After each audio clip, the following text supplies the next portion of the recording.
Chatto, it's Sunbat, and coming up today on Outcasts to Icons with Tenerife, a golden generation beckons deep in the mountains buried in Tenerife. 8 A-rated players wait for us to uncover them, unearth their potential and their talent. We may be crap, but they are the ones that will save us. Today we find out if we've got fool's gold or real gold. All that and more coming up today on Outcasts to Icons.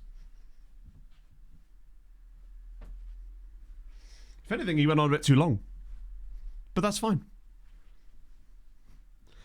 Time to get some pie right. Don't even start, but you're right. But a man can dream. Allow it. Oh, dear.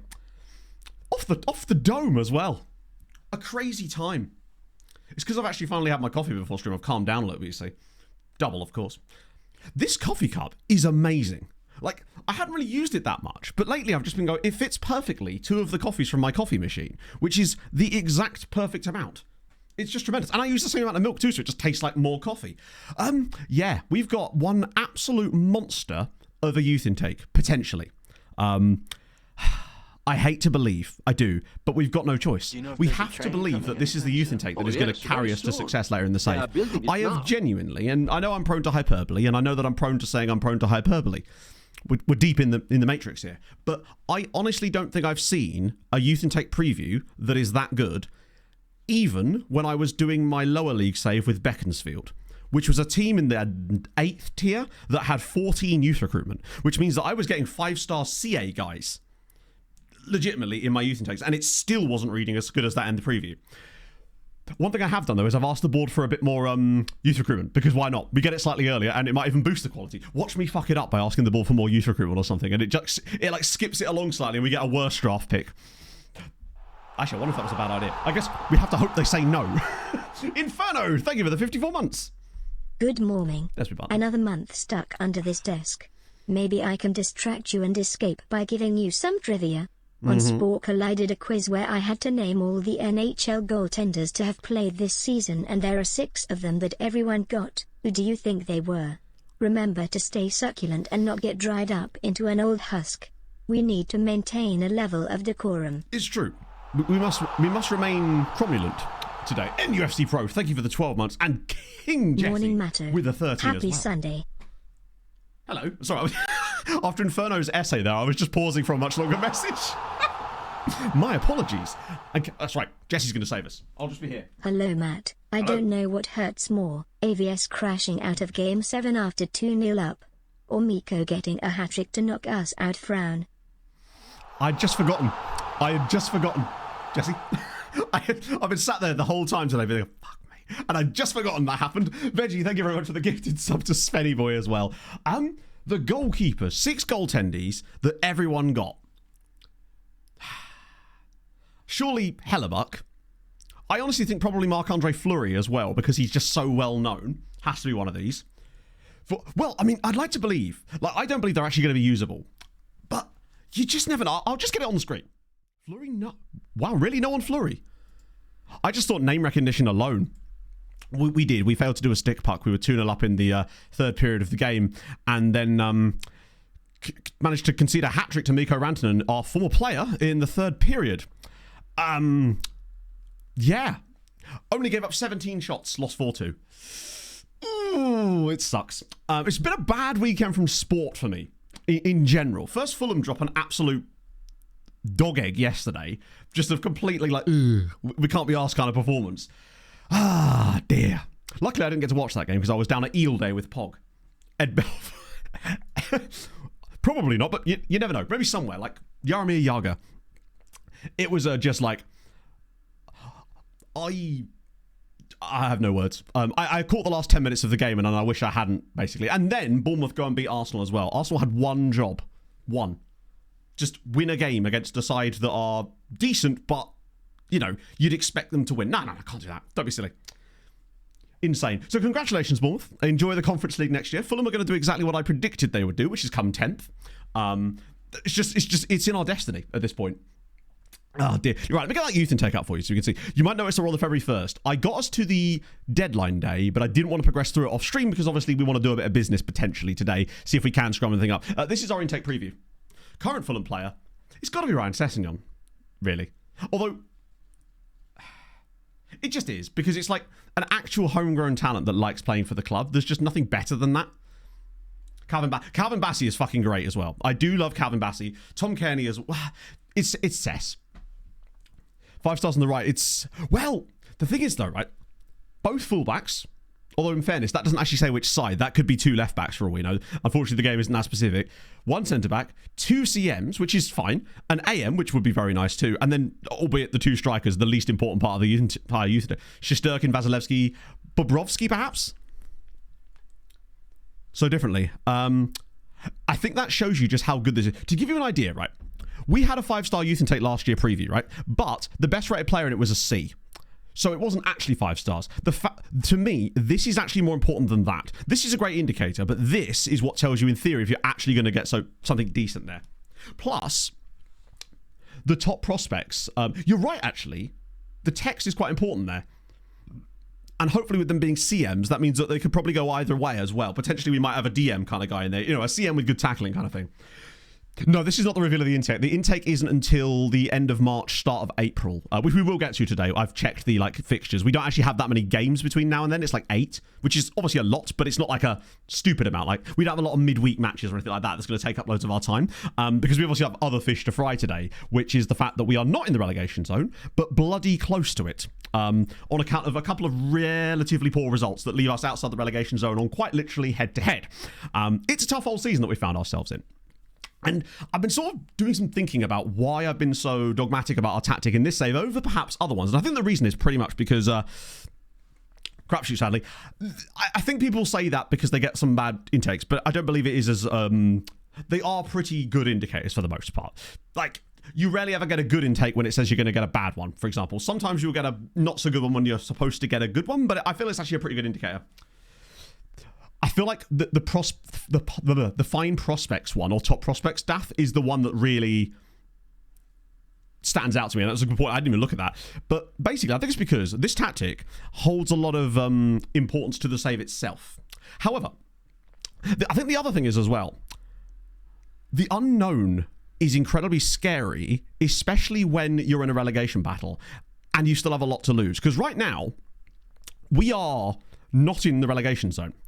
Which means, to me, until we're really starting to lose and drown a little bit, that's the point when I'll actually consider changing tactics a little bit around. Maybe doing some little tweaks. But right now, there's still the chance that anything we do can make us a lot worse. And that's the problem. Whereas right now, we have a base level of performance that is just about keeping us up. And with the right recruitment, could pull us away from that. And a bit of luck as well. That's where it comes down to as well. It's, I think we're going to get some quite good players in this youth intake. I really am quite excited about it. Hello, Dodger. Ah, dear. But it's deadline day. One thing I did actually do was play a game off stream, but it was only an instant resulted game against Wesker in the Cup. We actually nearly beat them as well, considering that I rested the entire team. And you'll notice that Nehemiah Oriola scored a goal that nearly won us the game in extra time. He also then missed the crucial penalty. Which, as far as the legacy of Nehemiah Oriola goes, I'd say is par for the course. Frankly, that's exactly what you'd expect him to do, pretty much. That was a great comeback yesterday, Bill. Yeah, when I saw Everton go 2-0 up, I thought that was cooked. But shout out to... It's very Nehemiah, isn't it? Steiny scored in the penalty, yeah. It was a solid game against a second tier side. I wanted it out of the cup, basically. The board were happy. The other thing that I really am glad about is the board we got a 75% on the cup, which is great news because it means that we passed the Copa del Rey requirement with flying colours. I truly believe that we could get relegated this season and not get sacked. We have an extra year left on our contract, so I think you're just stubborn. Oh, absolutely. I am. No, I totally take that. I did have some interesting suggestions, though, on the VOD comments. And this is another one of these things where, with VOD comments, I get more of a chance to actually digest and look at things. Whereas with it's in chat, sometimes you just have to, respond immediately. And that's where I sometimes have to stand my ground. Otherwise, we just make changes all the time. As we used to. If you recall from me doing that when we were in, Champions League finals, it never goes well, basically. Yeah, there are. It's still exclamation skin. Basically, what Saz does is the folder that links to, he always updates with the latest version of the skin. So no matter what, it will always be in there, and it'll always be the newest version. And if you haven't updated it, you're in for a treat. There is some cool shit in this skin. There really is. Steve, thank you very much for the 2 months. We're having a wonderful Sunday. I hope you guys are having a lovely bank holiday weekend, even if it's not a bank holiday where you might be. But I'm willing to take this team down if I have to bring them back up again. Honestly, I'd rather not do. because I think that would really limit our signings next season. But we would also probably absolutely annihilate the second tier next year. Luckily, as far as I know, our team doesn't have a lot of relegation release clauses in it. So we could... I want to have a look at this, because we do have one of these graphs, don't we? Where is it? There's definitely a... Is it transfer? Now, we had like a screen for this, didn't we? Study Archer's number one. I have, to be honest. Although, I was thinking about this. I genuinely cannot remember the last time I was relegated in a save and stayed with a club. Well, yes, Viva, this is the thing. Because the reason I've stopped us here is because we have 8.6 million and a little bit of budget available to us. We're obviously going to do deadline day, and I just want to see if there is anyone that can come up, basically. Oh, I did make a signing, though. I thought I'd pull the trigger on this, and I'll explain why. Normally I wouldn't do, but I'll show you this. Well, that's the youth intake. I was trying to find out when our youth intake day was, so I can see where it was to be this season. So, Middleton Hartman. You'll recognise this guy. He's a right-sided winger. I figured we needed a bit of depth there, because when Alex is not doing very well, and remember, it was pointed out to me, and again, we don't get a lot of service down that right-hand side with Alex, and I think the reason is just Alex is probably not good enough for this level, really. But we only had enough money to spend in certain areas, really. And I think we maybe overspent on some players, but such is life, right? You've got to spend to get the money. Spend to get the money? Hey, thank you for the 49 months. There's the things I like about him. The most important thing that I like about him, though, is his wage. So basically what was happening was, he was on our shortlist, presumably, from when we were scouting him at Gorica, because he's only just joined Inter, as far as I can tell. However, the good thing was, I think it was actually a Slovenian side, put a loan bid in on him, but because he was on our shortlist, I got notified about him. So I figured, fuck it, it can't hurt to try and put a loan bid on him too, since we'd already identified him as a player we wanted. However, the fun part was, you might notice he's only on £1,000 a week. That's because Inter didn't demand any silly bollocks in his contract, just £1,000 a week. He's on £10,000 a week. They only wanted 10%. We got an optional fee of 16 million, which obviously I'm not going to pay, but £1,000 a week for basically a free loan. I think that was a good piece of business. Loan fee matter. Not as far as no, I don't think it does, because I'm pretty certain I've already registered him. I think it's his base wage, because I don't believe he's unregistered right now. What if we want him for 16 million? I just don't think he's worth it. I think we can find better for that. ZP! I Mr. demand Zeep, more silly bollocks. Silly ball. You're going to get that here. The thing I like about him is he's tall and he's fast. And he's reasonably good in these attributes. He's not amazing, but he's only 19. He gives us depth, basically. But you can see what I mean, that 3-star CA in this team is good La Liga 2. And that should be a big indicator, right? Alex, our right-sided winger starter for the most part, is basically good for the second tier. So we've got £8.5 million, which I think our first bet, really, is to just look at players we have scouting knowledge of. In fact, let me just get into deadline day first. That way it's like running the deadline day systems in the back, because you never know, we might see some stuff on the agent offers and stuff. Imagine. No better than Alex. No option. Yeah. I'm hoping we just get a couple of usable players. Go from Arno Den Haag. It might just be a... Hang on. Was that on here?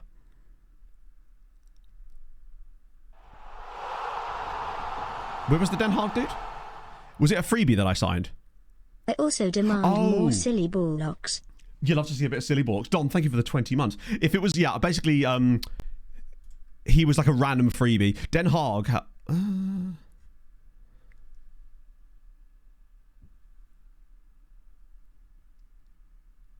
Oh, you mean on here? Hang on. This one. Oh, Bill Bono. Yeah, basically, he's just a freebie that we're picking up from Den Haag.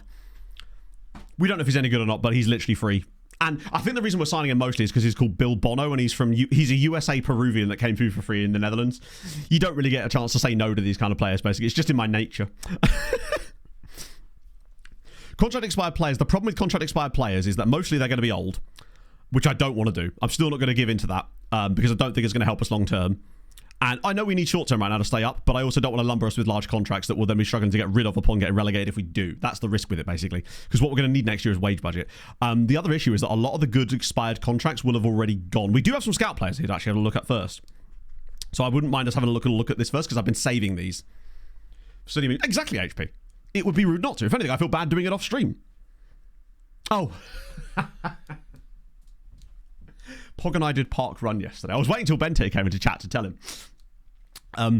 But ignore what Pog just said. Pog ran a sub 30-minute 5k yesterday. She hasn't done a 5k in like 6 years. She's only been doing couch to 5k recently, and she decided to do park run with me yesterday was aiming for like 33, 34 minutes. Just taking it slow. She ended up doing it in sub 30. I was fucking impressed. Like, I finished and I was like, oh, she'll be a little while. I can get my breath back. And then I just see her coming around the corner. I'm like, what? Amazing. I was so proud of her. It's unbelievable work from Pog there. And now she wants to do a 10k. I'm just really, really proud of her because now I get to go running with her and that's just kind of sick. Oh, Anna, I'll tell you what. See, it was like chariots of fire in my head as she comes over the line, mate. So good. One thing I did do, Johnny, as well, is I cleared up our shortlist, so we'll have a look at that as well. I got rid of all the, like, detritus from 5 years ago, basically. Nobody pops out. Let me sort by ability just in case. You're right, they're all City. Why am I... Oh, they are loans. Might be worth us looking at the loans from City, just in case. Because they're actually of a solid level. And there's a Surinamese dude. He may be 33, but he is a loan. Now, why is he at City? Okay, definitely worth a little look there. Yeah, I'm never getting into the London Marathon, am I, Paul? No chance. Locomotiva dude. Was that the guy we looked at before? Because there was a guy at Locomotiva we had a little gander at. Yes. I agree. He is intriguing. Especially as he's 20, 2 caps for Croatia, and he's fast. And there's a lot of work that could still be done on him. So I agree. He's an interesting one. Basically, Hedgen, we spent most of the rest of the stream trying to sign the Omonia guy and really struggled. He still won't come, basically. I think we're going to have to wait a whole year. But yeah, sorry. On the whole park run thing, my plan yesterday was to try to get... what was it? I wanted to get 26. Basically, I ran a 26:35. I'm very happy with that. It's the fastest park run I've done in like 6 years myself as well. I was very, very pleased. I actually don't know where this level of fitness has come from, but I'm very, very happy with it. Like, I came 42nd. I was very pleased. Could loan him. We could loan with an option. The problem is the option would likely be higher than his release clause, and we do actually have the money to afford his release clause. Had a pog pace in it. Now, what I actually had was an elite pair of runners that were doing like a jog around directly in front of me that just so happened to be running the exact pace that I was doing or wanted to do to the second. They were running at exactly 5:23 per kilometre pace. They were obviously trying to hit just below 27. And so I just sat behind them in their slipstream, essentially, the entire race or entire run until the last like 500 metres when I just had a little bit left, so I just blitzed ahead of them. But the guy gave me kudos on Strava later, and I saw his profile, and I was like, oh, this guy's like an elite runner. He was just having a little potter around, basically. Right. Let's just have a look at this guy, out of interest. If they were to let us have him super cheap, it would be a bit of a no-brainer to try and loan this guy. He is Dutch, too, which means he's EU. So we don't have to worry about the cityness. But my concern is that City, despite loaning him out, will want moon money. I'd pay his wage, but I suspect they'd want his wage plus some. Right, so what's happened here is City have... He's listed for loan, but he's literally not allowed to be loaned. Bravo, bravo. Tremendous work there. Let me just... Can you filter this page by... Oh, you actually can't. It'd be cool if you could filter this the same way you can other ones where you... Here's a fun fact, or a fun thing. Offer 8 million. Just to clarify, they're not selling him to us for 8 million. I could... That is an absolute waste of time, but I'll do it anyway. Imagine if they said yes. Yeah, so, obviously that wasn't going to happen. But, yeah. Also, I would do that. I 100% would do that. This guy's probably a worldie. Do you know what, when you're scouting on the player screen here, you have this option here where it says interested in, and then you can set it for various levels, right? Close. You know what? If you don't ask, you don't get, right? Why, for me, is this not available on the screen here when you have objectively got more information about those players? Do you know what I mean? It seems a bit odd that that isn't a functionality, or at least there's a column that should show their interest potentially. It seems like it feels like basically two screens that haven't been designed to talk to each other, essentially. Gabriel Walker, that sounds amazing, man. Fair play. 2026 is incredible. Let's have a look at the older Surinamese dude, because he's alone. So column option. Is it? This is where you might be about to break my brain. Oh my god. Wait. Great Barrier Tenerife. So it only works if we've got... Let me guess. You can only do this on this version of the scouting screen, but you can't do it on the one in your inbox, can you? Because I had to get Saz to custom design that for me. That's a good shout, though. The Groovy Gamer, thank you for the 17 months, Fred. of the Great Barrier Tenerife. Add to this Tenerife team. Prime Moussa Dembele. Honestly. Although we could do with Anthony Robinson. Only if he only could play on the right-hand side. Yeah. Is there maybe another column we could add that isn't that, but might give us something quite useful as well? Let me just have a little look.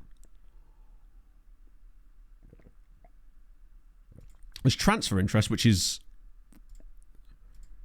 The fact that column is entirely blank suggests that there's something missing there. Do wage demand. Yeah, we have max wage demand. The problem is that one I find is a bit inconsistent. Let's have a look at Oosterwolde. We don't really need him, though. Plus, he's 32. Obviously, this is like for loan. Nah, not paying £34,000 a week for a 32-year-old that's not very good, is he? Max doesn't seem to work. Oh, interesting. You're right. It actually seems to be blank for all of them, doesn't it? Let's have a look and try that with just straight out wage demand. Is that on transfer or is that on contract? I'm guessing it's on contract. Or is it, actually? No, I suppose it must be, right? Because it's about a transfer. Ooh. Asking price. Agent. Hello, Daz. What's the what? Hey, do you know what? I wish you the best at this point. Probably on a scout. That's not a bad shout, actually, since what? Maximum minimum wage demands, minimum asking price. My concern with the part with the I totally get what you mean, Anarith, about try before you buy on him. I'll leave it like this for now so we don't get bogged down, but this was another guy that I was kind of interested in at one point. I just didn't like his yeah. I think the only reason we know about him is because he got that. But right, let's have a little look. You've got a great name. But you're also a 30-year-old. Hayasaka still won't talk to us. And I'm not convinced he's got any better than when we last looked at him. I reckon he might have been like nearly at max PA when we discovered him, which honestly makes me think we might have dodged a bullet. Let me just get rid of any like really expensive players here. Hang on, let me just get rid of these guys like Santi and Aya. All of these like £20 million kind of guys. All the way down here, obviously, because he's at Feyenoord. Oh, he's Ecuadorian, which makes me wonder if they nicked him from someone else. He's got German second nationality. I like that. We'll save you on there. Then we'll sort by potential. Get rid of some of the sort of, not dredges, but players that don't look quite as good.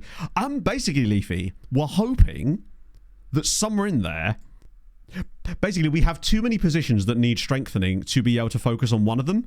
It's more a case of like, which places don't we need strength? So for me, areas of this team that don't need... Do you know what? There might not be anywhere. Starting goalkeeper is not an area that is going to be easy to strengthen, even though he makes some mistakes. I suspect that's because he's facing a lot of shots. I also had a little look at our...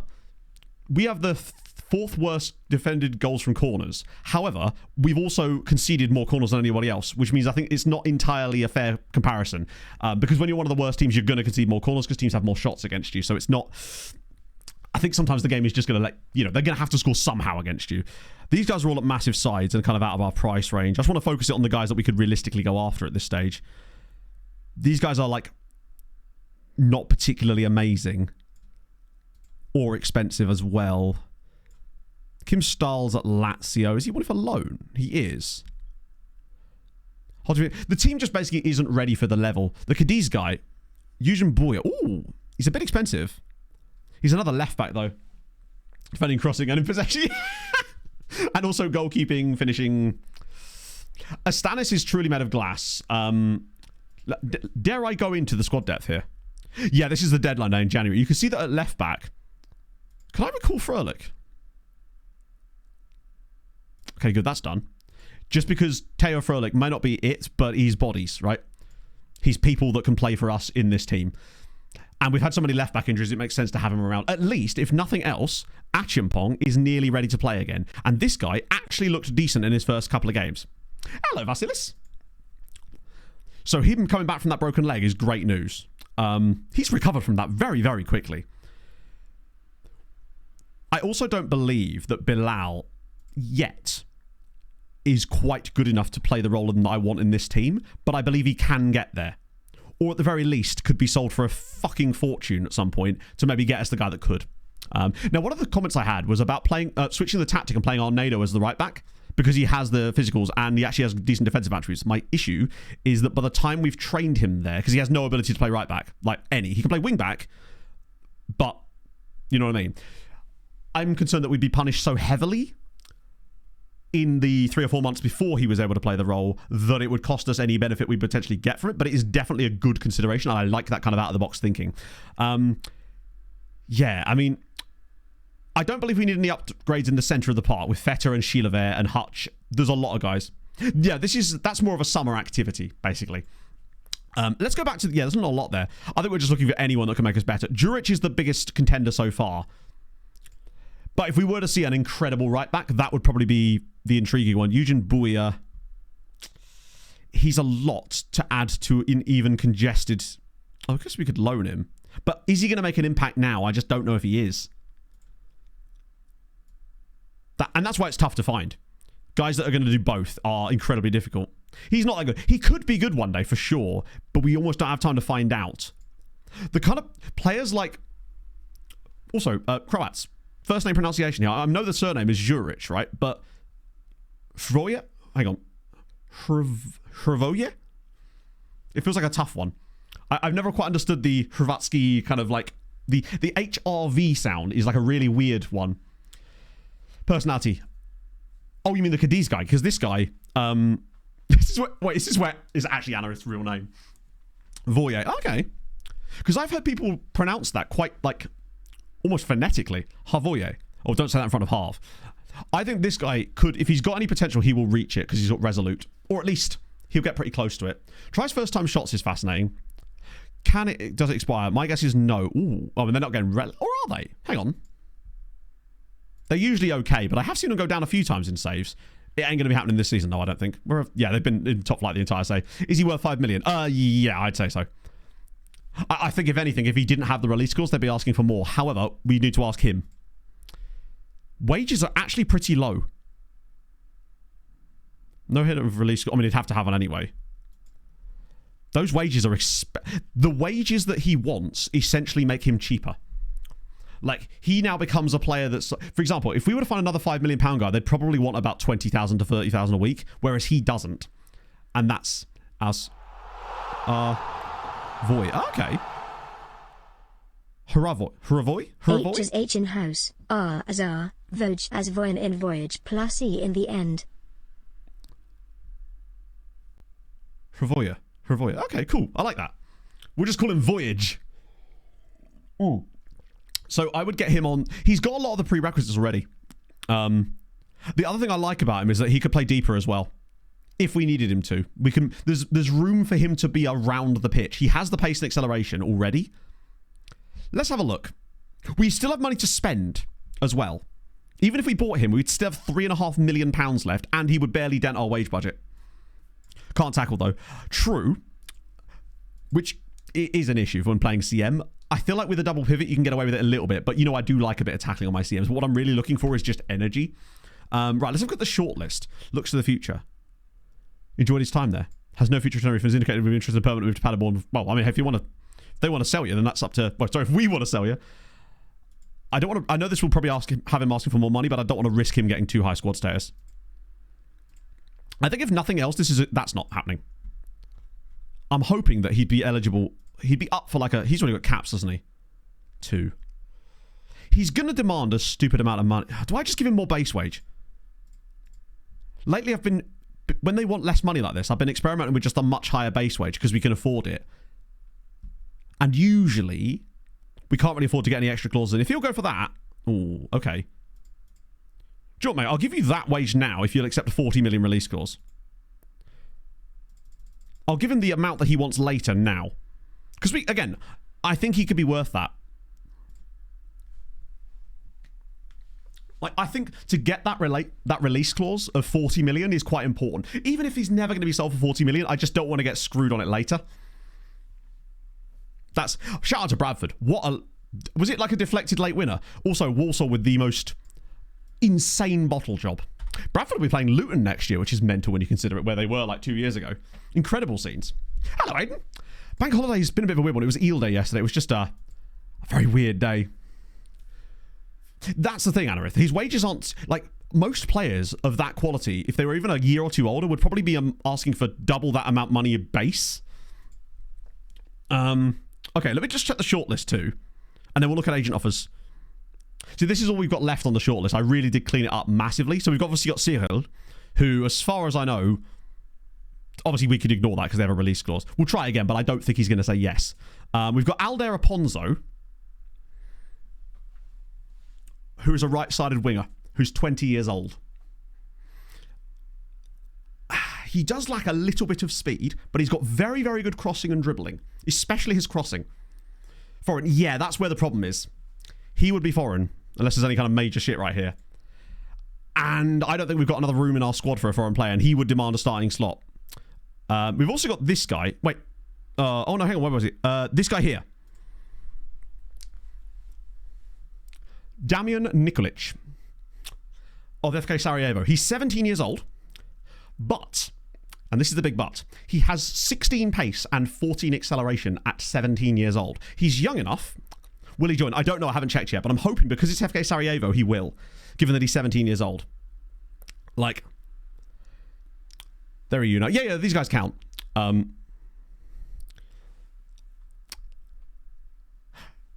is a good point, nothing specific. You can, can't you? Well, it's also worth noting that that guy won't talk to us anyway. You're right, he's just turned 17. I think he's just signed a new contract. So other players on our list right now. Obviously, Pierre is not one we were seriously interested in. That's a great shout. There's Vukalic, but he's another... I like him,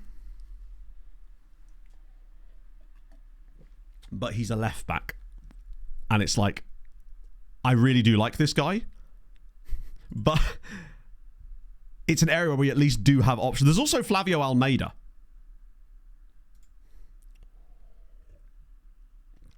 but he's just not a... Oh yeah, this guy here. So he is one of the guys that was I don't know if you missed this last stream, Hadrian. Basically, when we turned on all the Spanish fourth tier sides, it generated a load of players that looked like weirdly usable. Not when looked like they have OKPA. Might be worth picking up Jose Maria Puello anyway, right? For the price he's available for, I think it's worth it to find out. Particularly with the success... What?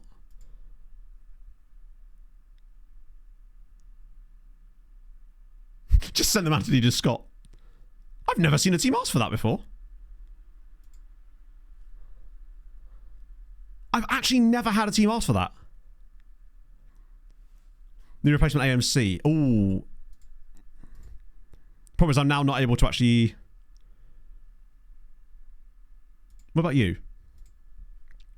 Yeah, and there's no, like, who the player's going to join them, is it? By the way, the other guy that we signed from one of those teams last stream was Mbala, and, I mean, he turned out to be pretty... God, he just looks better and better the more I see him, actually. So, if we could do... I mean, the likelihood of that happening twice is pretty slim. In that case, let's just quickly look at the scouted players list, because there'll be quite a lot on there, just to see if there is anyone in any position that's willing to join us, either on transfer or on loan. We'll do transfer first, who's just a bit ridiculous.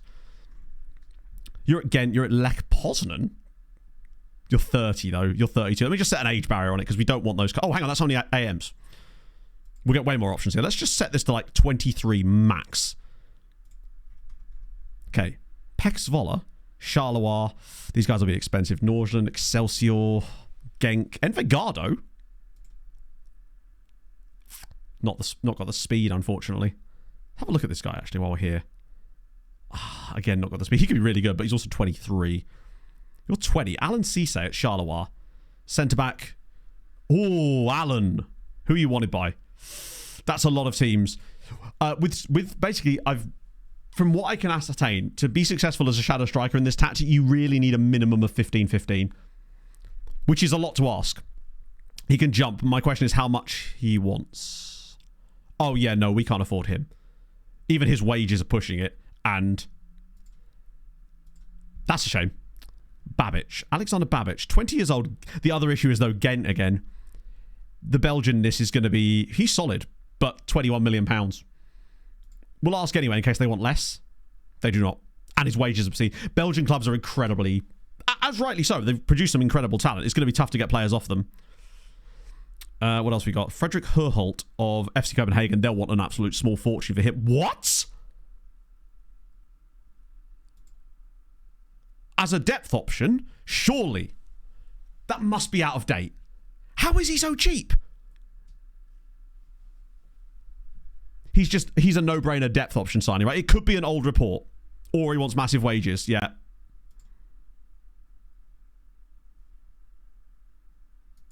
They're not cheap, but they're also not horrendous.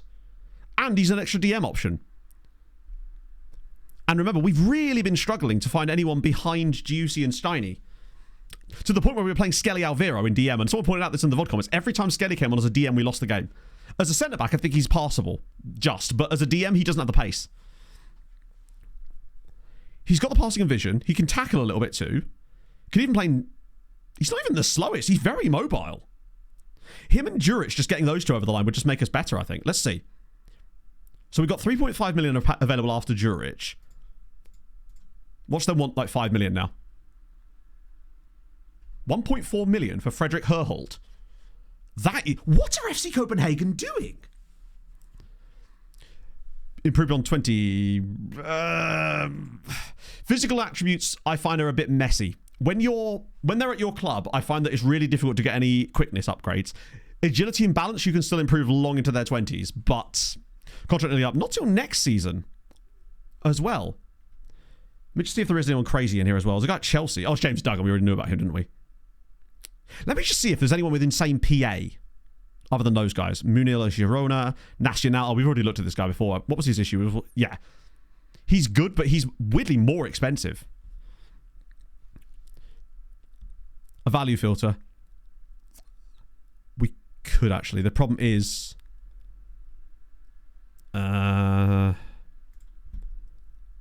transfer value. Let me just set their transfer value to like 1.5 million max, because we don't have a lot left anyway. There's a guy called Toppy, which I only know as a corgi from Instagram. Toppy, you're learning. You're learning to be that good yet, though. He's got 4 Finland caps. I'll also look at Duggan. Who's he? Oh, I don't know. Because we still got a bit more money to play with now. What the hell? Yeah, that's the one. So I just use this view because it just has the most like stuff on it. Duggan's injured. He's going to be out for...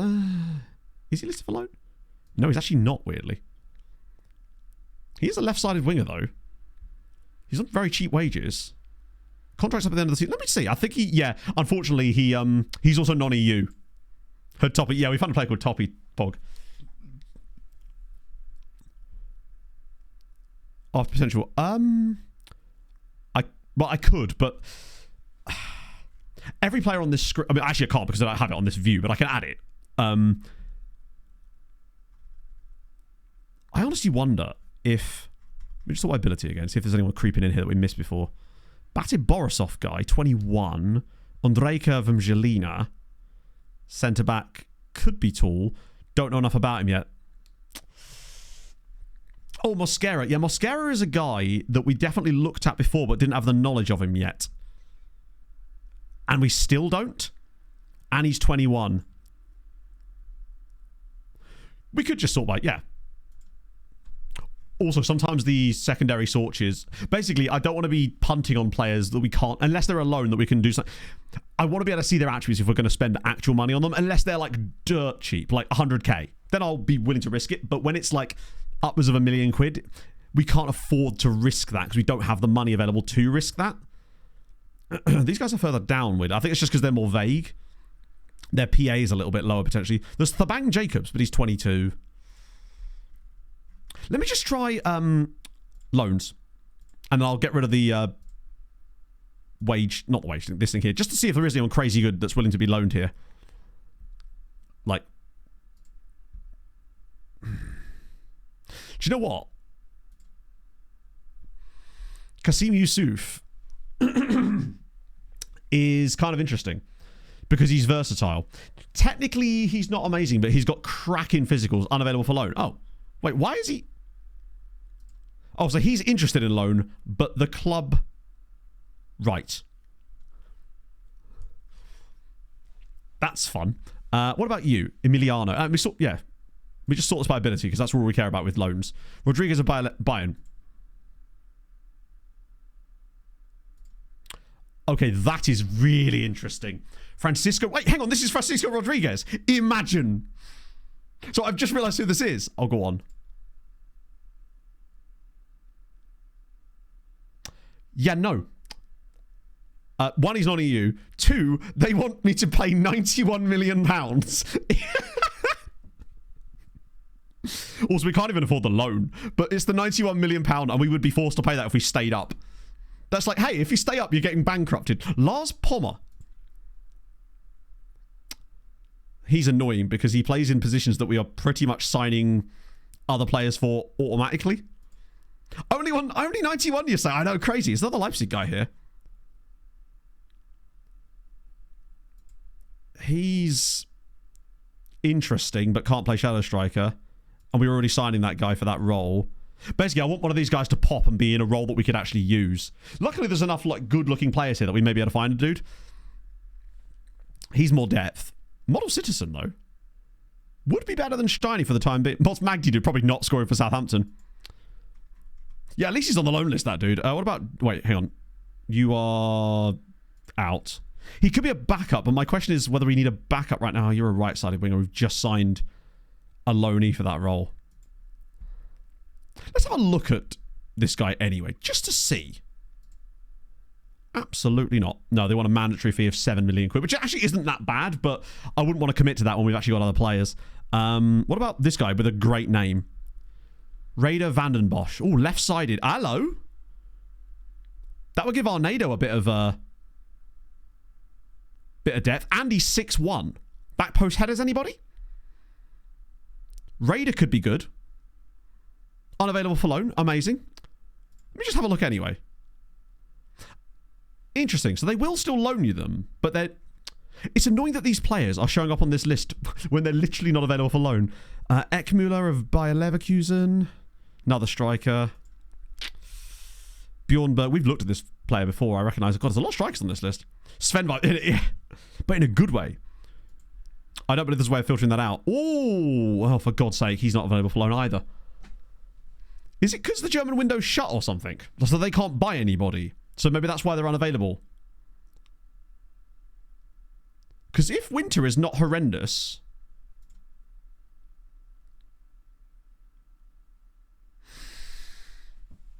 I tell you what. That actually might be a good idea. Josef Winter, 19 jumping reach on a centre-back. Winter is coming. Now, I'd want to get rid of this. Then again, it's only 6 months, so it really doesn't matter, does it? Because they wouldn't be able to recall him in before the end of the season anyway, so I will leave that in there. It's 350 grand. Nah, it's not an issue, because they can't recall him before the end of the season. You can only recall players in transfer windows. Prefer some of them. Me too. I like that. Josef Winter. What about Frane Kovacevic of Dinamo? Nice, another striker. God, if we just wanted a striker, get rid of can be recalled. Again, like I said, you don't need to. If you are not in a transfer window, they cannot recall the player. They have to be, as far as I know, they have to be in a transfer window to recall the player. That's always been my experience with it. So provided we get out of the window before they recall him, we should be absolutely fine. I might be wrong about that, but I'm pretty certain that's how it works. So if we start removing clauses, they will ask for more money. So we don't want to risk that, basically. Because if I was to start taking out, like, his position and the can be recalled thing, they'd probably want double the amount of money because of the way that... But he's not domestic, is he? He's coming from Hoffenheim in Germany. So we should be okay on him. It's just a way of cutting down our costs a little bit. Tin Budimir, what a name. I remember having this brilliant player called Ante Budimir for my St. Pauli team. He's almost certainly still knocking about. There's a guy in Newcastle here. Bruman. God, there's some fun players that just don't suit what we need. I like the... Hang on. So what's that? What's that then? So that's... Ignoring him. So Winter, Herholt, him but not really, Juric, and obviously not Dosso. La Liga top scorer. Was he really? Shout out to him. Natural Ramdoy. Even worse. He's natural in a role that I've never managed to get to work. God, he's at Dinamo Zagreb as well. Not exactly expensive, is he? Okay, I like... If we could get those 3 over the line... Hello, Moxol. That would be intriguing because we've done it so early that it may give us time to see what's left money-wise. Because I didn't want to not spend the cash. This is a rare window where I'm like, we cannot afford to not spend the money because it's potentially what could keep us up. Hello, little man. Honestly, feeling more positive about things as things stand. We don't care about either of those. I think if we get these 3... Oh, Dosso! Come on! Oh, it gets better. It gets better. Dosso's willing to talk. Now, I suspect that he probably is about to blue us and purple us, but you never know. If we get Seal Hill Dosso over the line, suddenly this becomes a very different ballgame for the second half of the season. And, luckily, we've got the money. But I suspect he's going to want all sorts of nonsense here. Oh, God. Right. What do we give them, then? Stepping Stone, there's no... Actually, we can put Stepping Stone in there because there's always a release clause. So in Spain, it's less of a downside because there will always be a release clause in their contract anyway. The question is, he's going to have to be star player, which is fine. That's not happening. Language course, of course. We're going to give him a moon money clause. My concern is that you might not want. Duolingo, of course. Long-term aims. No. The long-term aims don't work for players. I've noticed that the long-term aims ones, they actually hate that, and it makes it worse. They don't care about the club, they only care about their own... First in coaching staff, that's something we can deal with later, because it gets him over the line, right? The problem is he won't want to... I can't put him in the role and position, because the role he's going to play for us is not the role that he actually plays. He's going to be retrained. Penalty taker, vice captain... Thing is, sometimes... Has he got good leadership? Not really. They sometimes see that as a negative, basically. So there are certain things here that can actually make it worse. I'll improve training facilities, because it might put pressure on the club. Suitable player to help him settle? Maybe?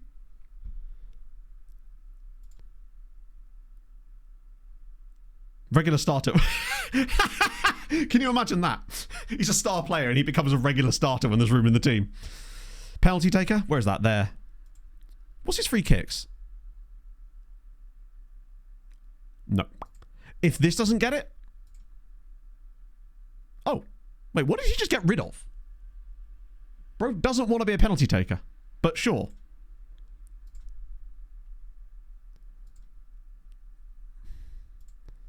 Am I not allowed to... Oh, hang on. Wait.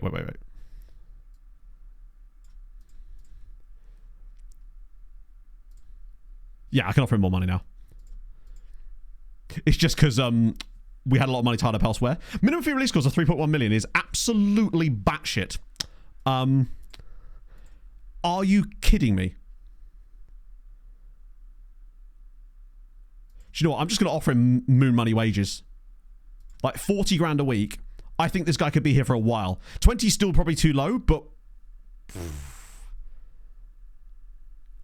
A relegation release clause. Yeah, maybe. Of what, though? 10 mil? Yeah, we can still get him another one. But just in case you haven't seen this player, this is the reason we're interested.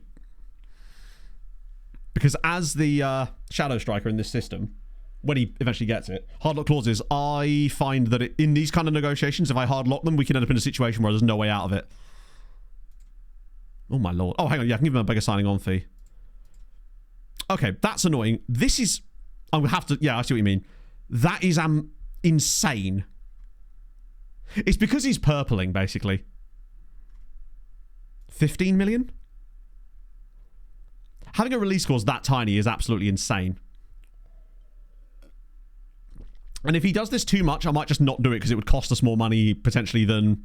We could yellow lock it. Oh, I don't think you can, actually. Oh, I hate the fact that yellow actually is after red. Do you know what? It feels weird that it's sort of more wage. I don't know how much more wage I want to offer him, though.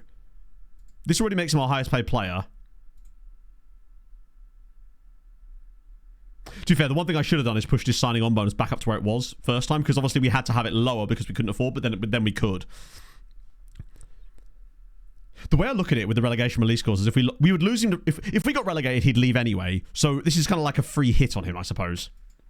And we do get 80k in wages back in the summer. My only hope is that we've got enough money to get these other targets done. Herholt does want quite a lot of cash. Yannick Ebbs, thank you very much for the follow, friend. Okay, let's get these guys over the line. If we got all of these done, 23k, it's a lot, but we can afford it. Which is a bit more to wage budget right now, because we can always adjust later. We need to make sure we put these over the line in the right order too, just to make sure there's no silly bollocks. What is so far? So Dosso might potentially be signing. Can we sell some more? We absolutely can, but I can't think of a single player that has any interest on them that is willing to be sold right now, and it's deadline day. Although we could look at attracting interest and see if we could drum some up, but it won't be a lot of cash. Honestly, with him...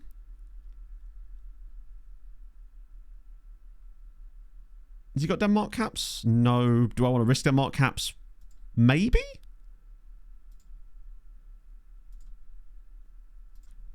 Just to get that down a little bit. Because we can always just saves us a bit of wage. Yeah, we'd get the wage budget in the summer. If we signed these 4 guys, they're all EU. They can all be registered. We'd have to deregister someone else, but I think that the squad would get better. If he gets the caps, he gets the caps. Let's have a look at who's attracting interest, if there's anyone. Bilal is. Shumo is. $5. Oh, please. Please, please, please, please, please, please, please, please, please, please. Even if it's free. So, just to clarify, they were interested until they weren't. This is why FM annoys me sometimes with stuff like that. Because it's like, he was literally... They were interested in him until I asked you about him. Loan interest? Does Scott? They won't pay any money for him though, will they? That's the problem. I don't think he's likely to be. Because he's on loan. I don't think he is though. I'm pretty certain he came... Oh, you're right. So they were probably only interested in him on a free transfer, honestly. Grip by this screen. Oh, that's funny. No Harold Bishop Ultras cups in there, I notice. Vandalay I don't really want to sell because we need the depth. And how serious is their interest in Vandalay even? I'm willing to make an offer on the transfer. That's not even a current offer. Oh, sorry. The button didn't get pushed. That's fine for now. I don't think we're likely to see anyone leave unless there's some giant... I mean, stuff like this, which is not really that useful to us. They rejected him. I think he's a player that we don't care about that right now. He's one he's 60. We can come back for him in the summer without an issue. It's 15 hours. It shouldn't give us the biggest registration headache either, because it will just be a case of knocking down some players that are further down the order. Even if I have to take Hartman out, which I'd rather not. By the end of the season, exactly. Depending on what the situation's like, we can get him at the end of the... Now, so he's going. Dosso and Juric. Wow, okay. So Cyril Dosso is in. I mean, this is a huge risk. But it has a way out. We pay 1.3 million. If we get relegated, we have to sell him for 1.8. But we could always maybe sell him for like 1.5 with a 50% an next sale fee clause, perhaps. Try and be cheeky with it. Promise an Ivorian, bro. I believe we did. But you don't have to do that in the same window, as far as I know. There's like a time limit on it, and getting him in 12 hours would be a bit surprising. We can't delay these, so we're going to have to do Juric. I want to sign Juric anyway. I think he's going to be worth the money regardless. Free agent crappy Ivorian, exactly. We'll check when he actually signs us. Oh, Renzo's going out on loan. Okay, good. That could be really good for his development. Oh, I just remembered he's not actually any good, is he? Bit of a failed experiment on that one. Right, let's get these two over the line first. Dosso's in. Fuck.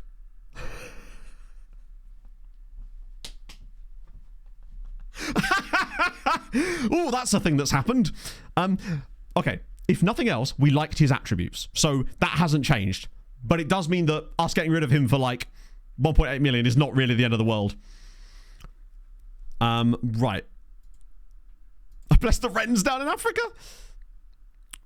We'll get Danny Canal welcome into the club. That is a problem, but also it means that he shouldn't be too difficult to get rid of because of the transfer fee if we were to get relegated.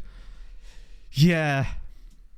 Well, the thing is, though, I think he wanted the cheap release clause because of the situation we're in. Because usually players that are... What? Wait, hang on, what do you mean can't afford the deal?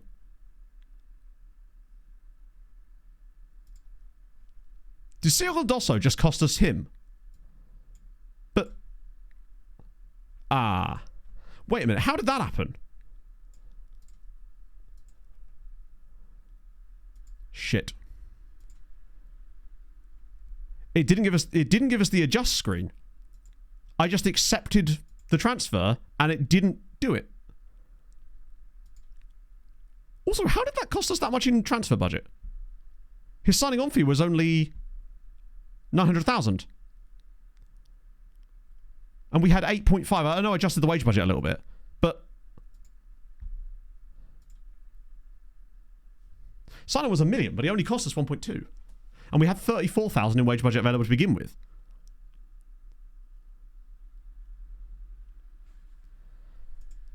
Well, that's fucked. That actually is a problem. At least Winter's coming in. Sasha declined to... so that's what it was. Winter's fees? I guess, but they were pretty minimal. He looks actually quite good, to be fair. What was the other transfer, which we're now not going to be able to afford? Actually, we might be able to afford. Oh, it's Herholt, which we can afford. But I better just... Hang on, let's see if I can rearrange this after we sign Herholt. There might still be time.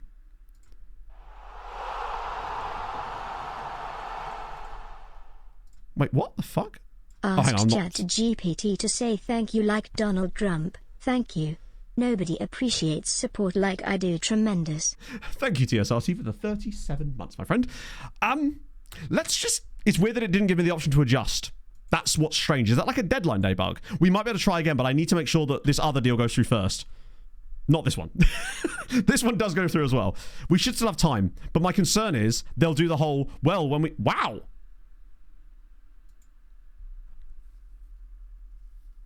Oh, it's because I didn't have to adjust. But the weird thing is, I did have to adjust. Oh, well. It is what it is. My hope is that we get this other deal over the line quickly and he doesn't dick about. Because if he doesn't dick about, then we could probably still move some money around and make it happen. But he's taking sweet-ass time here, is Herholt. I don't even know why. Brother, can you sign the goddamn contract, please? We have the money, loads of it. Oh. So hang on, just to clarify, if the emails were the other way around, we'd have been fine with it. Fuck me. Oh well. We'll just have to put that one down to FM doing FM sometimes. What I think is going to mess us up here... Say hello. We probably should at least. Or at least send someone to say hello. At least he looks like he's not bad. Agent offers just in case. Agent offers, though... Where even are agent offers these days? The biggest issue I have with agent offers is that basically nearly every player on here... Look at this, like... Unless this guy is listed for loan or something, which he's not, I don't even know why he's there. I assume it's just because we had more money before. But they're mostly punts players that we would simply can't afford to punt on. It feels like agent offers have got less and less useful. Because all the players that you're seeing here that we actually have knowledge of are just players that I've already scouted extensively. And already decided not to sign for whatever reason. Yeah. And the rest are all like punts that we can't afford to punt on because they're all... This guy's an E-rated player, so I'm not even sure why he's there. Might be worth scouting, but...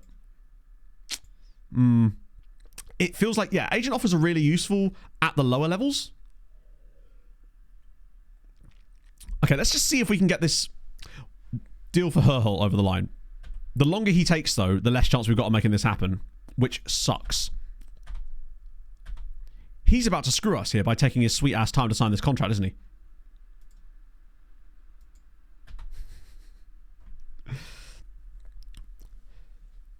Yeah, bear in mind, I can look at them, but, like, if I don't see their attributes, I don't want to risk our money on the player when we don't have any money right now that I want to be spending. Like, it's... There's no point in me dropping... Say, for example, I don't know, let's just find a guy that's got a reasonable rating, even though they are all unscouted, essentially. It's B-. They're actually not very good anyway, are they? Is there anyone that's... an A- guy here, like this guy. Oh, we actually do have a lot of knowledge on, but he's 14 million quid. You know, it's just... Is there any actual cheap ones? But he's D-rated. I don't know. Cancel one's taking the time. Yeah, but I don't want to risk out on losing that guy too. Because if we cancel the other deal, then there is a very strong chance we get neither of them, which would be really bad. That's the problem. If I cancel this to try to get the other one put through, there's no guarantee that I'll be able to get this one back done in time. And also, if I cancel this, I then can't re-sign him because I'm cancelling it. I don't think I'll be able to get the other guy anyway because I don't think they'd let me. It'll do the whole previous talks fell down bollocks. Sadly.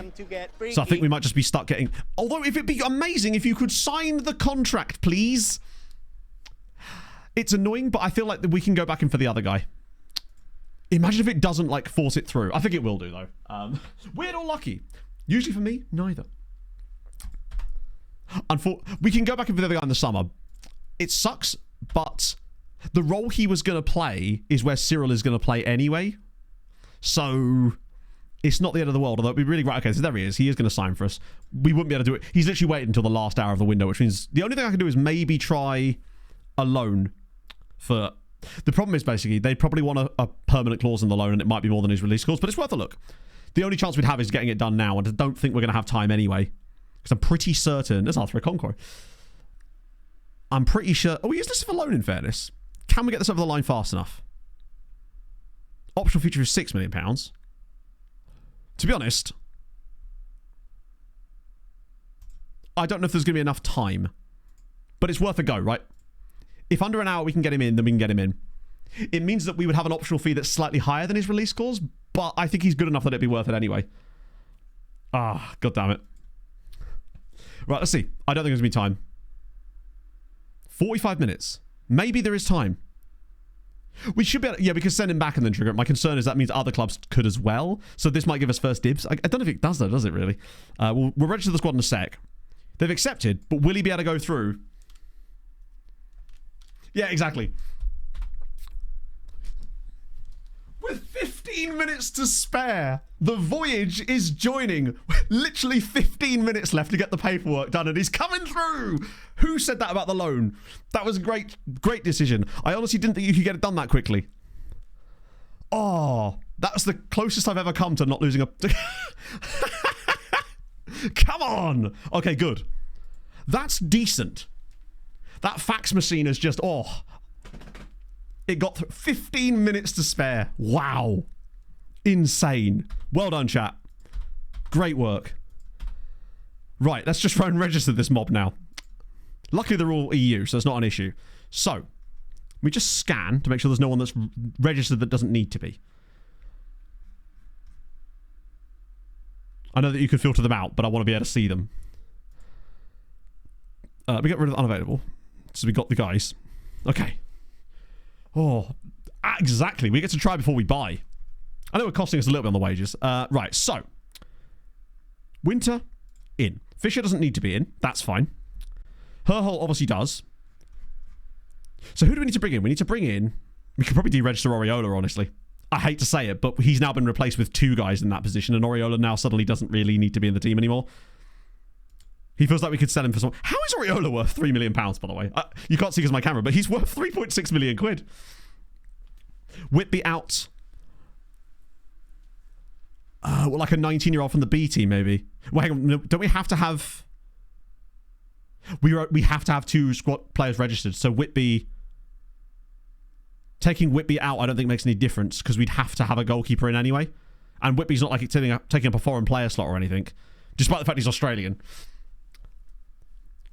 He's obviously not on the team. Robbie Roller, we don't need anymore. It would be a slot, yeah, but we can't do anything with that. Acheampong. Can't register Zurich.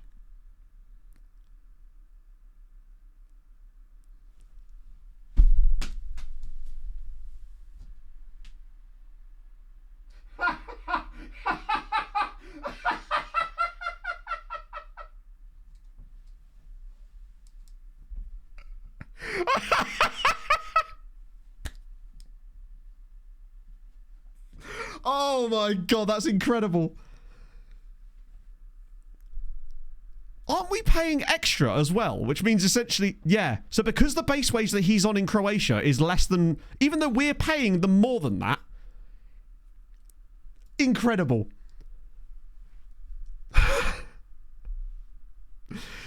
So we're actually paying him more a week than that because we're paying for the loan?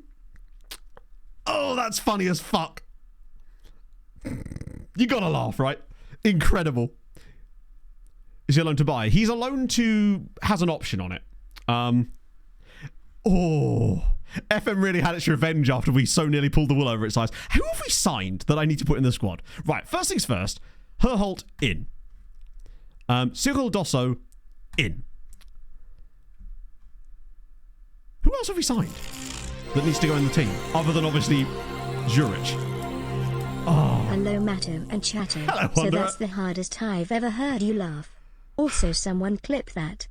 I'm surprised you could even hear me. I was literally kneeling down. Fröhlich, yeah, but Fröhlich doesn't have to be... I mean, he does, but, like... We could take Skelly out. No, could we?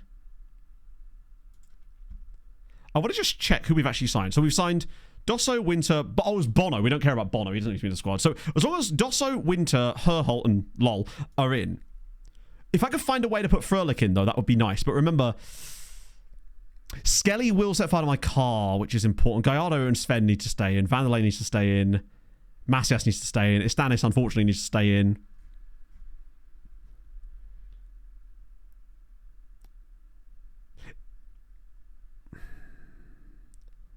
I know I bought Fröhlich back as a depth option, but I actually kind of want to keep Skelly as as like an 85th minute, we need a goal, let's get a centre-back on. Then again, we got Winter now, haven't we? Joseph Winter has 19 jumping reach. He's basically just Skelly, just shorter, with springs in his legs. He's basically a German, like, Tigger at this point. How is that La Liga 2 level? Basically, Steve, we're not allowed to register Juric for the league because the base wage that he's earning in Croatia is lower than the threshold needed for La Liga. Even though we're paying more than that because there's bonuses attached to the loan, but because his actual base wage from the other loan is lower than that value, we're not allowed to register him.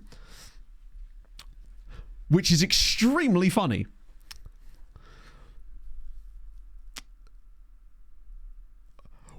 Basically, had we signed him permanently, it would have been fine because his base wage here was £12,000 a week. But because we then had to loan him because of that silly glitch, we then can't register him. Hey, pain is just French for bread, chat. Nothing specific. Thank you for the 16 months. We mocked FM. We thought we'd done it, and then that happened. Do you know what? I'm going to just leave the squad as it is with that. I'm going to leave Fröhlich out and keep Skelly in for, like, last-ditch something. That is funny. Retrain him. Bear in mind, it's February, so... Also, Juric is already familiar with the position. He doesn't need retraining. It's Cyril that needs retraining, and I will immediately get him on that. He might refuse us in the summer, potentially, but if he does, he does. He was one of those guys that I was signing more because I was happy to bring him in, but, like, we'll see. Right, let's get Cyril training, though. No, we were just literally just doing transfer window stuff there. But now we can get into games because we've got to get loads done. So, Shadow Striker for Cyril. I know that he doesn't have the potential, but his attributes now are good, and that's actually what matters to me the most. We should make him available for B-team games, yeah. Try and get the B team promoted. God, I can't believe that. That's funny as fuck. Because now we need to get up to the youth intake. I can't move him to the B team squad because he'll kick off about it, but I can just make him available for it for the rest of the season. Oh, dear. Someone in for Kovar. That's fine. Kovar's just like a decent player that's, like, fine. Not the end of the world. That's unfortunate, but that was expected to happen, sadly. First half Paris in Hell yeah, Basil. That's awesome, man. I'll just do the whole administrative error on him. That should be fine.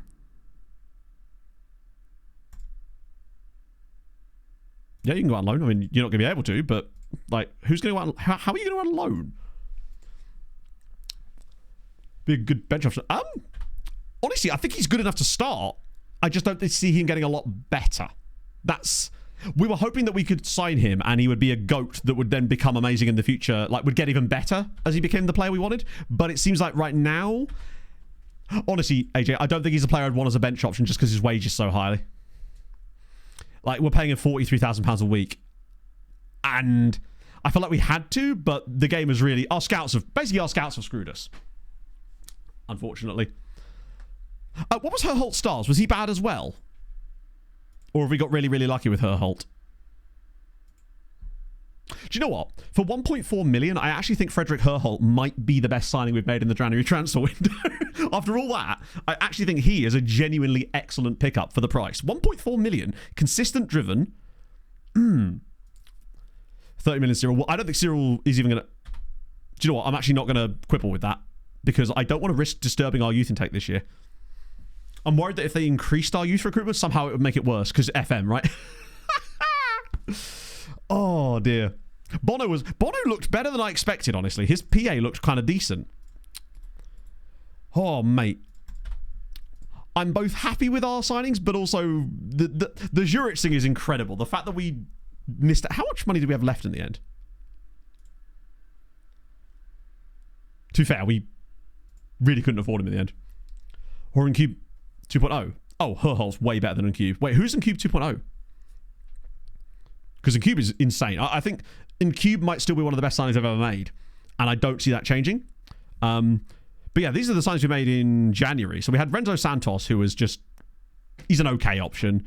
What's the Zurich? Basically, it didn't give me the option to adjust the budgets on the players when I was signing them. Sorry, when you don't have enough transfer budget, but you've got enough wage budget, and it gives you the option to adjust the budget. It didn't, and it let me accept it, but there wasn't enough money there, but somehow it still let me accept it, and it glitched out, and yeah. It was just really unlucky ordering. If he'd have come in first, then it's because there was another one accepted right in front of it. It's annoying, but it is what it is. You can train them on free kicks. We actually did that in the last save. So obviously we signed Maximo Chilavert, who I genuinely think is probably the best signing of the window. I think that goes without saying. He's going to be a god, frankly. Excited about him. And Bala, for 59k, he might be the surprise of the entire window. Hartman is just a good loan. Yes, the unfinished offer, you can only do it when you first get them in. Obviously, Joseph Winter is a loan from Hoffenheim, who I still think is a really decent option. Bono on a free... I signed him because of his name. Herholt, I like him as well. For the price. Oh, Chilavert. Chilavert's a bit of a different player than in Cube, but I don't know if he's better than in Cube. And Cube was... It's hard to say.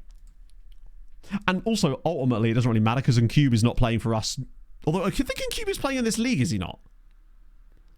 I swear in Cube signed for...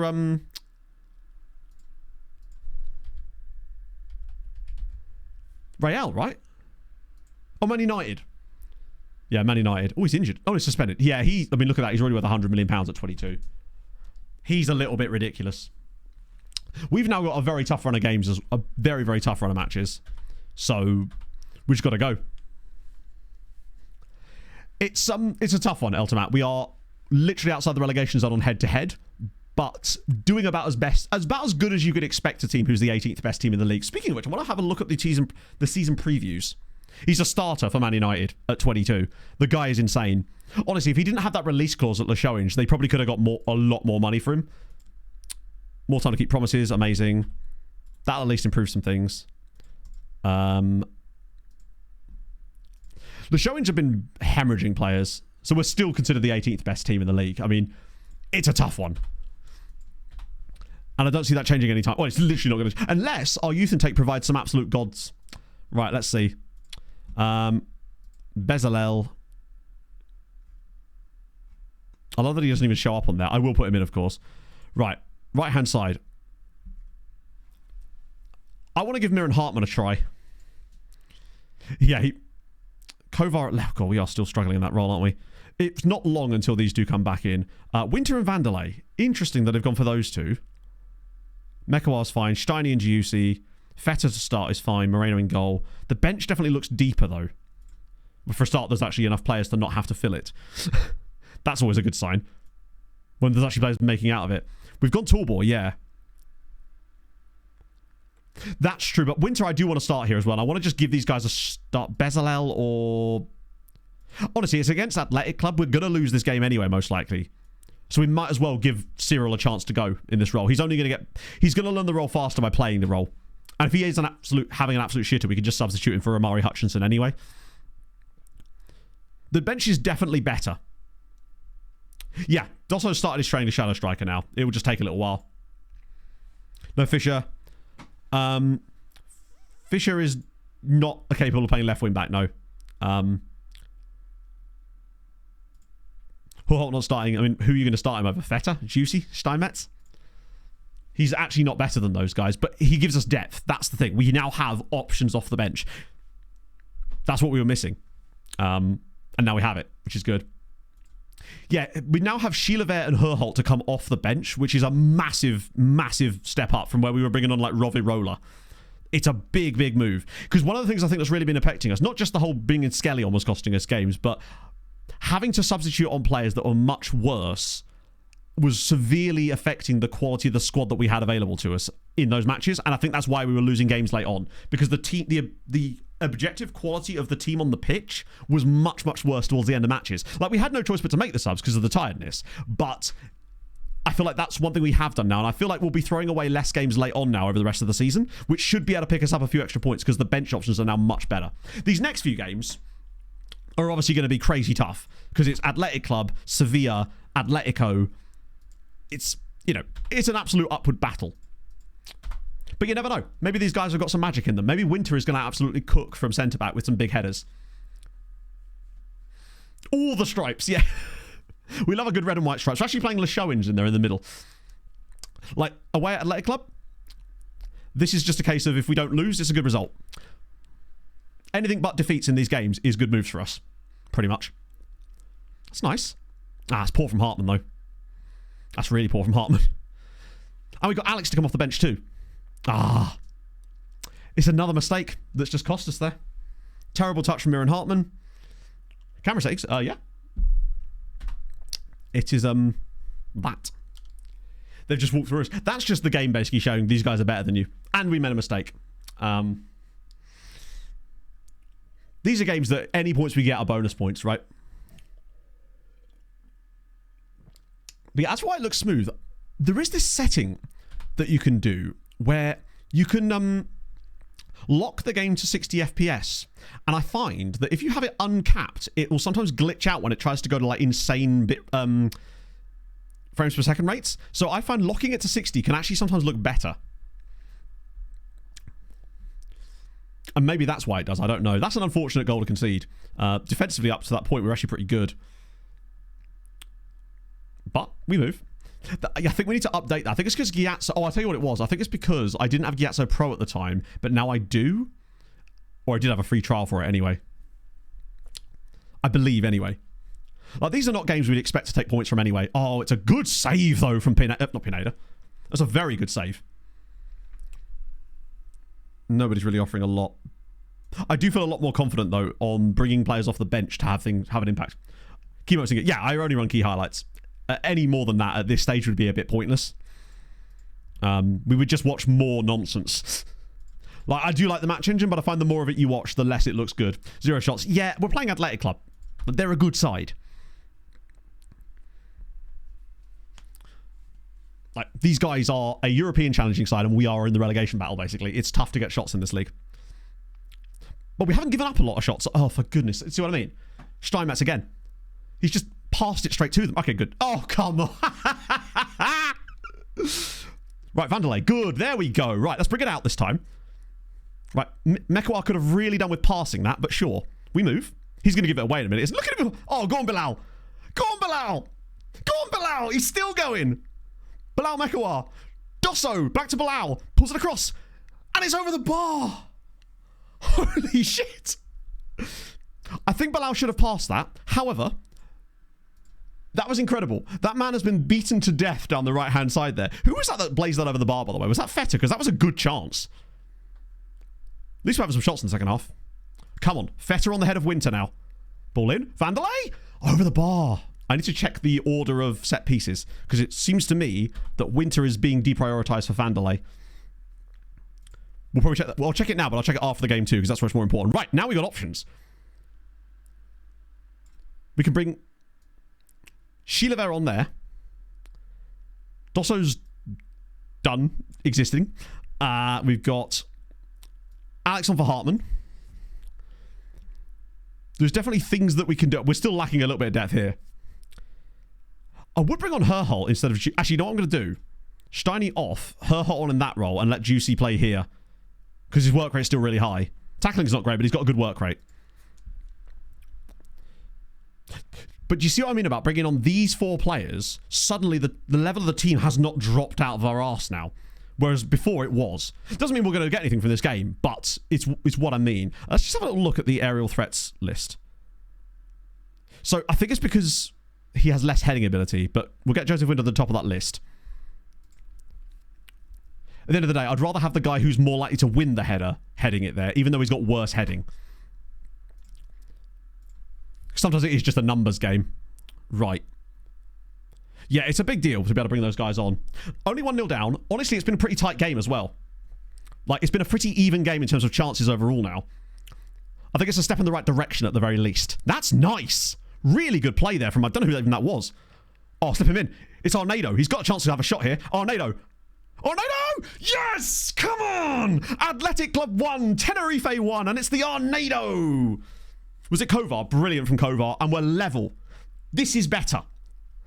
This is also absolutely world-class from Amari Hutchinson. What a pass. He waited perfectly. Arnado was really patient here to get the back onto his... Oh, beautiful. Okay, even if we lose this now, I feel like this team looks... Look at this. This is much better. The subs worked, but we put ourselves in a position for the subs to work because we weren't, like, lagging out of our arse in this game as much. We probably will still lose this just because it's La Liga, right? But the levels are definitely better. The substitutions feel more impactful in the game. Well, that's good from Kovar. Oh, no. That's a shame. We are going to lose this 2-1, unfortunately, because of that. Or maybe not. I think a goal is coming here, to be fair. Hutchinson again. Arnado. Come on.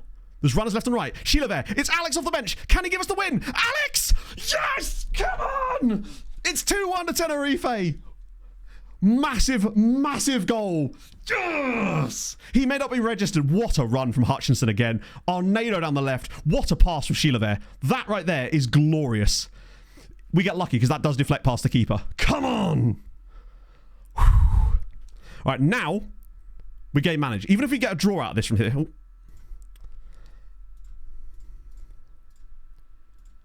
Come on. We've deserved it. We've been the better side. It would suck to... Like, even if this doesn't end up being a 1-1 draw... a 2-all draw, it would fucking suck. But it would be better than nothing. And in games down at the bottom, sometimes you just need a little bit of... Oh, no. Oh. I think this is probably going to be the equaliser for Athletic Club, but... Oh, maybe not. Hello. Sensible now. Arnado again. Arnado's looked really good in the second half. That's a great pass. Sheila Vera again. Arnado, round the side for Hutchinson. Oh, surely not to kill it. Amari Hutchinson to kill the game. And he has. It's 3-1. It's 3. Omari again. Arnado, Sheila, Omari, the lads. Look at the play. This is great from Sheila again. Sensible play. Arnado, what about that for a first-time ball? 3-1. Arnado's finally cooking in this system. Omari is brilliant again. Oh, it's glorious. Right. Do you see? I'm actually glad that this game has happened in the way that it has because it proves what I was trying to say about how our the depth was costing us so dearly because we simply weren't being able to bring on players of this kind of quality. It's 3-1. Arnado, Alex, Omari Hutchinson. Arnado, man of the match. Thoroughly deserved. He was godlike out there. And bear in mind, Arnado wasn't a substitute. He was on the entire game. But having that extra stuff around him just... Oh, huge. And it's a deserved win too. We're creating more chances. Should have got free kicks? I don't know, actually. I know what you're asking, but I don't believe he... Not really, no. Oh, so goddamn good. Match momentum. Oh, hang on. Yeah, I mean... We just absolutely tore them apart in the second half. Oh, no, we're just using default Atomico. I don't like the other match engines. 96% pass completion. It's like he just got unlocked. And I think part of the issue as well was Hartman and... what's his name?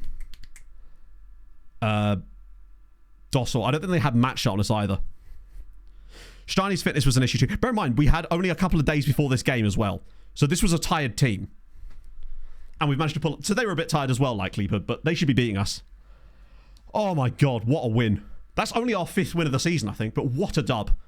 That's our first win against someone that you're like, okay, there's something here. That's such a big 3 points. This is where the game crashes now, because we've stuck too long on that screen. Oh. Enormous. Moves us 3 points clear of the drop zone, albeit we've played an extra game, but... Oh. Yeah, they're not used to the tactic either. This team is better. It's... Oh, God, that feels... Now, we could go and lose the next game. Because Sevilla are not a muggy side, but they're not as good as Athletic Club. After that, it gets a bit more difficult. Like, our next run is pretty dastardly. Like, Villarreal, Girona. Granada's okay in there. Really, it's this last batch of games here. Exception of Real Madrid.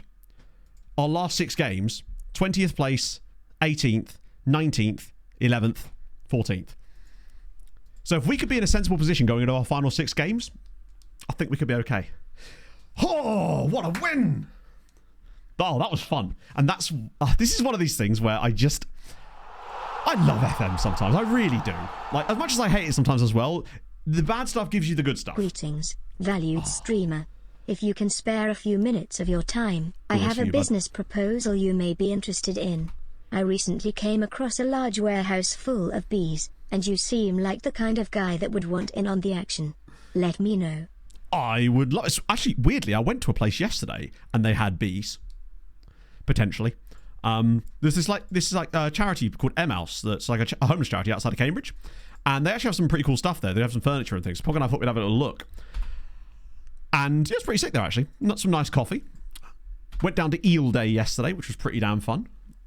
You know how in for like Chinese New Year they do this thing with the dragon where a lot of people are underneath this dragon and they sort of walk around. They had the same thing but with an eel, and I'm just like, that is my favorite thing in the world. Just, what more do you want? What a great day. But I'll tell you what, the actual main bit was a bit of a sensory overload because it was so congested with people. I'll wait. I'll let you fill this bit for me, chat.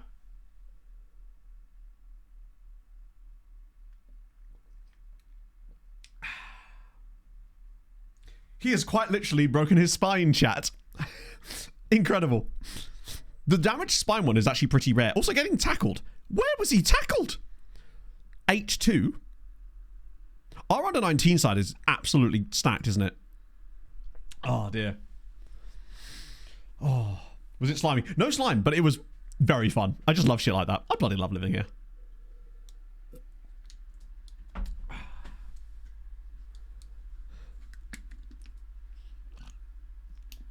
And I am just honestly so proud of Pog for not just being able to complete park run, but by able to do it and to get under half an hour was incredible for her. Injury sometimes. To be fair, that guy's not a starter for us. You'll always notice that we're getting a lot more injuries. The reason for that is because of the amount of squads that we have in Spain. There's just the sheer number of players on our books makes it look worse than it is. Although I think that guy actually was at one point like a fringe first team player. It's fine. It's not a serious injury. We've already had our bad share of injury luck. The eel cult, maybe. Maybe. Also, it turns out that the coffee place we go to, they have this, like, I've told you before, they've got this, like, a permanent structure over the other side of the city. And they do, like, a quiz night on the Wednesdays. And your boys thinking of putting a team together. Potentially. Oh, I totally forgot to mention this. The reason Juicy's got a new contract is because he asked for it, and I thought it would be a good opportunity for us to increase his release clause to £40 million.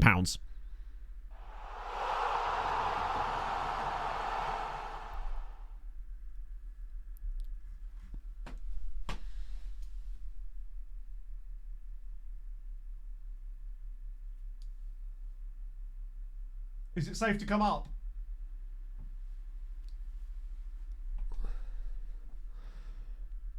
What the fuck? Smart Patrol? What the hell? Thank you for the 10 gifted subs. That's wild. How's it going? Forgive me, I don't... Oh my god. We need to beat Athletic Club more. Thank you so much, my friend. Forgive me, I'm not super familiar with your name from chat, which means you may just be a lurker, and that's fine too. I respect the lurkers a lot. So thank you so much for that. It's incredibly kind of you. Oh my god.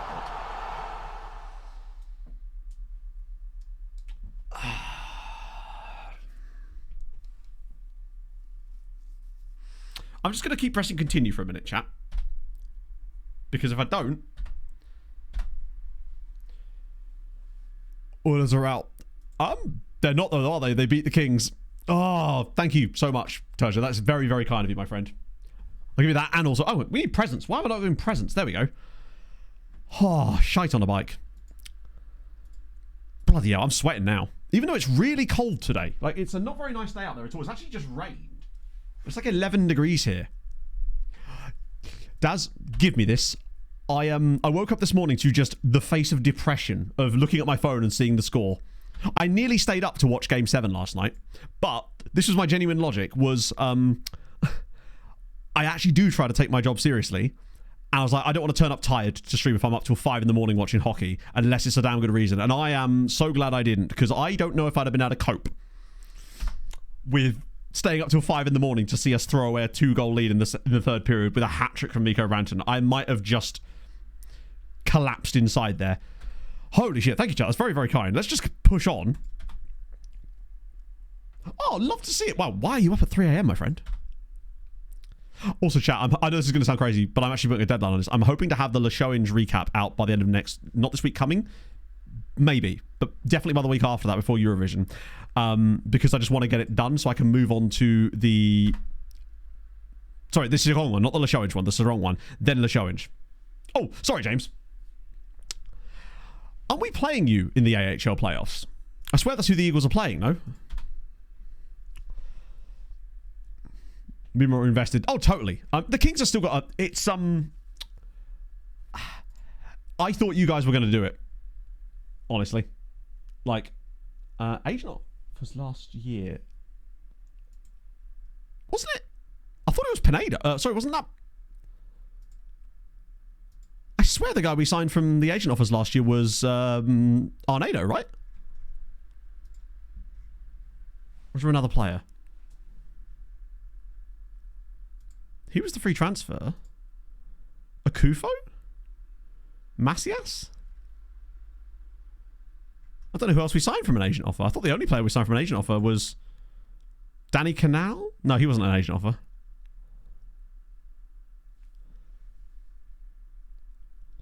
Likes to lose playoffs. It's the fact that they've done it 4 years in a row. Oh, Derrida. Hockey Legacy Man. Yes, Wally, I would. Just because it's not anywhere near as detailed as, say, like the FM equivalents, like FHM and EHM. It's a little bit lighter. It's still pretty deep, but it doesn't make you do, like, crazy over-the-top stuff. You're more doing hockey GM than you are, say, the actual coach itself. You're not really deciding on tactics or anything like that. It's more to do with, like, making trades and drafting players and stuff like that. My Elite Eagle sale is still going very, very poorly, despite having Maddox Schultz. Yeah, the Kings are... I thought this was the year that the Kings did it, honestly. I thought with Darcy Kemper playing the way he was, but you just cannot account for having McDavid and also Evan Bouchard in the playoffs, apparently, is just a monster. That and Cam Fowler, what's up with that? Different team, of course, but, like, do I let this happen? I might, honestly. Marcus isn't in our squad anymore, is he? Could have put the Leafs. I know. The question is, chat, how do the Leafs muck it up this year? What is going to be their... Oh, actually, that reminds me. I hope we haven't lost any Patreon regions. Want to make sure we stay on top of that. 67, still good. Oh, there's actually only one of you out of the club. I think those must still be on trial here. It was a long January. Let's go. Yeah, we were 2-0 up in the third, and then gave up 2 power play goals. Just shocking. Least the Spurs of hockey. There's really... We actually talked about, like, comparing hockey teams to football teams, and it's really tough just because of the cyclical nature of American sports. It's tough because all teams, generally speaking, for the most part, other than Buffalo, go through some period of, like, sustained reasonable levels of success and having good players. Again, other than Buffalo. But there are obviously exceptions that prove the rule. Oh, I hope that the Stars win it. Because for Mikko as well. Like, he looks like he's absolutely cracked in the playoffs right now. The fact the Stars beat us as well without even having Miro Heiskanen or Jason Robertson, that's crazy. They shouldn't be doing that. That's really on us choking that too. To give you an idea, as far as I know, the Buffalo Sabres have the longest playoff drought in American sports history. Buffalo haven't made the playoffs since, I think, 2011. Or was it 2012? No, it might have even been 2010. It's an insane length of time, particularly with the amount of draft picks they've had in that period. A lot of which have then left Buffalo and gone on to do great things, a la Jack Eichel. It's catastrophic how bad they have been. But they're always great the moment they're out of playoff contention, which means they never seem to get the very best draft picks either.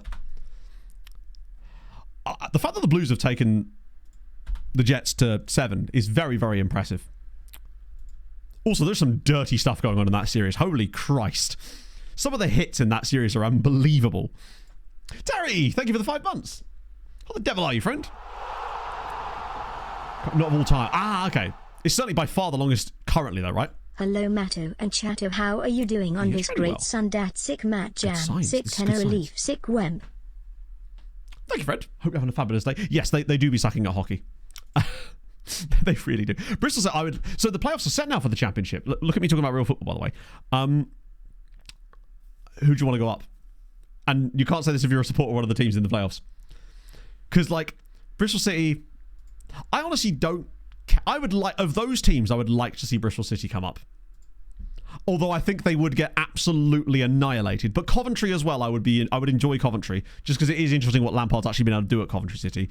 Sunderland would still be a fun story. I just don't. The only reason I don't care about Sheffield United, because I actually quite like Sheffield United, but it's just such a recent Premier League team. Yeah, Newcastle, Sunderland in the Premier League would be great. At least the playoffs and the Championship are more interesting this year. Because last year, I must admit, I had so little interest in the playoffs. It was crazy.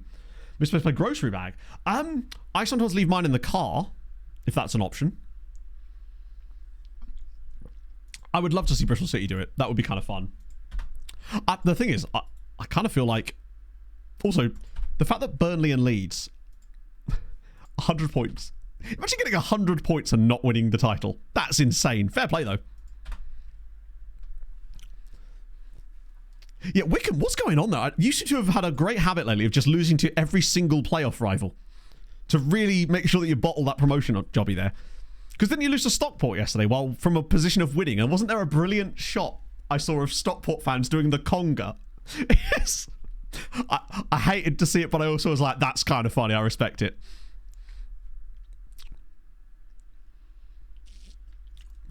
Also, Birmingham, 111 points. That's insane. He dropped it. That's great news. Oh, look at this. So Alex is still worried about the poor dressing room atmosphere, which should go away in a minute as well. He's fine with that. He's going to start loads more next. This is going to clear up really nicely for us, I think. Oh, they spent a shitload of money. Of course they did. I mean, Fulham were the beneficiaries of a lot of that money. So I'm not going to knock it. That Jay Stansfield cash is doing lovely old jobby for PSR, I've got to say. Yeah, who actually was the golden boot? I guess they're all in on the Conga stuff. You're right. They're just copying it from me. Oh, that's what I was going to look at. Dynamics. Then we've got 111 points, James, is what we were discussing. Where am I looking here? Oh, it's promises, isn't it? Improved training facilities. Oh, yeah. Oh, he's only got a... Oh, my God, an insane goal! I've just seen the most insane goal! Hi, Matto. Been really struggling with my anxiety lately. Just a little thank you for being a voice in the room with me. Thank you, Zugmundo. I just hope you're okay. The last, 5-6 days, I've been in a very similar boat. To the point that on Friday, it felt like there was a black hole in my chest. There was this sense of numbness. And... just to clarify, this isn't one of those, hey, let's make it about me. It's more like I understand what you mean.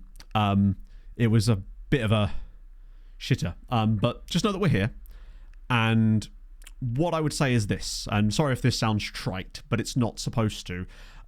You and everyone else in chat right now, you have a 100% record of getting through these things. You are undefeated so far. So why is that suddenly going to change now, right? You're not the Avs. And to be fair, the Avs had a terrible record. So that's what I've been trying to cling to. So hopefully that's helpful in some way. I don't know. But just know we're here, you know? It's been a rough few days for me for some reason, whatever. It's just been... I don't know, the arse fell out my mental health. It's utterly beyond belief. Thank you, Don. What is going on here?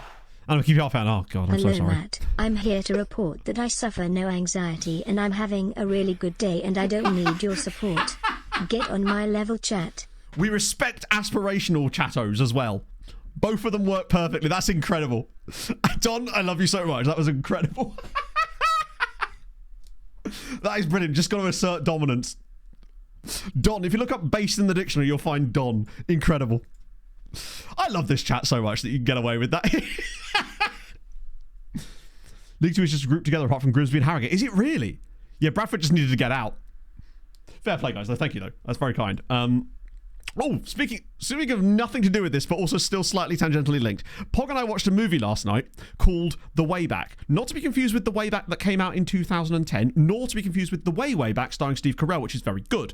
It's a film starring Ben Affleck about a high school basketball team, and we thought it looked a little bit like McFarlane USA and a lot of those other types of movies. Would not recommend it. It's basically an hour and 48 minutes of Ben Affleck swears at children.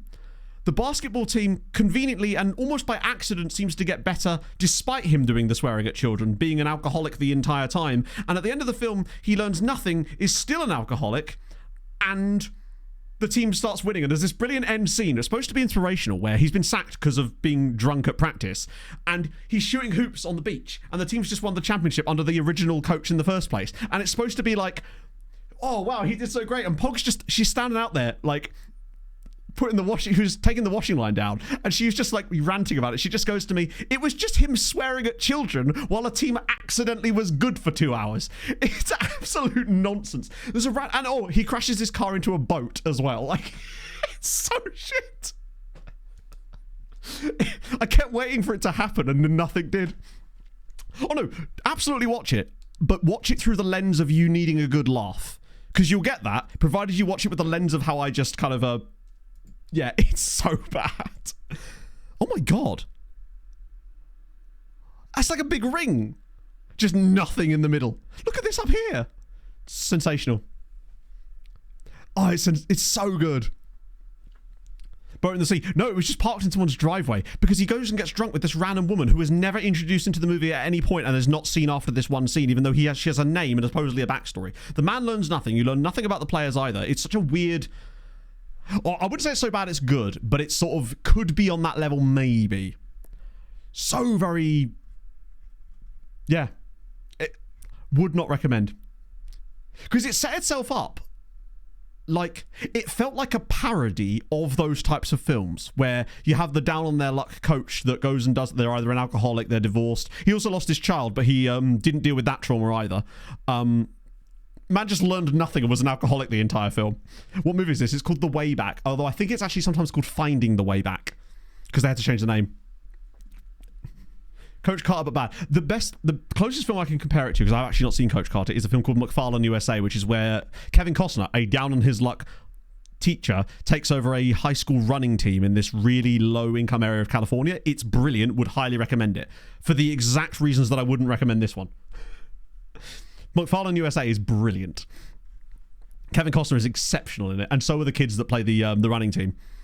Right, I guess we go with the same lineup, right? School of Rock for Athletic Kids. Kind of, actually, yeah. But none of them got Stick It to the Man, the Osis. I think we're not that far off of an Action Pong return to, which is tremendous. But Kovar's done okay. His average rating is passable. Winter was great in that first game. Alex gets to start this time, I feel like, because Miran Hartman was having a bit of a shitter. And that's fine, because we're going to bring him off the bench. James Edwards. He's got 2 England caps and he's on loan. Estanis is probably not going to be out for a while still, I think. Did he kidnap? No kidnapping took place. As far as I remember, anyway. I might be wrong about that. Right, let's go. This one's actually more winnable than the Athletic Club one.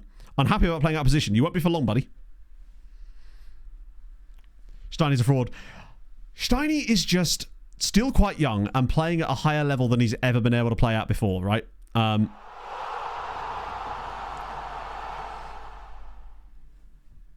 on. Before I do anything else, I'm going to at least start the game. Steiny has no stamina. Like, Mrs. Steinmetz must be potentially even relieved. Christ on a bike. Darcher, what the hell? Thank you for the 20 gifted subs. What the fuck, chat? Oh. Thank you. You've been very kind to me today. Yeah, oh no, he's very good for those 60. Well, he's actually not when he's on the pitch, but maybe he's better between the sheets. You know? Who knows? Thank you, mate. Gotta get the presents. I have to. Bloody hell. Hopefully it will guide us to another win. Oh, Jesus Christ. A different Jacko has entered the chat. Oh, hello. Dosso, can he show a bit of that athleticism here? The gang lose 3-2. Oh, go on, Cyril. Wait, he's still got it. He's still got it. This is what I like to see out of it. Oh, okay, I love this. He just decided against running in the middle. It's like, I can't be... What the fuck? Chat, we're trying to win here. Dosso, it's Feta. Can he make it 1-0? Of course he can. It's 1-0 to Tenerife. It's going to be given offside, isn't it? Please don't tell me it's offside. It's not. Oh, my God. Oh, my God, an insane Oh, come on. goal. I've just seen the What is most it? insane goal. Hi Matto and Chatto. May the 4th be with you all. Keep your We lead. peckers up. We're What a all pass here from for Tuesday. you. What a Also, run, what a Matt, pass, what a get finish. back to work. P.S. I love Star Trek me. Kappa. Do you know if there's a train Oh, coming I'm trying, mate. I am. Oh, yes, Tommy Jim very as well. Thank you sure. very much for the follow. They are building Hang it on. now. Thank you for the £20. That's insane. Oh, I can't cope with all this. How much would that push us onto then? Would that push us to 20? 10? No, come on now. It's going to break the stream. Oh, Jesus, James. Thank you so much. As Dosso's now in behind. Can he make it 2? Cyril Dosso for his debut. Not quite. What the hell? Is my button's broken? Oh, God. It's actually just... It was randomly delayed there as well. Fan delay and it's saved again. We're just suddenly a different team. Look at the ratings on these midfielders. Players like Arnado and Giuse that have struggled a bit at times this season, all of a sudden, just stepping up. Right when that's offside. Surely. Wait. Yeah. Oh, sorry. Right. Let's try and sort out the... thank you, chat. That is incredibly kind of you. We just try and got the... set piece we've got. Oh, yeah. I guess we'll just live till after this game now? Nah, fuck it. I'll do it here. Might as well take advantage of it, right? I mean, maybe Vanderlei is actually better man to have. He still has 17 jumping reach. But we'll see. Dosso should be scoring that, but at least he was in the position to have the shot. We are absolutely flying right now. Now, this could still go horribly wrong, but I do trust that we have the bench options to keep the game moving. We'll probably concede a random corner goal now, but it is what it is. Oh, go on. Arnado. Yes. Come on. Show that athleticism. He's got... oh, it's 3-on-3. Go on, buddy. Just keep going. Space is there. Oh, Dosso. Okay. He's going to do some crazy stuff here. I feel like he's got that kind of personality in him. Look at this. Dosso is very much... it feels like Dosso has this ability to lose the ball but still keep the ball. He's so resilient in possession. Dosso again. He's through. Can he score his first goal for us? No, he's at the post. Oh, man. This is a man with 18 finishing, by the way. He's like Oriola, but better. Oh, the chance creation in this game, though, has been exceptional yet again. Ooh. Tell you what, who takes these? Nehemiah Dosso. It's Feta again. Surely not doubles for him. Oh, clipped over the crossbar. Whew. It feels like he's learning the tactic a little bit more, though, because he wasn't really getting those kind of attacking chances in the last game. Whereas today, he may be missing them, but he's at least in the position to have them. Mekawa. Alex blocked again. Alex scores. It's 2. Alex's 7th goal of the season, and suddenly we're 2-0 up against Sevilla. 5 goals into... What a finish from Alex. Oh, the faith is showing. This is where we qualify for Europe. No. The fact that he recovers this on the half volley, bang, 2-0. Oh my goodness me. If we could just get a couple of... It does just feel like it needs those little players to take it all the way along. Yes, Dosso is the guy from Ammonia. It's not worked out brilliantly, unfortunately, Asher. It turns out he's much worse than we thought he was going to be potential-wise, but he does have good attributes still, and we've had to pay an earth. The fact is, Basil, there's definitely a time and a place for changing things, and I think I probably would have done were I not so tied to this exact style of play that I really like. And there's still probably room for improvements at some point, but there'll be minor improvements rather than like... Also, are we looking much better on the counter-attack from set pieces all of a sudden? It feels like we just seem to be creating so many more chances off the counter lately. Oh, look at this. It's Alex. Dosso's making the run. Alex will just go outside, won't he? No, finds Dosso. Go on, have a shot, Cyril. And he scored. It's 3-0. I mean, how is that going in? Dosso scores his first goal in Spanish football. And it's such an Oriola finish. It's unbelievable. Darcher, thank you for the 23 as well. Bilal's looking really good. How have we scored? In our last basically 90 minutes of football, we've scored 6 goals. It's a great finish from Alex. Oh, sorry. What about that for an effort? Dreadful goalkeeping. That's just a bit of luck there. Like, we've got fortunate with their goalkeeper. But it's nice to get that, right? We've had some luck go against us. This seems to be a bit of it coming the other way. We've been good tonight and deserved the win, but 3-0 is very harsh. Shiny's not having the best day of it either, unfortunately. Oh.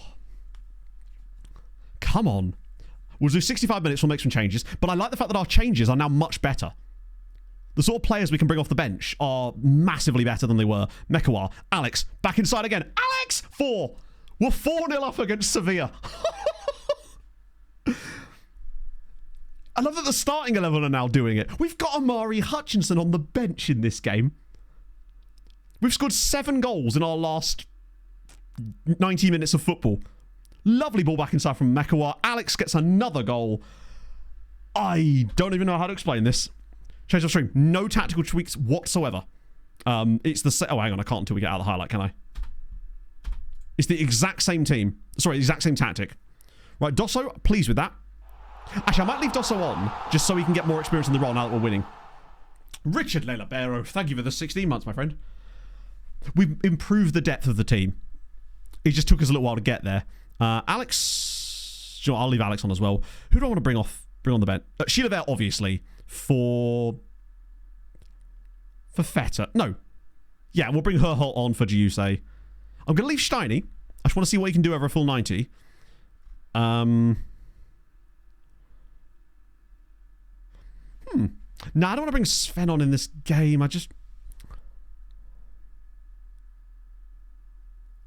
Yeah, Dosso's definitely getting there. Yeah, the fact that we're on 1 match a week for the rest of the season is really useful. See you later, Daz. Enjoy the rest of your day, man. I might actually take off Alex. No, I'm going to give Hartman another go. I am going to take Alex off. I want to give Hartman a run because I want to get his match sharpness up. Because he's going to be useful in the long run. I was even tempted to bring Amari Hutchinson on there. I could bring Canal on, I guess. We'll make another set of subs at like 75, I think. Good save. Good save. Really, really good work there, lads. Actually, Hartman's match fitness got quite a lot better from that one game. We're 4-0 up against Sevilla. Even the goal difference is starting to climb now. Brilliant again from the... But why is it in the last 2 matches, I've noticed, I wonder actually if the lineup of our players has suddenly meant that we've now got the perfect counter-attacking players in the right positions, just due to the makeup of the players on the pitch now. It's giving us better counter opportunities. I'll drop Vanderlei out for... Who's played better lately? Danny Canal's pleased, which means he gets the nod on account of his pleasedness. I do want to manage Dosso. Maybe I will drop him off here and get Omari on for a bit. It's just nice being on the... It's nice to be looking at the bench and going, ooh, who do I want to bring on where? Rather than going, I have no one to bring on anywhere. Big-headed clearance. Ooh. Moreno, honestly, I think has been a bit hard done by because of some of the defensive... Like, this team had, I think, a combined 12 mistakes leading to goals. Which is by the halfway stage of the season. So there was just a lot of mistakes in the team too. And I think he was getting a bit unfairly punished. I'd like to think that... Oh, hello. Go on. Hutch to square this, surely. Oh, what a chance. Good play from Amari Hutchinson. Nearly creates us another opening there, which Sheila there probably could have buried. Yes, get Smatesy available for some BT in games. Get him working on that, because he's still going to be a bench option for us, but unlikely to play. 4-0 win. Absolute domination. A clean sheet from Moreno. Bilal was glorious. His key passes were off the charts. Feta with 4 key passes as well. He's always been good. Even when we were bad, Feta was the one player that was still doing stuff for us. Oh, amazing. Back-to-back wins for only the 2nd time this season. Yeah, Real Betis are scary bad. Like, you might think, oh, this is just FM. They're having a weird time. They actually are that bad. Yes, we were talking about that on Sweeper last week, the Avellino thing. And suddenly, we go temporarily at least 6 points above the drop zone and finally back above a point a game. We only need to get to like 35. And we've just gained points in games that I was hoping we'd get something against Sevilla, but that win away at Athletic Club was a big deal. I want to switch you above him, and honestly, Skelly should... Wow, Skelly's actually losing a touch or two. Vanderlei probably deserves to be there, honestly. Yeah, they are that bad. You might think, oh, no, look at this. They've actually only earned 12 expected points this year. Yes, they've underperformed, but not by much. They are legitimately horrible this season. And we took a draw against them, naturally. 56 goals conceded in 22 games. We're also scoring a lot more than the teams down towards the bottom, which is helpful. Like 38 goals scored this season is very good. Oh, that's so much better. God, I now feel so much more positive about the rest of our season and the youth intake. Because now it doesn't feel like it's such a massive deal. Oh, I need to set Smatesy available, don't I? Oh, Jesus Christ. Incredible.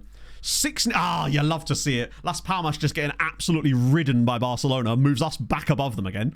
Obviously, we were above them on head-to-head. But that's good to see. Real Sociedad beat Cadiz. Osasuna beat Sporting Gijón. All the results that needed to go our way did. Las Palmas getting rollocked. Great scenes. Lamine Yamal, of course, doing bits. What a player he is, by the way. Because the fact that he's still only 27 in this save is crazy. Yeah, that's a big step up. Remember, our 2 games before that, we lost to Las Palmas and drew at home to Racing Santander and barely registered a chance in those games. Oh. We actually checked, James. So the lowest points tally in this save, I believe, was 17 for a team in La Liga. Now, obviously, in history, it's much lower than that, and I think they're unlikely to beat the record. I think it's actually 9 points or something crazy. Svenny available for the B team. Was my next trick. He's also wanted. Who's he wanted by? Casapia. Oh, my mouse has been a bit funky. There we go. Svenny boy. Oh, I can only set him available for the under-19s. That's weird. Hang on, let me try and do it from a different menu. Huh. I'm not allowed to set Sven available for a B team. Is it because of his age? Well. We have had a little look around some of the other leagues. Oh, he's played too many games. Oh, okay. Oh, well. He might still find some bench opportunities. I think it's more that he's played too many games. But yeah, the other leagues right now, they're relatively normal. I mean, Hoffenheim being second in the Bundesliga is pretty interesting. Napoli running away with Serie A. Ajax being bad again. No huge takeaways. Yeah, I mean, look at this next little run. Atletico, Villarreal, Girona. I think Steiny is one of those players that I just don't know where his ceiling is. Oh, hello. And Barla, hang on, did he score? Oh, no, he is, but he's playing for another Spanish side, isn't he? I forgot he's back on loan there. I love the fact that Nekawar is developing really nicely. He is actually starting to get a decent level of physicalities. The career path so far has been Mariska Merch in Luxembourg. Did not go well, but we were absolutely up against it with the fact that they hadn't won a game all season when we took over. Then we went to Cardiff Draconians in the Welsh second tier, nearly got them into Europe in 2 seasons, which was fun. Then we went to Italy. We don't talk about that. Never happened. Then spent 3 seasons in Belgium with Serong in the 3rd division. First year had the most insane XG underperformance I've ever seen, other than maybe that season with Cape Town Spurs a few years ago. Then in the 2nd season, we lost out on promotion to the 2nd tier in Belgium in the most heartbreaking way possible on games 1, where we went into the final day with 6 teams being able to win the title. We won, but it wasn't enough. Then the final season in Belgium, we actually did manage to win the league by like 26 points in the end. It was insane to get promoted. At that point, we decided to move on to Portugal, managed Lechowin, who'd just been relegated from the top flight. We were 13th at one stage in that season after like the halfway point, and we ended up managing to win the league by going on this insane run in the second half of the season to get promoted. We then qualified for the Europa League in our first season in the top flight. Second season, while playing in the Europa League, things sort of stepped off a little bit, and we weren't quite good enough. We did get to the knockouts of the Europa, but we ended up coming 7th in the league, and things fell apart a little bit. So we decided to move on to Tenerife after we got turned down for the Las Palmas jobs. We decided to go to their next best thing, which was their biggest rivals. And then a similar thing occurred in that one, actually, where we started really poorly, turned it around, got them promoted through the playoffs by coming 7th, and now we're battling relegation in the top flight in Spain, but we've just won back-to-back games. So things are looking up for us right now. How can it be an exception on the suspension? Oh, really? That's funny as hell. Agrath was winding down his career. Wait, what? But he's playing. That sucks. Man has literally got a club. Oh, God. Alex Coombs is retiring at 26 with a club. So Sam Agrath, though. They're retiring with clubs. I think that's the only 2. Yes, the board also got upset at me for not making the playoffs despite the fact we won the playoffs. Yeah, Alex Coombs and Samuel Agrath are retiring in June or May despite literally having clubs at the moment. It's because they're on non-league contracts. And I guess that just shows that there's just simply nothing you can do about it sometimes. It's probably trying to... yeah, it's a shame that it does that on players that you've got, like, set for keep history after retirement. Was that true? When we took over in Luxembourg, there was more points between us and the next best team than there was between that team and... wow. I didn't know that. That's a mad stat. That sucks. Luckily, I'll have to make a note to record the Patreon recap, because there is a Patreon recap this year anyway, so it's not the end of the world. But I'll have to make sure I record it before those games. Yeah, I have keep history on all those players. It's just annoying when it happens to, like, those ones. I thought at least having a club meant that they would retire at a more sensible age. 26 feels very young. Right, at least we don't have to worry about the cup either. We should just burn through some games now. Get to that youth intake. I mean, now we basically just have to manage the gap. The great thing about teams down at the bottom is that they're there for a reason, and they're there because they don't win games. So it's not like we're in a title race where we can expect our biggest rivals to then go and win games as well. I mean, they may well win some games. They're going to, obviously. I still think we'll probably need to get to about 35 points this season to stay up. They'll be tight. Oh, if they had Europe. That might be it. Youngest non-injury time we've seen this map. Oh, I don't know. I don't tend to keep much of a track on it, so it's probably one of these two, because I haven't really paid any attention to the retirement ages of most players. One thing I will say is I'm amazed that Scott McTominay hasn't retired. Oh yeah, they just played in the Copa del Rey, didn't they? See you later, Hadrian. To worry about them. Yeah, I mean, I feel like Betis are almost going to be so far away from us now that it would take even if they put on like mid-table form for the rest of the season, which they're frankly showing no signs of doing, I still think they would be difficult to catch us. Is Ron actually getting better now? I'm training him as a CM because I feel like he'd be better in that role. He's now a wonder kid as well, which is intriguing. We will find a place for Ronnie Boy, or we get 20 million odd quid for him. Either way, it's good business for us. Those two aren't ready yet, but they're getting there. I think Alex keeps his place in the team. Really, it'd be strange to change the squad around at all at this point, wouldn't it?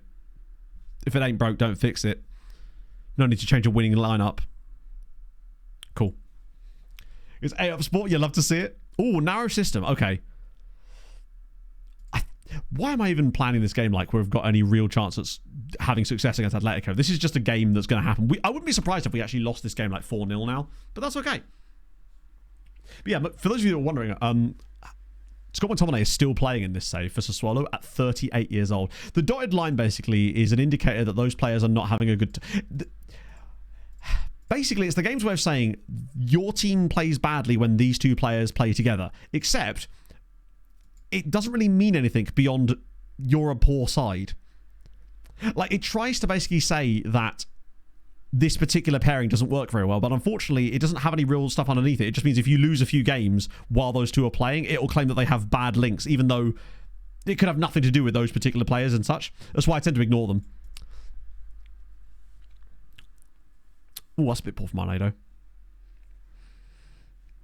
Hopefully we can start to turn... They've had poor ratings when played together, but it doesn't actually indicate that the reason for the poor ratings is because the two players are playing together. It's a bit of a meaningless... It's the same reason I don't take any real interest in them when they're good links either. It just means you've played well with those players in the team. Yeah, it's sort of an aesthetic thing that doesn't really mean anything in the grand scheme.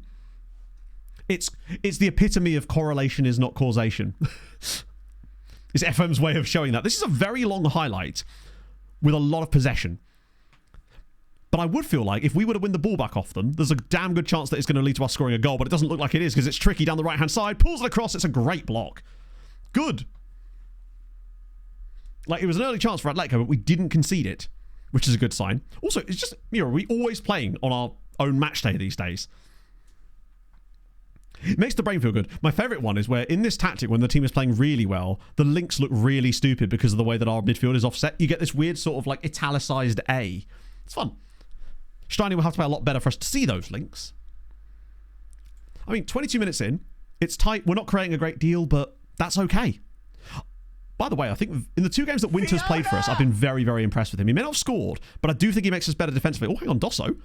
Arnado. Go on. Oh, he's back inside. Arnado! Oh, my goodness. Silly. Thank you very much for the follow. Wait, is that going for a corner? Oh, okay. The keeper saved it. That was good. Ornado's looks like he's just completely woken up all of a sudden. It's winter with the flick on as well. Give away this game. Shiny does seem to be a proper culprit for like weirdly bad passes. And I don't know why, considering his role in the team isn't even to pass the ball. It's just to drop it off to someone who can. I wonder if I can put him on like less risky passes. Is that an option? He's probably got that on him already, actually, because he's a ball-winning midfielder, right? So I'd be surprised if there was anything I can do to stop him from making those kind of passes. Takes fewer risks, shorter passing directness.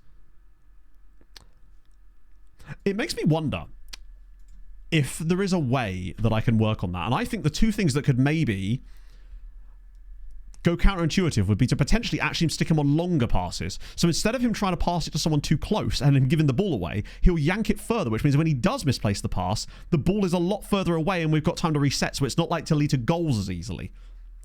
Or I have him sit wider so he's in a better position to potentially play the pass, so there's less likely to be someone in the way. A couple of ideas potentially there. Sorry. Just to clarify, Winter's just got up and won a header, and it looks like their player's just fallen over as part of it, and it's going to give them a penalty.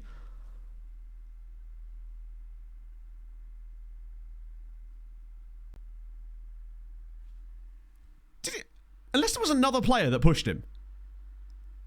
But, hang on, I've got to just check this. Maybe it didn't give it against Winter. Maybe there was another player in there.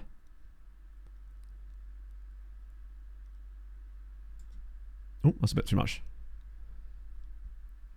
It must have been someone else that pushed him. So it's Samu there. It must be this guy, right? Oh, it was literally whoever this was. Kovar has just pushed him over for absolutely no reason. It's 100% a dead cert penalty. But why he's doing that when our other defender is literally winning the header is mental. Crazy behaviour there from Kovar. Completely deserved penalty, though. His decision-making has just gone out the wazoo. I might even try that on Steiny for the rest of the game. Because I wonder if he's always trying to play Vetter because Alex is so far away from him and it's costing him with the passings. Let me just specifically personalise this to Steiny. Put him on shorter passing. Sorry, more direct passing. Because he actually has good passing and vision. That's the thing. Like, he shouldn't be that bad for it. So I wonder if it's just the types of positions he's asked to pass in that's causing the issues. I love finding little stuff like this that might potentially do the trick. Like the counterintuitive approach. Like we did with the... Oh, dear, that's bad. Big tackle from Winter there. That is glorious. I was like, oh, nearly. That was a nice idea. It's not gone very well in the end, though. Oh, God. No, we're going to concede off it then, aren't we? Back post. Oh, damn it, man. Wait, that's not offside, is it? Wait, is it? I think it might be, you know. Oh, no, it won't be because there's no assist on the penalty. I'm an idiot. I have no idea why that was even up for debate. That's the initial one. Right. It was like a proper movie punch, wasn't it? Like, he's almost like punched him in the back. Like, was it Alex Song that was sent off for doing that in the Cameroon-Croatia game about 15 years ago or something? I seem to have a vague memory of that. Yeah, 2 in 2 minutes there isn't ideal. He literally chose violence, yeah. I love that he's got a better rating than Mekawa. Right, they're nervous. That's fine. I mean, it is Atletico, right? We can't be... Oh, is it Rigobert Song? I thought it was Alex Song. I swear it was Alex Song. Or is that the same player? It's not. Was that actually 15 years? I don't know how long ago it actually was, but it was a good while ago. Yeah, playing with a full, like, compliment is good. Whoa! Hey, buddy. Just calm it down a little bit there, Arnado. I appreciate the enthusiasm, but that was unbelievable. He's certainly... That's the first time I've seen a footballer forecheck. Like, what was he doing? He won the ball, in fairness. Right. Vetter on the... What is that? What was that? This is definitely going to cause a goal for Atletico, I think. Somehow just absolutely all over the shot. I like the part where they just stood there. That was fun. They are on a bit of a mad one today. Only 11 years ago, good God. Either way, I'm old. That was some weird match engine stuff there. Yeah, he was just like, crap, have I left the oven on? This one is just about not getting beaten too badly. It's always going to be a tough run for us. Like, if we can somehow stay in this game long enough to maybe... What on earth is on? He has lost the damn plot. That's a relatively weak effort. Okay, come on to 60 minutes, though. That's fine. We've got options. We're not suddenly going to get loads worse off the bench. That's the beauty of it. Alex definitely does deserve to come off. It's going to have to be Hartman for the time being. Giusei's actually struggled a little bit. Luckily, we've got options again. Arnado, ooh. The one area of this team where we're not amazingly good. Although we could put Hutchinson there, I suppose. That is a really nice set of players to be able to bring off the bench. Herholt, Chilavert, Hutchinson and Hartman. The H's with Chilavert in the middle.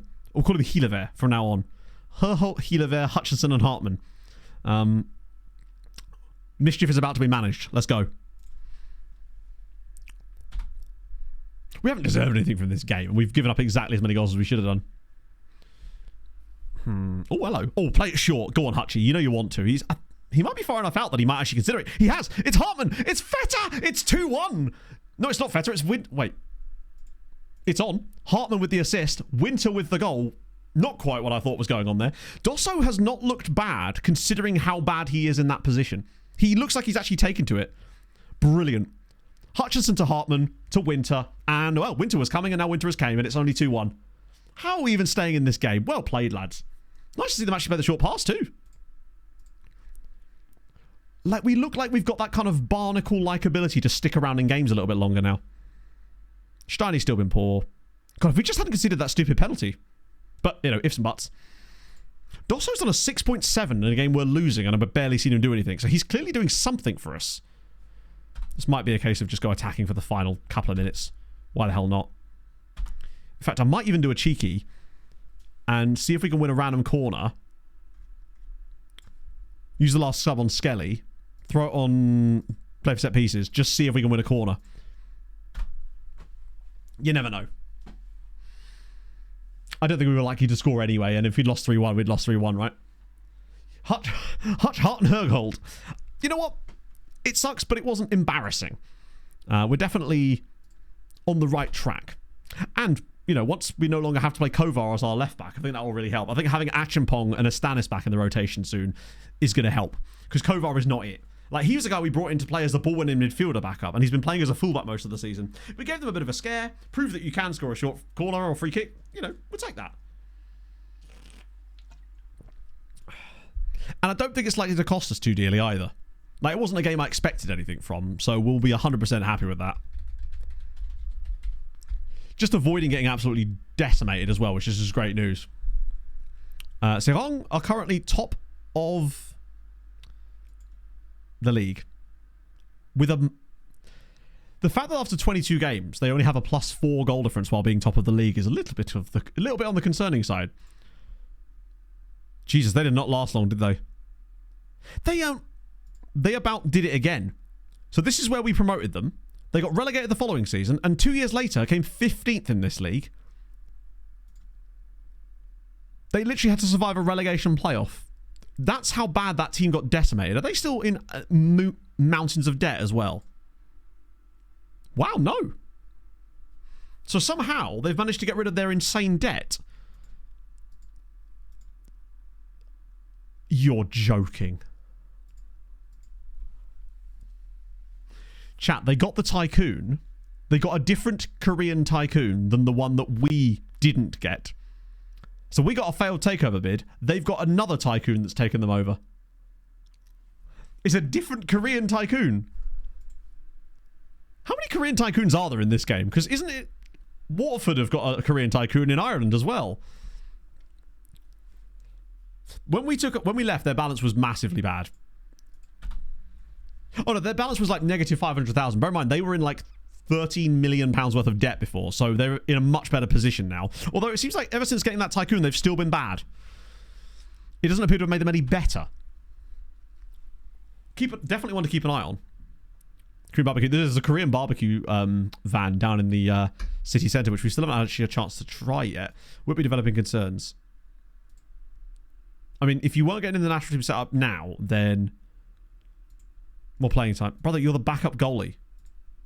Like, which you are completely okay with signing a contract to be the backup goalie.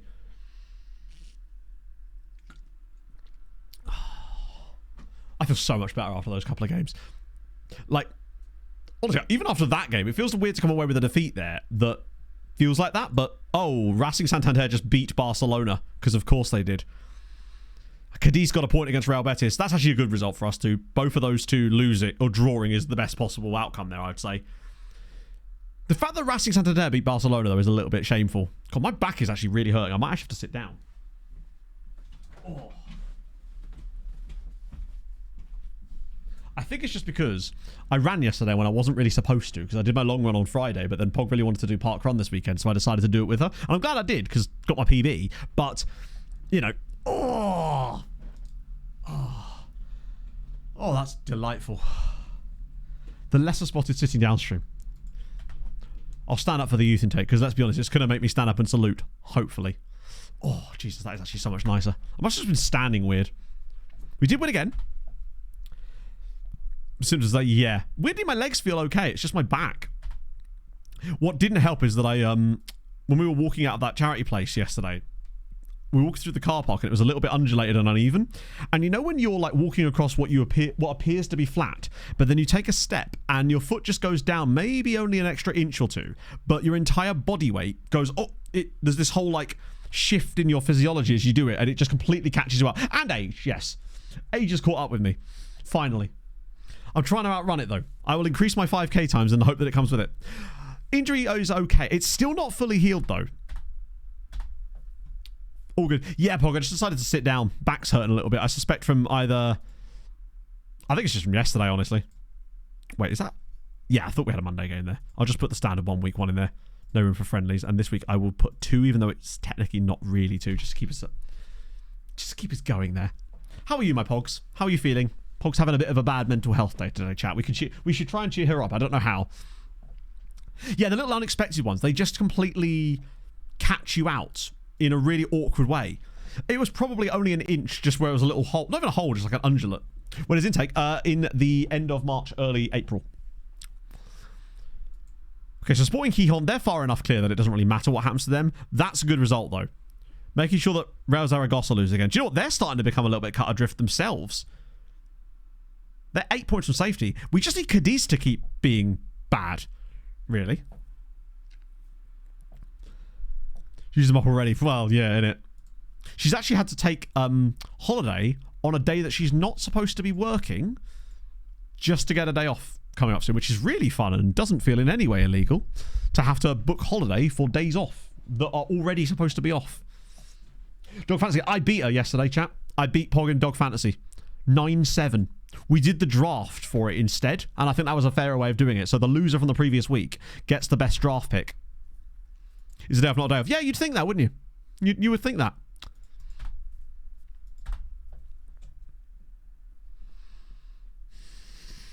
There you go, folks. She can't hear me. She's just texted me to say that she can't hear, but she can read chat. Chat, tell Pog I love her. I can't respond. Well, like, I had Labradors, Golden Retrievers, and I had Dachshunds. And surprisingly, Dachshunds got me a decent amount of points. I also started coding an app for it because I thought it'd be fun. Oh, come on. Winter's out for 4 to 7 weeks. Not just the man. That's actually really annoying. Don't say that. She'll believe her.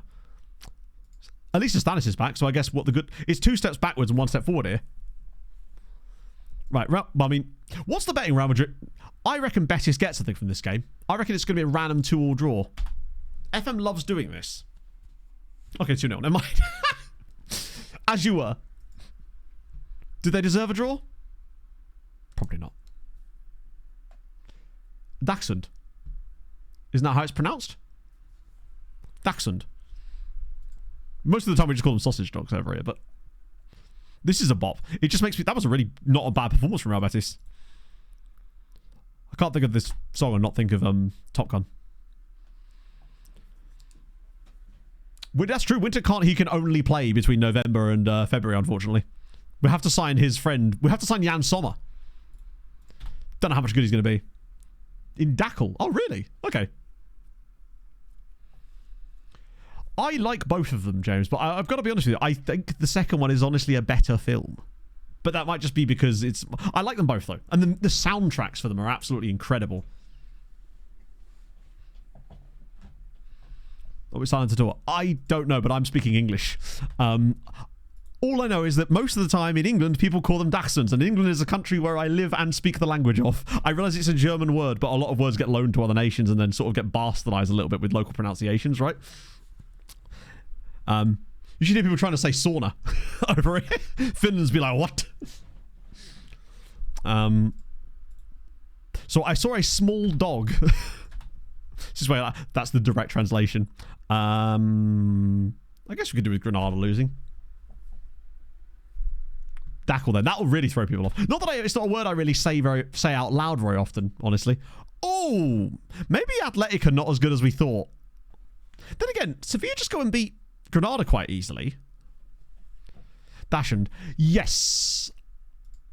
Do you know what? I feel like FM has actually taught me a lot about linguistics because of learning the names of players and stuff. And it does teach you a little bit. I mean, not that my YouTube comments would agree, but like... I think the problem is the moment you try, people go, he's trying, therefore we can criticize him a lot more than someone who isn't trying. Finish above Las Palmas. As long as we come 17th, as long as there's 3 teams below us, I'm happy. Let's show us good God. To be fair, Portuguese were really, really helpful with that, trying to get that right. That came from a brilliant place. It was never like, you're bad at saying this word. How dare you even attempt it? It was more like, hey, let's try and get this right. I appreciate it. It was cool. I respected it. It's good you came in summer.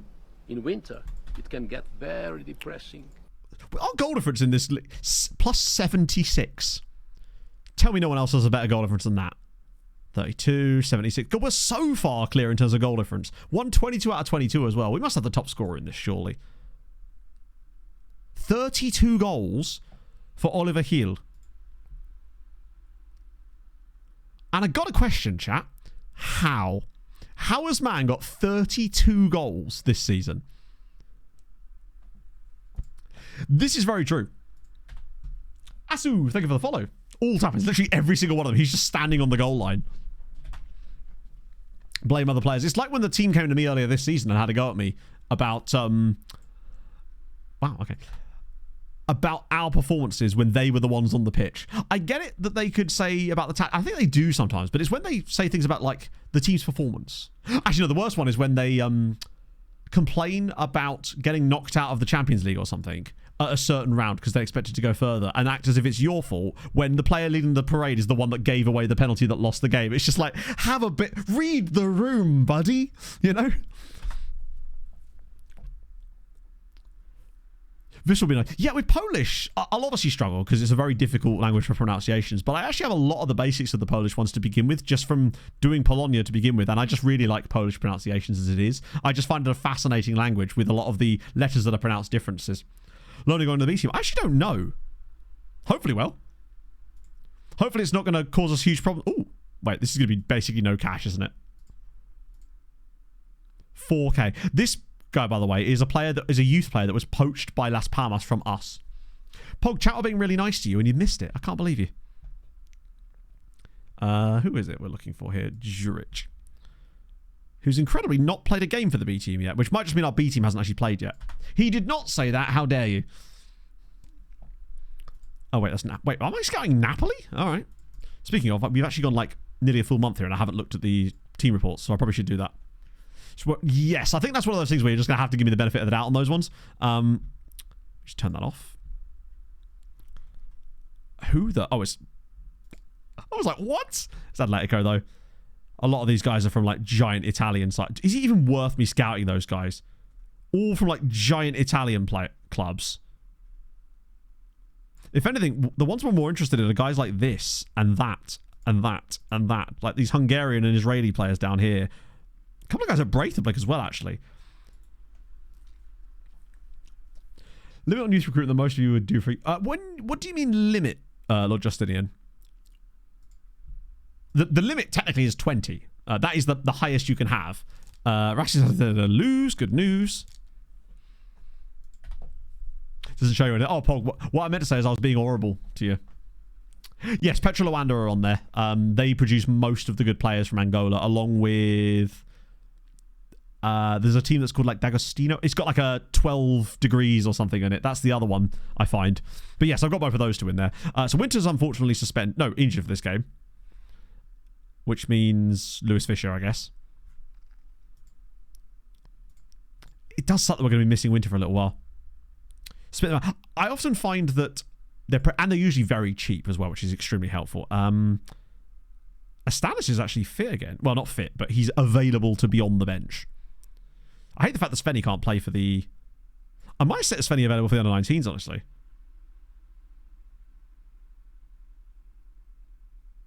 Just like 45 minutes or something, just so we can play a little bit. Let's see. I mean, Fisher... There's no reason why Fisher shouldn't be good. How's Cyril getting on?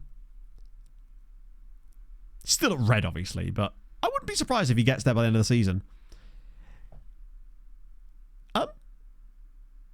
Has it just me, or this might just be because his form has improved, so his CA is better? But it does seem like 4-star PA now is slightly better. It doesn't look as bad. It's still a bad signing, but the price wasn't insane. You wouldn't go with an average youth recruitment club.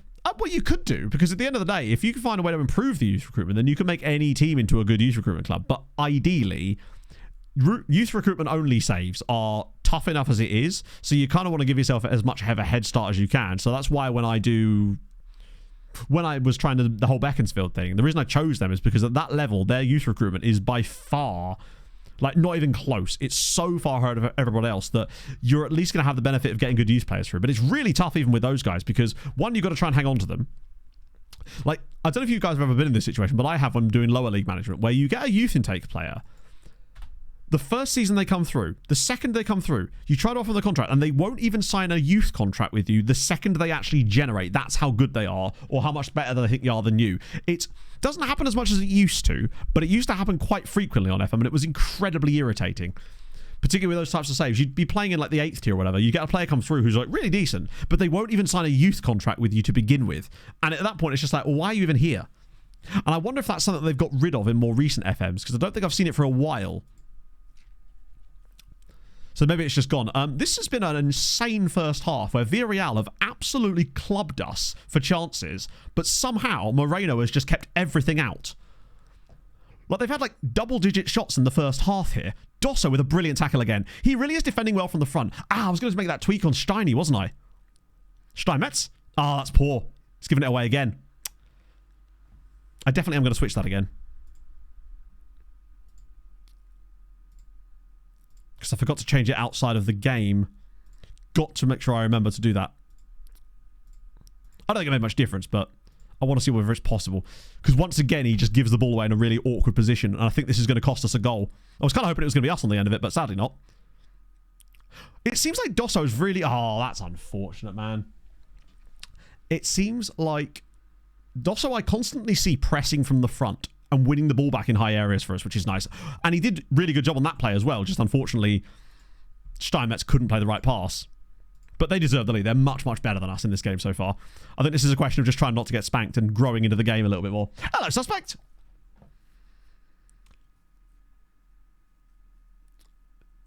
Capped by the rep you had beside you. Okay.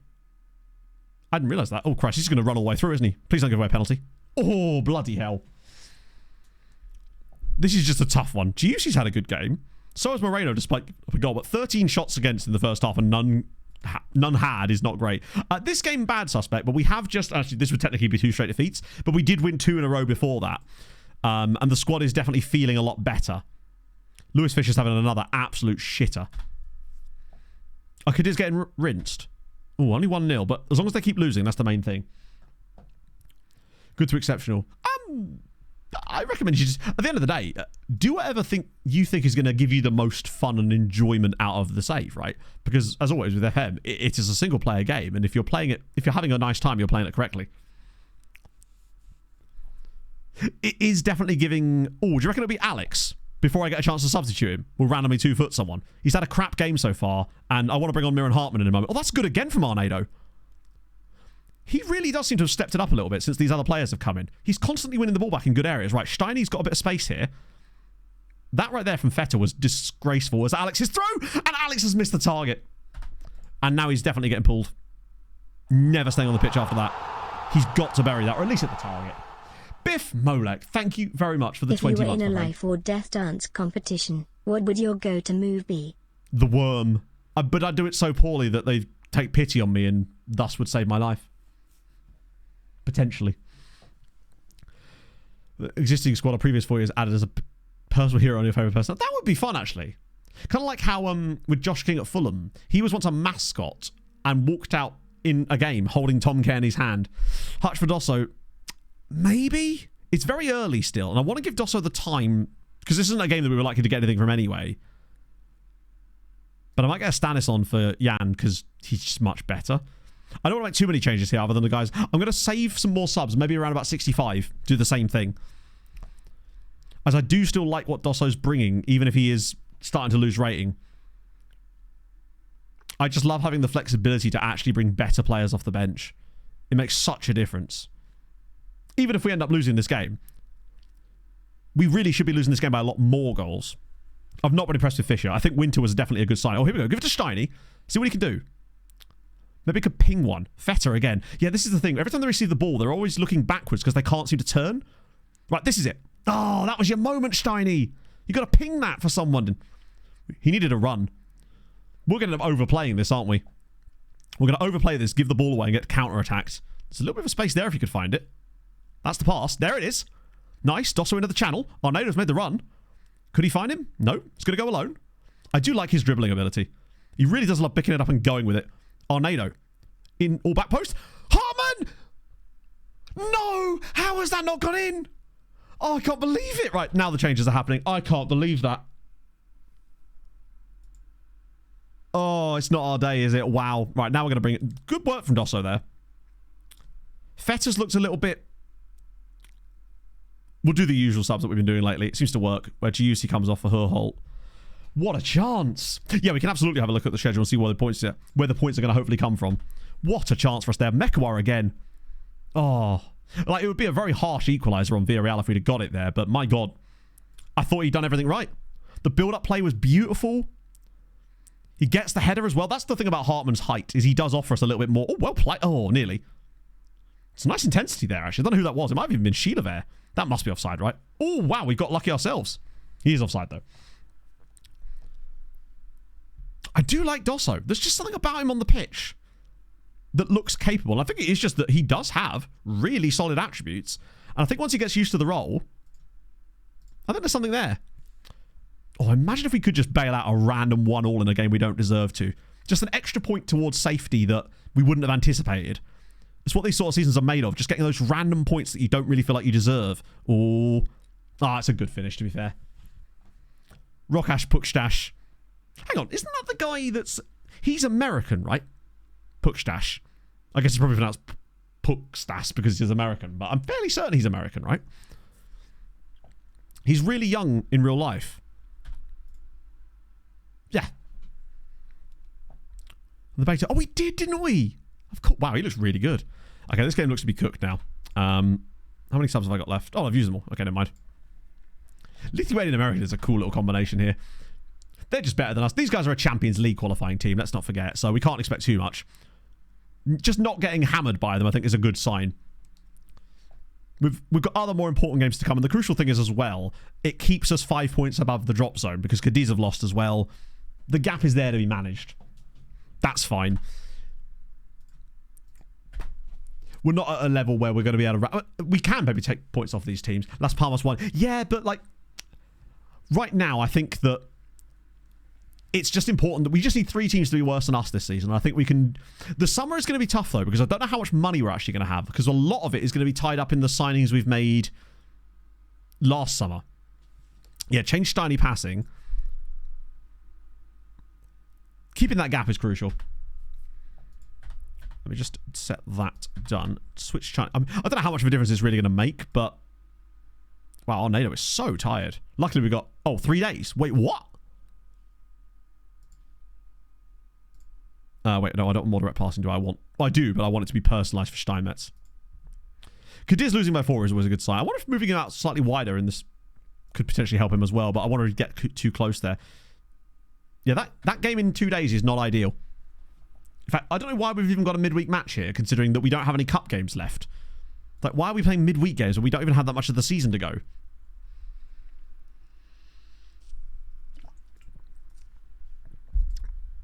It's the worst possible time to play this game. Mekawai's showing pleasing progress again, which is great. Has he actually improved? Like, how many... Oh, fuck, wrong button. They might it's all about you. No, it is. It should be designed exactly for us.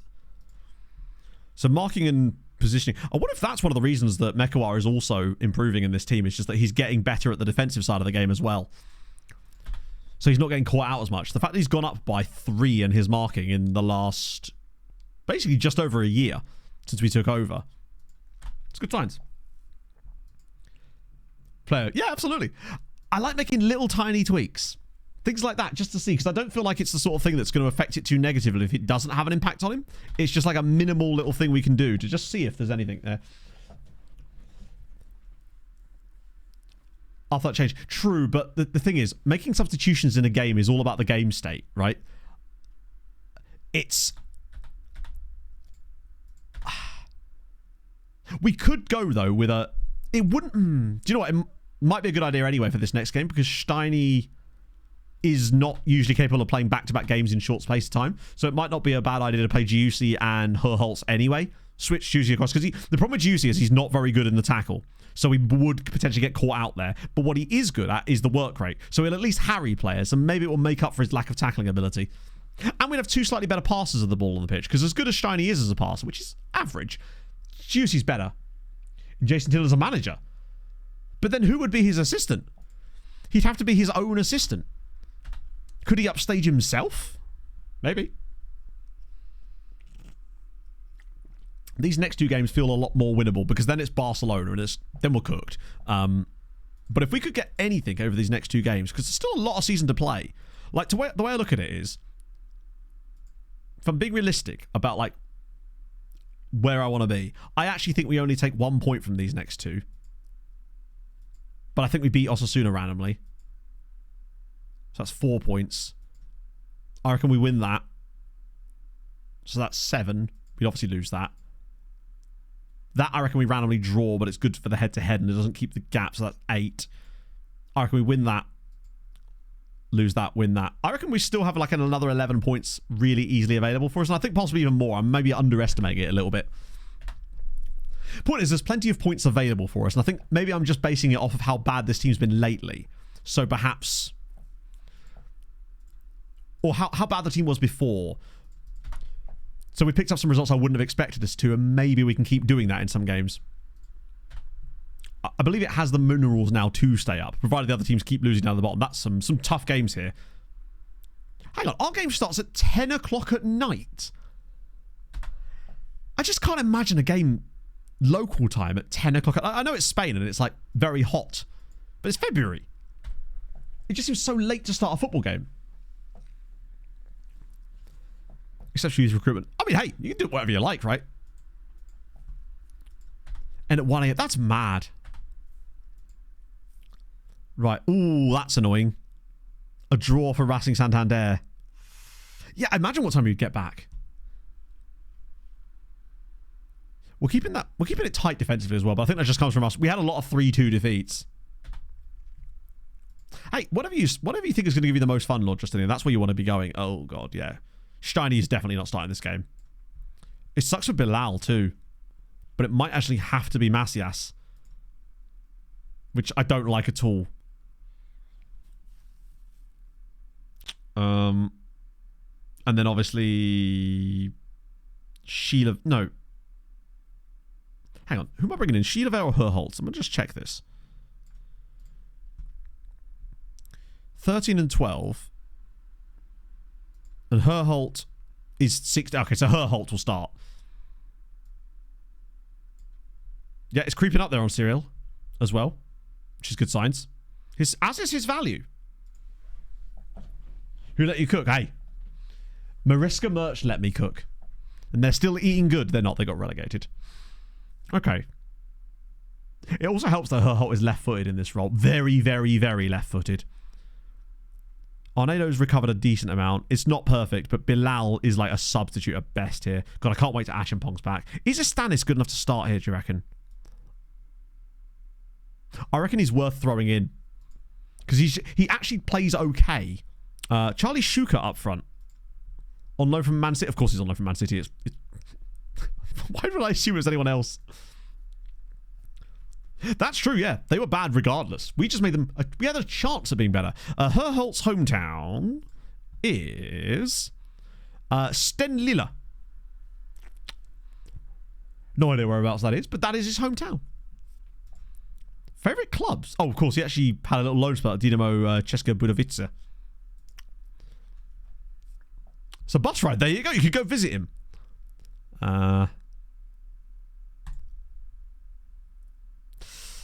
I don't like our right back option here. Did they poach him? That makes sense. I still can't believe they let us have him as cheap as that. 1.4 million for him is a steal. And I thought the reason that he was going is because he was forcing a move. But like, would he really be forcing a move to us if he was going to do that? They've still got a couple of real players in that team as well. Okay, at home, Girona are a decent team. But I'm still thinking this is anything we take from this game is a bonus, right? If we were to get any points, it's still like, it's a bonus point. I'm not counting our chickens against top half sides. Macias. Oh, I could have slipped him in there. He actually has. Sorry, it's got a bit glitchy as well, annoyingly. I believe after what I saw in those first couple of games, I definitely believe that there's more to us than there was before. Macias. Herholt. Oh, that's a nice little pass aside. Alex to Ben one, maybe? Oh, it's blocked. Great. Oh, that's a... Okay. Considering some of the penalties that we've had given against us today, I just assumed that was going to be given. Apparently not. But that was nice football. Herholt with an excellent key pass straight off the bat. And Real Madrid lead against Real Zaragoza. Amazing news. Arda Güler's been smashing it for them lately. The more they get muddied, the better. But this is an okay start. Herholt looks comfortable. Giussi looks okay as well. Alex was a weird choice to go with the outside of his right foot there, given that he's left-footed, I thought.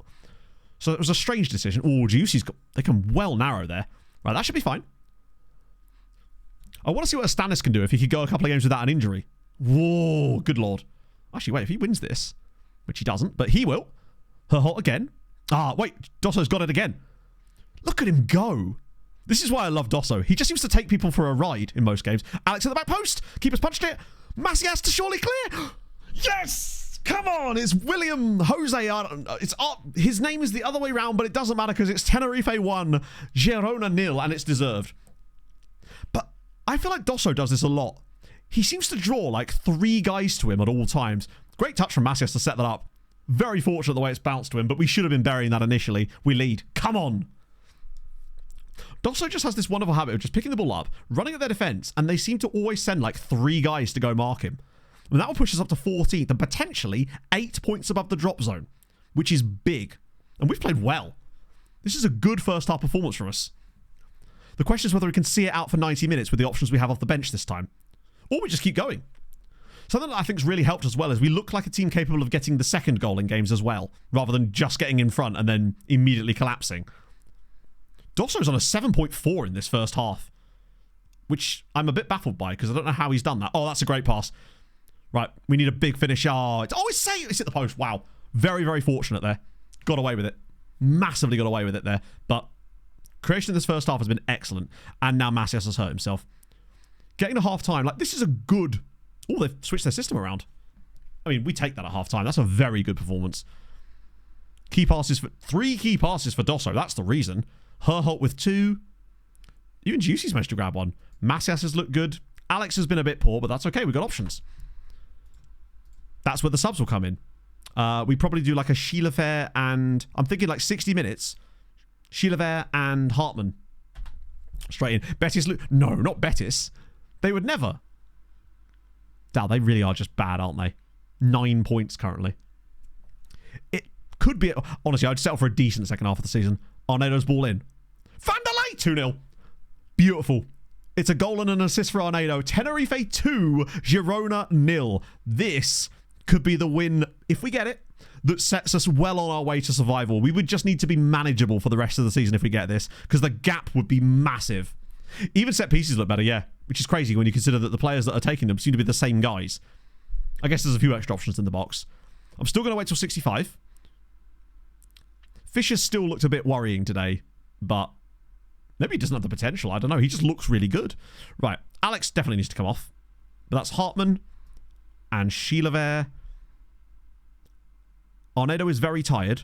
And at 2-0, we'll do Amari on the left. I don't know how much I like Amari on the left, but he's a lot better of an option off the bench than Gallardo, for example.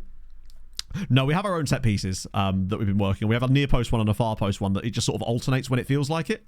This would be a good test for our like depth off the bench in these kind of moments. Oh, that's just a really nice goal, unfortunately. And it is going to be given. 20 minutes to go. In before 3-2 to Girona, despite these guys being on the pitch. That would suck.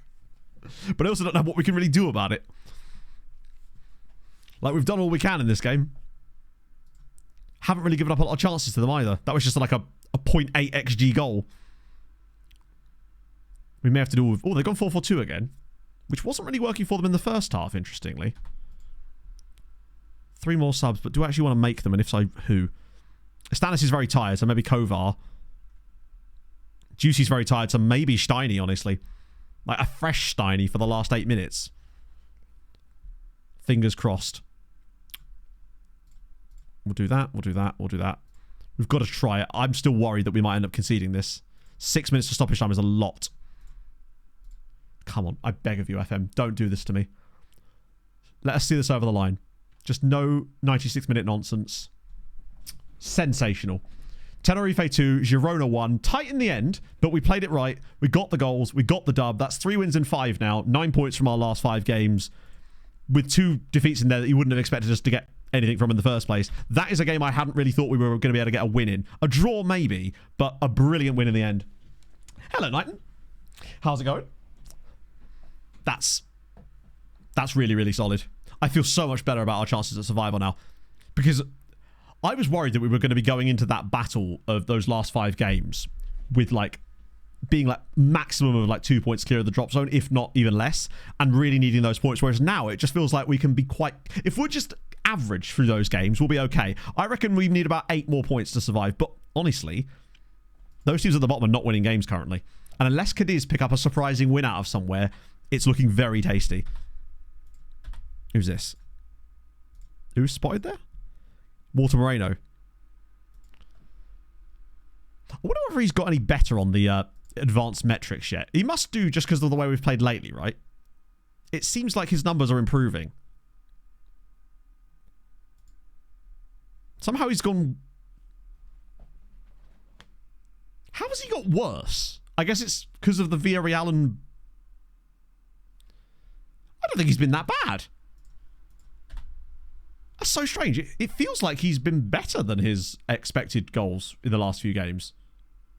He's still under the chart, yeah. Huh. I actually think he's come up with some really important saves lately. Wow, Tuna's just got man of the month? Man of the month? Player of the month. That's good. He's still apparently off the charts bad. I feel a bit bad for him. The problem is we've now only got 3 days till Granada, which is why getting that win in midweek was absolutely massive. It also does make me wonder if Steiny being a first-choice starter is a bit of a concern. Because we managed to win that game, and Juicy definitely put in a better performance than him. Steiny might have to start the next game anyway. Wow, I really am bad, aren't I? I'm just so very bad. But that's okay. I expected that. Let's get rid of anyone below a certain point. This is anyone with... Yeah, oh, that's what I need to do. Focus by age as well. I'm definitely sticking to that no over 23s approach. I think it's working slowly. A few more guys to get rid of there. Right. Anyone that needs to be sent around again? Not many, actually. Wow. Damn, that's still like 50 dudes. What about insanely high? Oh, it's because there's all the Italian players that are utterly unaffordable. Looking past his full-time. I have put it in full-time. He has now, but he's got that personalised into his role now. Yeah, we've got the DiCaprio approach going. Some of these guys are actually... Is there any insane value here? Keep on top of press conferences. I haven't needed to, because with the press conferences now, I'm more than happy to send my assistant a lot of the time, just because usually it only really matters when you're outside of a job. Some of these guys are quite good, but they're not actually available that cheap, and none of them would talk to us anyway. So while they're probably good players, these are just not clubs that we're going to be realistically able to sign these guys from. This guy here, Stav, though, might be more realistic. Oh, he's a 6'4" centre-back. No, we're not moving anytime soon. He's kind of... He has good physicals. Balanced personality. I worry that he's just not as good as it's saying.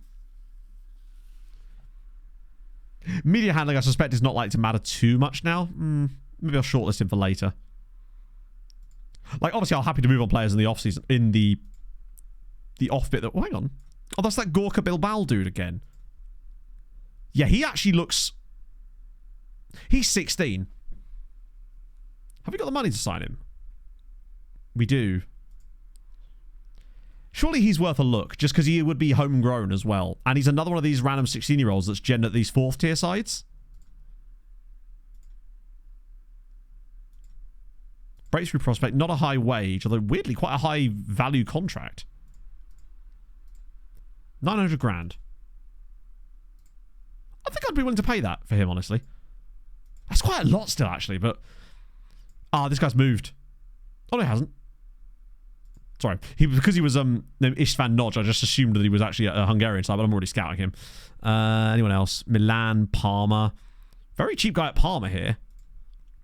But he's another DLP, which is not a role we're particularly enamoured by or needing. Jailson. I remember having a player called this. So Brazilian at Ferencváros, who they signed from a team called Ferrovaria, which I just... That's a really... Oh, 6'4", 18 jumping reach, 21 years old. He's not bad. But I worry that he's not going to get that much better. Sampdoria. Queen's Park? Oh, it's a loan, right? Oh, that would have been sick. A couple of guys from Inter, Napoli, Bologna. These are just not players that we could realistically sign. Still got the Thai guy in here as well. Not really sure what he would do for us yet, though. Yeah, the problem is this report is just full of a load of players that we realistically can't even really sign. Vic Katic. Oh, that work rate's just slightly too... He's a good player, though. Maybe he wouldn't... He might be willing to keep an eye on as well, actually. Just not quite sure what role he would play for us. Oh, hang on. This guy's a natural shadow striker. Oh, he's just not fast enough. It's rare that the game actually calls out a player as being a natural shadow striker. There's Raz Reichman, who's a natural trequartista. I mean, you love to see that. Most of just Bologna guys, yeah. I don't think that's really us there. If that Spanish guy's wages aren't obscene. I mean, he'll be homegrown anyway, so maybe this is a bad idea. The fact that he wants to be a squad player in 2 seasons does concern me slightly, but he is a right back at least. And if we can keep him out on loan, minimum fee release clause of... No, you're not having that. 10 million maybe. But he is Spanish, which is very helpful in this situation. Because it means I can offer him like that. Actually, maybe I can even offer him this. Go on. Yes, there we go. That's fine. You can have him back as well. Hopefully that'll improve his physicals.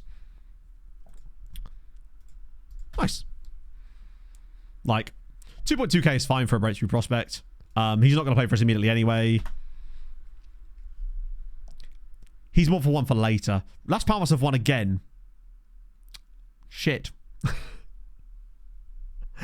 How do they keep doing this? Who is this? Reverte. Oh, he's a God, they have some really fun... Not that we'd have used him anyway, let's be honest. He's a striker. We don't do those here. Okay. So we sat down. Yeah, I had to, Peter. My back was starting to really hurt for some reason. It just wasn't feeling... I was getting a lot of upper back pain. Must have just slept a little bit weird. That does happen sometimes as well. I can't really predict when our youth intake is going to happen today. All I know is that it should be slightly earlier than last year. However, I had a little look at the list, and the club we already had the highest rank youth intake for the recruitment level we were at. So for all the 16 recruitment teams, we already had the highest rep for those.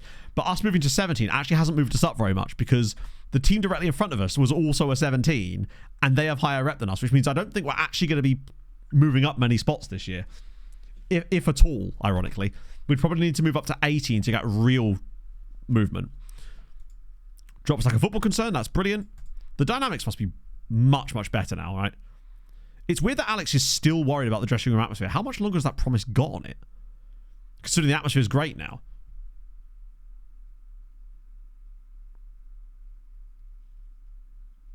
Wait. Oh, it's today. Ironic. So we'll get the news article later today with him being happy about that too. So that's one less unhappy player. Always a good sign. Oh, by the way, chat. This is might be more of a British thing. I'm sure you have the equivalents in your country. But school cake. I made Pog some school cake on Friday because she's always wanted some. And it actually came out pretty well. I just enjoy this baking malarkey. What do we want from these? I guess Sporting Gijón can lose, but really those games are irrelevant to us. As long as Cadiz keep losing and Real Zaragoza keep losing, then our day is absolutely fine. And I don't think we're going to be in a huge amount of trouble. Bake Off went, ooh, maybe. Villarreal win as well. Yeah, that's fair. I don't know how to bake that much, but I do enjoy doing it. There's something quite satisfying about it. I think it's because, like, I like cooking as well, but baking for me, it feels like it's even more precise. We did add the hundreds of thousands, absolutely. I think the one thing is the cake was a bit too, not the cake, the icing was a bit too thick. Could have done with a little bit more water. The mix was just a little bit too thick, so I couldn't spread it super well. FM, oh yeah, we get FM Christmas too. School cake. So basically, the best way to describe it is it's basically a vanilla sponge without any filling in the actual cake, and then with like a white sugar of vanilla icing on top, and then hundreds and thousands, or like sprinkles, basically. There's almost certainly like another name for it in other countries. Can't navigate a vibe so much. Oh, I like the fact that it's more precise, if anything. I like the fact that individual measurements mean so much more. I know that in cooking they do as well, but I feel like in baking it's especially like important, and that's why I like it. And you get to have a lovely sweet treat at the end of it. That's the main reason I like it, is eating the product of your labour, you know? Also, hilariously, Pog and I were cooking eggs the other day as part... We made Brinner last week. And I was just looking up some, like, exact ways to do, like, a fried egg, like, specific things. And because I watched one YouTube video on it, YouTube on Friday was just like, hey, your entire recommended is now just going to be random videos about eggs. And I'm like, cool. And now it is my fault because I did watch several of them. So, chat, how do you like your eggs? Turns out, the way I like my eggs is called eggs over hard. Yes, this is it. This is school cake. It's basically just like a vanilla sponge with no filling and then a vanilla-y kind of icing and then some sprinkles on top. Yeah. I figured it's like, he's probably only called that in eggs over half? No. I agree, Leaf. Yeah, I'm not a big fan of runny eggs. I'll eat them, obviously. Eggs are eggs. Eggs are delicious. But I do like eggs over hard. I like to be able to cut it. And voila, it's a school cake. Yeah, it's a really basic cake. It doesn't require a lot of ingredients, but it is really delicious. Bilal's now back, which is great. Estanis, I think he did okay last time out, hasn't he? Poached and scrambles, fair. Cyril's up to 2 stars now. No disrespect to egg. Very important. I like to stay fully, I'm a neutral on the egg chat. I'm not. Over hard is the way. I do egg meal. I don't know, like, to me, eggs are like a thing that enhances meals rather than is, like, for me, it's like, I'm having fried eggs. It's like, oh, maybe I'm having gammon, because I had an amazing gammon, egg and chips at the pub the other night. It was phenomenal. But it's more like a thing that enhances things. I like with Brinner, for example. It's just good. Right. Albiak, he was the guy that ran us around before, wasn't he? Ooh. Matai Akimboni. Hang on, is that a real dude? He's 28. Really bad cramps? Really? Oh, that sucks. Particularly as eggs are just a really good, like, just good for you in general. Omelets. Yeah, good point. Omelets are really solid. Omelets are great, actually. Haven't had omelets for ages, and then the last couple of weeks I've had an omelet, like, every week, and it's been delicious. With, like, some ham. Tried putting chopped up spring onions in an omelette last week. Didn't really work, simply because for some reason it seemed to make the omelette fall apart upon trying to eat it because of the texture. So that was a bad idea. Maybe I'll have them on the side next time so I can still eat them. It is to come. Yeah, I don't like the pineapple. To be fair, the place we went to, the pineapple was a chutney. So I was just able to take the little ramekin, put it aside and not eat it. But yeah, it was so good. Reasonably priced as well, actually. It's this pub down by literally the pub that's right on the river. Really, really good. It seems like every game Dosso plays, you're absolutely spot on, he gets like a half a star more competent, which I'd like to believe is him getting... We'll actually start to see him play regularly better. Then again, I don't think he's really been bad at all. I feel like he's always sort of up to something. He's always got something cooking. Some irons in the fire, does our boy. Although, this game has started off much like that Villarreal game. From London. Actually, I say pretty far. It actually is quite far. Like, a decent amount further than Cambridge. And yet, weirdly, it's very quick to get to from London. There's a train you can get from King's Cross that comes all the way here. It's the King's Cross to... If they call it the King's Line, because it goes from King's Cross to King's Lynn. Don't go that far. Maybe like an hour and a quarter. It's... To give you an idea, it's the same time to get to London from here as it was where I used to live, despite the fact that where I used to live is a good 30-odd miles closer to London. So much for the trains there. Diuse's hurt himself. I forgot to start Steiny. That's on me. That's bad. 2 hours per train. Yeah, no, you can get here in under 2 hours. Unless the line... Because the line is a bit shit sometimes. James will tell you all about it, but it's a bit of a dodgy... Oh, I thought there was going to be a red card there. A farmer's on just... Veggies and bacon... I just feel like toast just makes everything better. Oh, that's bad. This game is feeling like one that's just going to randomly get away from us. We don't look up for it in the same way we normally are. How has Fisher missed that? It is going to count, but that is an absolutely disgusting goal to concede. We're in Northern Ireland. I actually can't remember who's running it, but it's really, really bad. It's constantly delayed.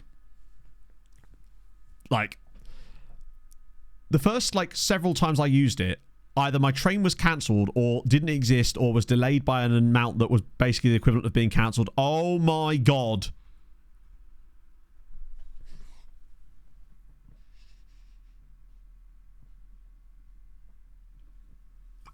Chat, you know what time it is, right? Do you know what time it is? Because we literally have no choice. Oh god. Sven. Right. Sven's on in... chat. Can we talk about how Sven has half a star of gold stars as a goalkeeper? Sven has got half a star of gold ability as a keeper. How is that possible?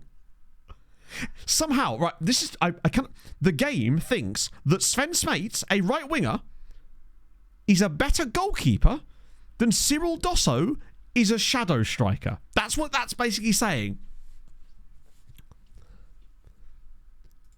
Right. I mean, we have no choice. This isn't even one of those things we're doing for the memes. We have, you know... We have to bring someone on. An outfield player has to come on in goal. Sven is the best man for the job. I'm worried about Moreno, though. Although, at least that means Manny will get some chances to play, I suppose. Oh. Right. Has anyone been really shit in the first half other than most of you? It's not been a good performance, to be fair. This has just been bad from us. Granada aren't the best side either, which is why I'm a little bit disappointed with this. It feels like away from home we're still a little bit sucky. On the plus side, though, oh shit. Cadiz are beating Real Zaragoza. That is a worry. Has that already happened, or is that in the process? Real Betis are 2-0 up. Is this where our season absolutely takes a nosedive because they get a massive win against Real Zaragoza? Please draw, lads. Yeah, Whitby in goal against Barcelona probably doesn't bode super well. Las Palmas have got one back. It is a little bit strange to me that Granada aren't shooting, given we have Sven in goal. But hey, it is what it is. We'll get Hartman on. Hutch on as well. Vetter's played better today. So I might actually bring on Chilavert slightly deeper this time. Estanis for... I'm going to just go for it. Roll the subs. Oh, we can't do it anymore. It's his aura, innit? Yeah, we're going to wake up Hadrian from his slumber. Wait a minute. I think this is far enough out that he'll probably shoot this. But if he does play this short... Oh, good save. Yeah, if Whitby turns out was the right guy all along. Sven has so far gone 17 minutes in goal without conceding a goal. Admittedly, they've had no shots, but it's wild. Vanderlei cleared away. We've also got much taller wide players on now in Hartman, so our threat from the aerial situations is definitely... Oh, hello. Hello, Hartman. Oh, my goodness me. That was nice. Miran Hartman's just gone for it. Like, we need to show something in this game right now. Hutchinson on the deliveries as well. And... Oh, cleared again. But we've got players in the right positions now. Mekawa, go on, have a little run. Ah, nearly. Still 2-1 in that game. Ooh. Sven's just tipped it over the crossbar. Sven's just tipped that one over the crossbar. What a save from Svenny boy. Oh, that was a brilliant stop. Like, for a normal goalkeeper, that's a relatively routine save. But Sven is like 5'7". So him actually reaching that and making a good stop on it is surprising. Cleared away. Oh, hello. Go on, Niran. Oh, he needed to play that over the top. There was a definite opening there, and he's mucked it up. Mekawa, keep going. The thing is, we're losing the game anyway, so all that can happen is good things from us in this match. Oh, Albiak, he's going to have to shoot with this. And he has. And that's just a great finish from Pablo Albiak. They finally got one on target. It was tough. Sven didn't even move, which is a little bit little disappointing, but very little choice in the matter. I think the best thing that can happen for us, honestly, isn't even us scoring. It's Real Zaragoza scoring. They score. That's just a really good goal. Can't even complain. We may as well go more attacking, take a few more risks. As if putting Sven in goal isn't a risk. George, thank you for the 26 months, Fred. Goal difference isn't even really that important. It's about head-to-head. But I still don't start Sven for that game. Sven is... Cadiz have got another goal. So the gap now comes back down to 5 points again. But once you're going to go... We weren't playing well even before the goalkeeping injury in this game. And actually, ironically, had our best chances in this match after that. It's a disappointing performance. Sven only lets in one goal and he makes a save. I can't really complain at him, you know. Alec, thank you for the 13. Very kind of you. That was just a bad performance. We weren't exactly looking great before then either. He made 2 saves. To be fair, I would be surprised if... I don't even think our starting goalkeeper's getting down to that. I mean, I think that shot probably doesn't happen with our starting goalkeeper because the game wouldn't have allowed that scenario to happen, most likely. It's just weird match engine stuff. But I don't think Moreno's getting down to that either. That was bottom corner stuff with power. Like, can't really complain too much. It is frustrating that Cadiz have got that important win. And they still have another game in hand as well. Sadly. That's really not good. Manny Whitby is now in goal. Okay. Barcelona at home next. We're not getting anything from that. Valencia away is going to be tough. These next 2 games are going to be somewhat of a write-off. Which is fine. The crucial thing is that we don't want Cadiz to get any more points. But wait, hang on. Are you actually making progress? He's not, though, is he? Like, are you in the B team? No. We'll put you in the B team, though. Have you been to Whitby? No, I can't say I have. But I have had Scampi from Whitby. Because that's just a place where they make it. But, like, you know what I mean? Harvest it, I suppose. I would feel a lot better if it wasn't for the fact that Cadiz still got that. But they still have to somehow pull back another 5 points on us. Which is still going to be not easy. And they managed to get a win against the only one of the few teams that are within their reach. Oh. Sorry, when was he unsettled?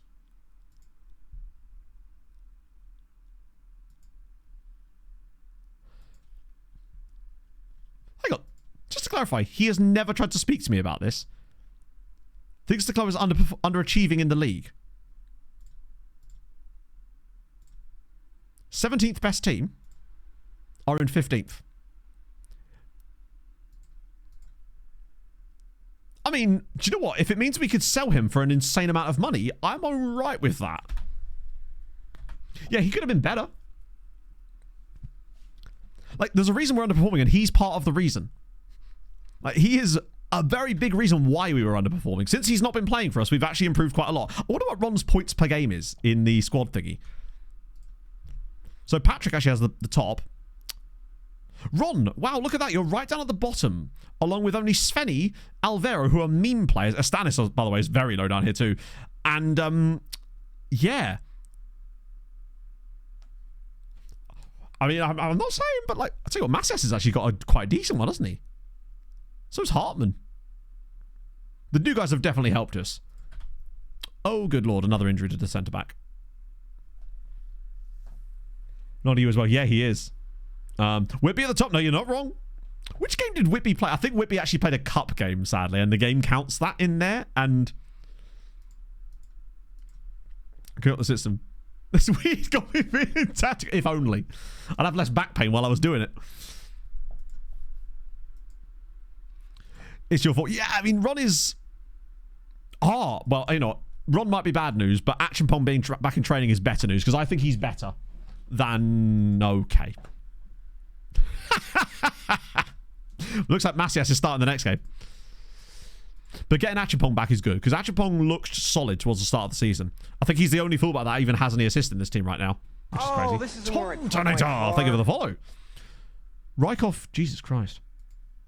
It's crazy that there's still... But there is just like 6 teams in this league that are just so much better than everybody else. Real Sausage, I feel so sorry that they didn't manage to win the league last year and missed out in the way that they did. We're out of the cup to Castellon. That was that team that was overperforming last season. Ron could definitely be... Tell you what we do. We sell Ron for a stupid amount of money, which is just nice, because he's still worth something right now, and hopefully we can get some interest in him. And then we go and just buy a lovely South American like that what's his name? Adair, the right-sided winger that's better than Alex, but we didn't want to bring him in because of the non-EU factor. 3 guys without contracts. We need that. My new rule is at the end of each season, if we've still got anyone that's like been here all season with these contracts, I'm going, oh my god. Yeah, well, you can just go home, honestly, bud. You've not been that useful to us lately anyway.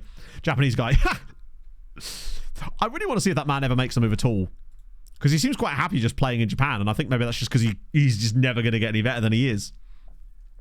We're going to have FM Christmas today as well, aren't we? Because youth intake is going to be around the same day. Last year it was the 3rd of April, and I suspect it'll be the same this year.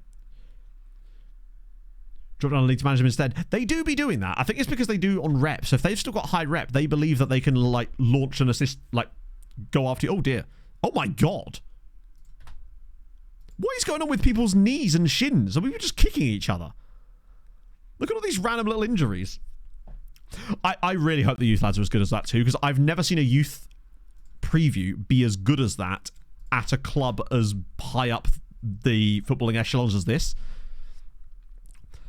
I reckon we're going to get like...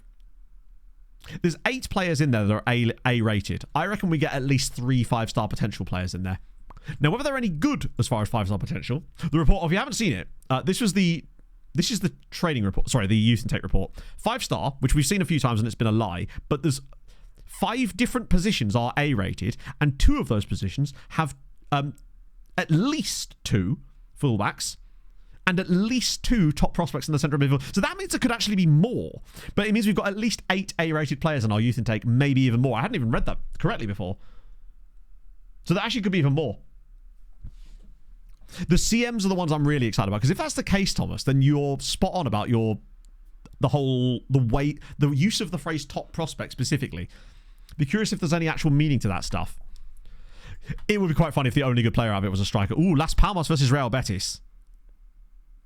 At this point, I'd rather Las Palmas just win that in a way, just to keep Real Betis from getting a bit ahead of their station. It would be so sick though if we actually got a good team of players, like our own proper genuine golden generation. I forgot we had El Kadiri. It's still going to be Manny. Actually, let's have a look. Let's compare Manny to El Kadiri. Ooh. So basically, Manny is a better goalkeeper. I think that's what we're assessing here. Area reach better, command of area slightly worse, communication a little bit worse admittedly, handling the same, kicking better, one-on-ones better, reflexes better, throwing better. The things that El Kadiri is better at are things that I'm not super sure is that important. I think I'd rather play Manny, although we are going to have to bring in Danny Canal. I feel so sorry for Danny. Sveni's only a star worse. Agreed, yeah. Mekawar for Macias. We will keep those 2 as the pairing because I trust Steiny just hasn't looked great lately, and I think like today, actually against Barcelona, we probably could do with Steiny in. Maybe I could give Giussi a red. No, I really shouldn't do that. Steiny's got better tackling, and a game like today, we probably do need someone with Steiny's tackling ability in the team, regardless of what else he has. And Alex, I think, stays in the team. He stay in the team again. Hey, look, Cyril Doss is up to 3 stars now. He's cooking. I think there might be some other players on the team that I need to get rid of. Yeah, like Bekawar. Bekawar? Mekawar. I'll put Winter back on the bench even though I can't use him just that way. Oh, actually, could I put... I'm dropping Ron out of the team entirely. We don't need him. He's never going to come off the bench. I'll put Achimpong on there so I don't forget because he's going to be useful soon as well. Right. Barcelona. I'm going to have a quick break, quick wee, and then we'll come back for this because we want to bomb through the rest of these games and then get to the youth intake, which is what I'm super damn excited about now. So I'll be back in a moment to chat. Where's my buttons?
It was, of course, Raul Bravo in the end.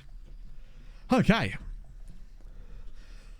Right then. Unfortunately, I don't have any more like Beppis ASMR for you because Pog and I have stopped buying the cans of Beppis and stuff and just been buying the bottles instead.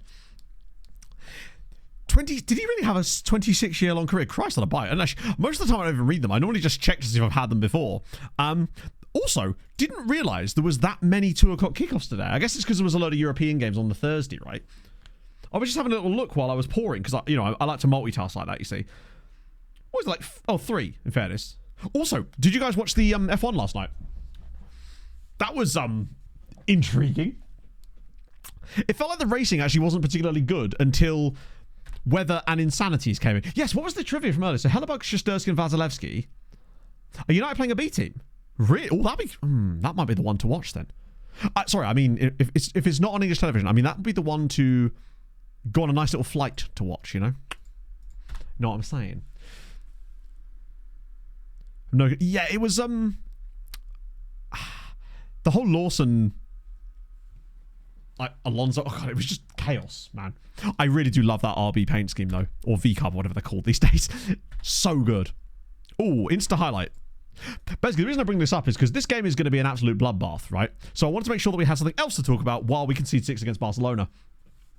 Yeah, Landry got very fortunate with that, didn't he? I guess because it's a sprint, it's not like a huge swing in points, but if you're Piastri, you're like a little bit annoyed about that one, but there you go. I've been to Silverstone. I have been to Silverstone, but not for the F1. I've seen the touring cars at Silverstone a long, long time ago. In fact, I was probably like about 9 years old. Yeah, I'm not expecting the race to... Is the weather predicted to be interesting today, or are they expecting a dry race? Because it did look like it was one of those races that, without all the other kind of stuff happening, was just going to turn into follow the leader sort of stuff. Moreno's decided to just disappear for 6 weeks or however long it's going to be, so we didn't have to play against 50% rain. Okay, that's something, I suppose. I'll probably just split screen it like I did last time around. I'll have the Texas race on one monitor and the F1 on the other, and then just switch around when things happen, as already Anselm Horme gives Barca the lead. Yes, he does. Only 3 first. So what's their lineup?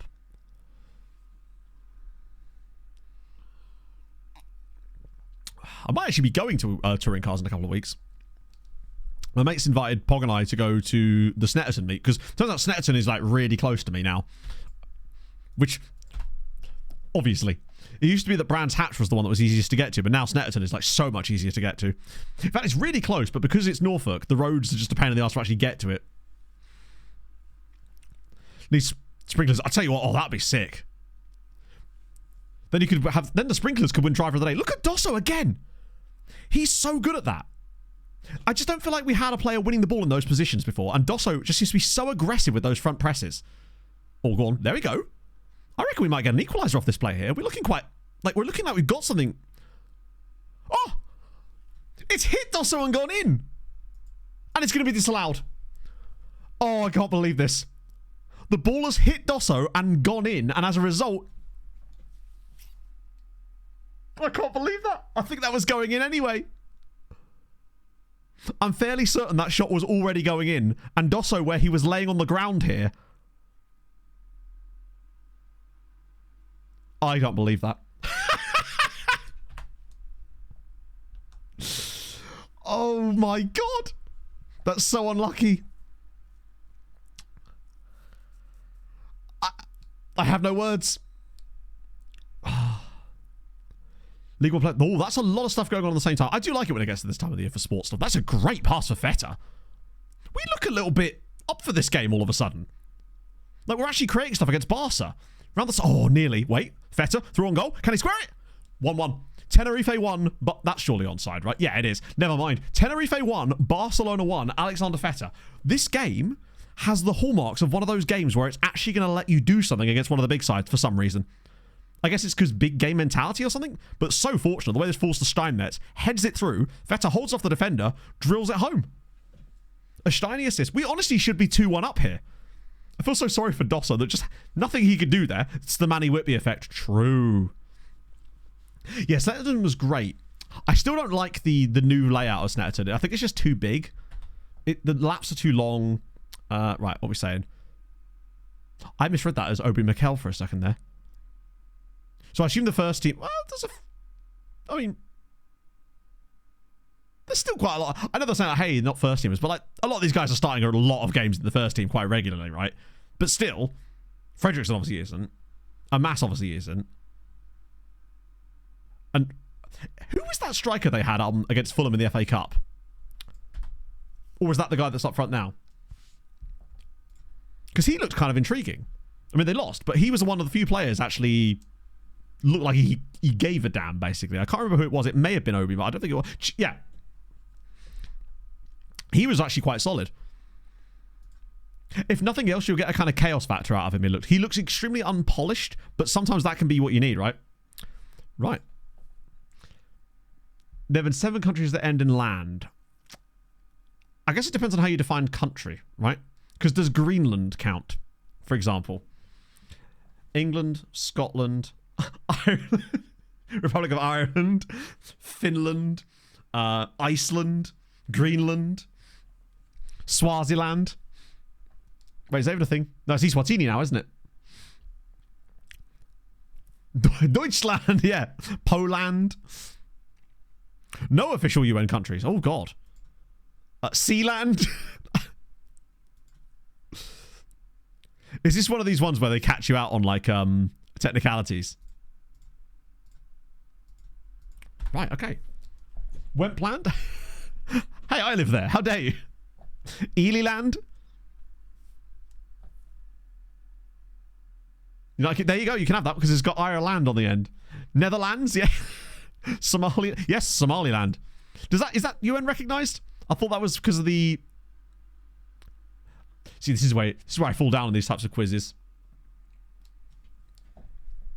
So you just ask an innocent trivia question, but you've asked it to a bunch of people who are the worst part. Oh, speaking of which, I need to do a flag quiz for Europe. So we're doing a flag quiz on the Friday night when we all go to this Eurovision party, and I've obviously bagsied the flag. Sorry, we're doing a quiz. I'm doing a flag round, and I'm trying to think of exactly how I want to do it, but I will find a way to make it. Landeskog, don't bring that up. Not now. Oh, Dosso again. Here he comes. Go on, Cyril. We just look okay in this game. Arnado, slide it across. Bang. It's 2-1. Tenerife 2, Barcelona 1. All while this is going on, we're just casually beating Barcelona in La Liga. There's something about the way we're playing in this game. Like, Dosso's just winning the ball in brilliant places yet again. I think he might actually be the answer. Once he gets adjusted to that role. He's just doing stuff. It's a great cross from Arnado. Brilliant finish from Alex, and we're there. Oh. So basically, it's one of those quizzes where they're just choosing random stuff, basically. It's the Whitby effect. Thailand, of course, Switzerland. Wait, so they didn't have Northern Ireland in there? Hello, Hazard. I'm doing good for it. I mean, I'll do a lot better if we can get this win over the line. This would be extraordinary. Steiny's actually had a good game.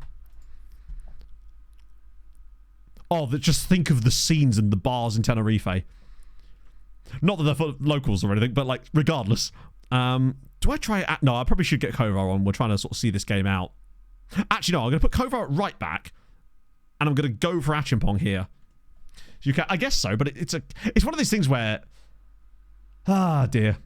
Whenever I think of countries, I always just immediately go to football. But isn't the name of the UK the United Kingdom of Great Britain and Northern Ireland?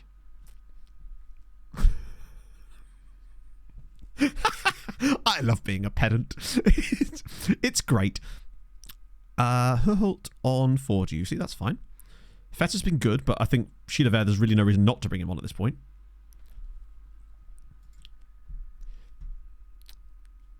It's almost like the person that made a TikTok quiz probably didn't do that much research. Like, let's be honest. Great Britain is different.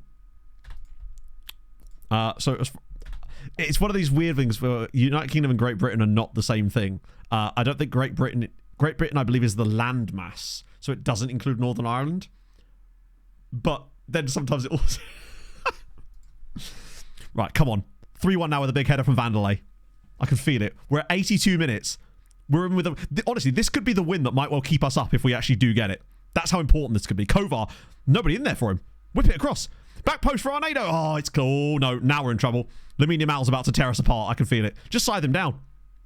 Just tackle him. Oh, no. Home's through. It's surely... Oh, he's missed it! Oh, my God. How has he missed it? Even if we don't win from this point, which I still don't think we will. Oh, my goodness me. Manny Whitby, I don't think he got a save on it either, but oh, Christ. Oh, really? After all that, it's Lamine Yamal header. Oh, dear. So close.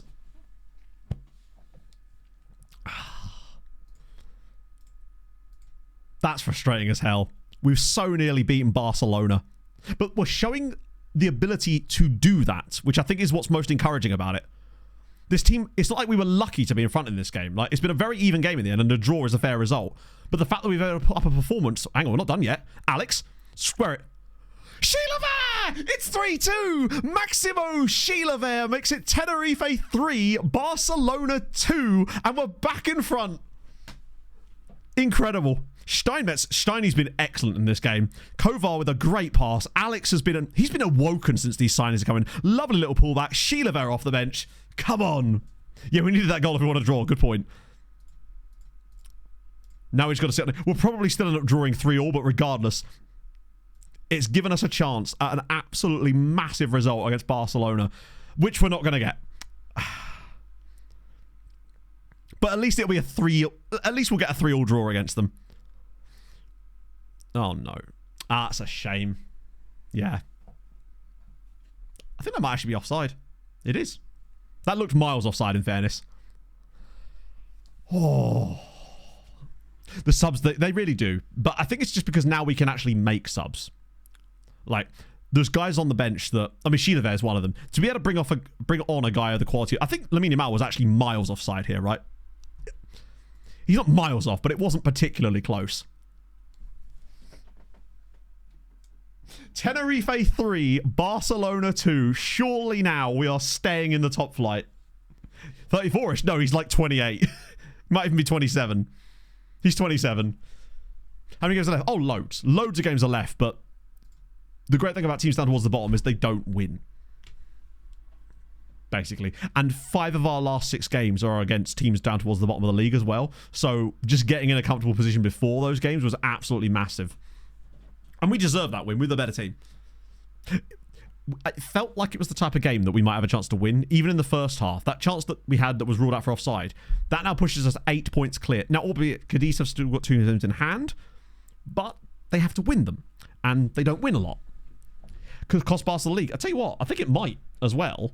Was that their first defeat of the season? No, it wasn't, was it? They have lost games, I think. That was only their 3rd defeat. Ironically, they've also lost to Racing Santander. Weirdly. Lamine Yamal's the top scorer in the league as well. Holy shit. How many goals has he got for them in the league? Weirdly, not actually as many as you'd think. I mean, 78 is still a lot, but it's not like... You know, I was expecting like 150 or something. Given that this is, what, the 12th season of the save, and he's probably been a starter for the entire time. Oh, tremendous. Yeah, Real Betis are appalling in this season, Hazard. They're actually lucky to have as many points as they do have. They've been comfortably... I mean, maybe they're getting a bit better now. They have... To be fair, they've actually caught up lately. They're still comfortably the worst team in the league, though. It's crazy that Real Zaragoza deserve to be where they are, and they've still underperformed by 12 points. Real Betis are where they are, and have actually only underperformed by 3. We're at mid-table at this stage now. Barca are overdoing it ever so slightly, yeah. So Macias is suspended next game, which is a bit frustrating, but we've at least got a 9-day rest now. As Betis to go and beat Las Palmas. What a win.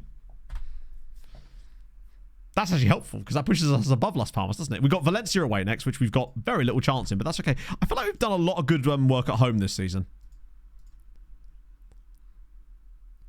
Yeah, 21 points at home. Just 9. Oh, this is a tune. This is the Top Gun anthem. I think this might legitimately be on the playlist as well. Perfect. Let me just turn it up a little bit. You've got to have this. That's how I feel after we beat Barcelona. Do do do do do do do do do do do do do do do. Sorry, Voddies. Had to give you something. There we go. Defeat, please.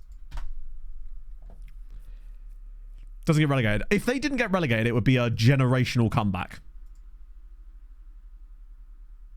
Hello? We might be able to get rid of Barak as well. I want a nice local Tenerifian resident to come in and take the club over as well, so we get like the people on our side too. It'd be tremendous. We'll be the club of the people. Finish Bones. No, we actually kind of haven't watched Bones for a while. Pog and I were watching The Newsroom at the moment, although I haven't really been... We've mostly been watching movies. Although, on Friday, while Pog was at work, and I was baking and stuff, I watched this show called The Four Seasons with like Tina Fey and Steve Carell. It was like a mini-series. Oh my God. It was alright. Basically, it was alright. Solid. Easy television to watch in a few hours, basically. That's, I guess, good. It keeps things as they were. Now, we want like a nice... I want our new chairman to be called Raul. That's my plan. That's the only Spanish name I can think of off the top of my head. British expat. Yeah, it'll be a guy called Terry with a big gold medallion. That would actually be even better.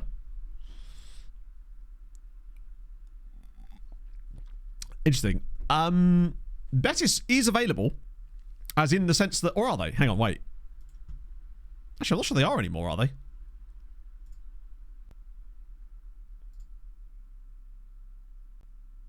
No, I think Real Betis are available, but I wouldn't... We have no plan to move clubs. No. I'm happy to continue pushing on here where we are, because I'm really enjoying Tenerife.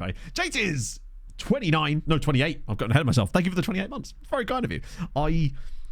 I'm having a great time. Even when it's been going wrong, I've still been enjoying it. I've just been hoping that other people are too, even when it's going wrong. I don't want people to get frustrated with us losing. Well, I mean, you can, but like, it's a slow process. We do have a spreadsheet for this. It's very true, yeah. Sporting Gijón, if you could do us a massive favour and win, that'd be crazy lovely. Do you know what? It's not the end of the world, because it looks like Racing Santander are just a bit naff as well now, and the gap is still 7 points. Like, We're in a good spot. 7 points clear. We just kind of need to be solid for the rest of the season. I truly believe that when you look at where they're tracking points-wise, 23 points in 27 games, over the rest of the season, it means they're probably going to be looking at about 34, maybe at a push. I reckon we only need maybe like 2 more wins the rest of the season to see us over the line. And that's really all this year is about. Like, realistically, even if we went on an okay run, there is still a chance at top half. We're actually only 6 points behind Girona. Incredibly. But I don't think we're going to be quite... Unless we can absolutely crush it in those final 6 games. Like, win all the games except Real Madrid. And even if it did somehow come top half, maybe. If after all this season we came top half, it would truly be the most I told you so season ever. How is Europe looking? Good question, actually. Oh, it's still a bit messy at the moment. But Spurs have just knocked out Man City on penalties, which is incredible. Milan have knocked out Man United as well. RB Leipzig are through. Salzburg finally drop out. They're still middle of a lot of rounds currently. Actually, let's go to beyond Thursday so we can get a better idea of who's in the next stages of games, maybe. Just go a couple more days into the week. Maybe just go to the Valencia day. No, intake isn't until the end of March / start of April. So it'll be one of the last things we do, to be fair. Just trying to stay on top of this. I'll be checking it at the end of each month, in theory. But if we go to, like, say, Friday or Saturday, then we'll have a better idea because a lot of the teams for the next round will be sorted. Spal is a fun one because are they in the third tier in real life now? Did they drop all the way down? I remember them being in the top flight a couple of years ago. Dosso's got an Ivory Coast call-up. Good for you, Dossy boy. Wait, is he actually now competent? Wait a minute. Dosso is now... Hang on, he's worth £12 million all of a sudden? Dossio is now starting to look at the state of this man. He is now really starting to look like a much better footballer all of a sudden. I mean, he doesn't look any different attribute-wise, but I reckon he's now about to get... He just looks better on the pitch. There's something about him on that pitch that... And to be fair, we were buying him for his attributes. It is a shame that he doesn't clearly have the ceiling long-term. Yeah, I think the assessment of how good he is correct and was never wrong. The only thing that was wrong was the scouts' assessment of his future potential. But unfortunately, that was not something we could ever have had any kind of control over. Oh my... with these... I'm going to have to risk him treating at club. We can't be without another goalkeeper. None of those games matter to me. Did he gain a pace? Ooh. Because his pace is like... Ron's... Chap, you'll be pleased to know that Ron Bezalel is happy to stay. That's a shame, Ronnie.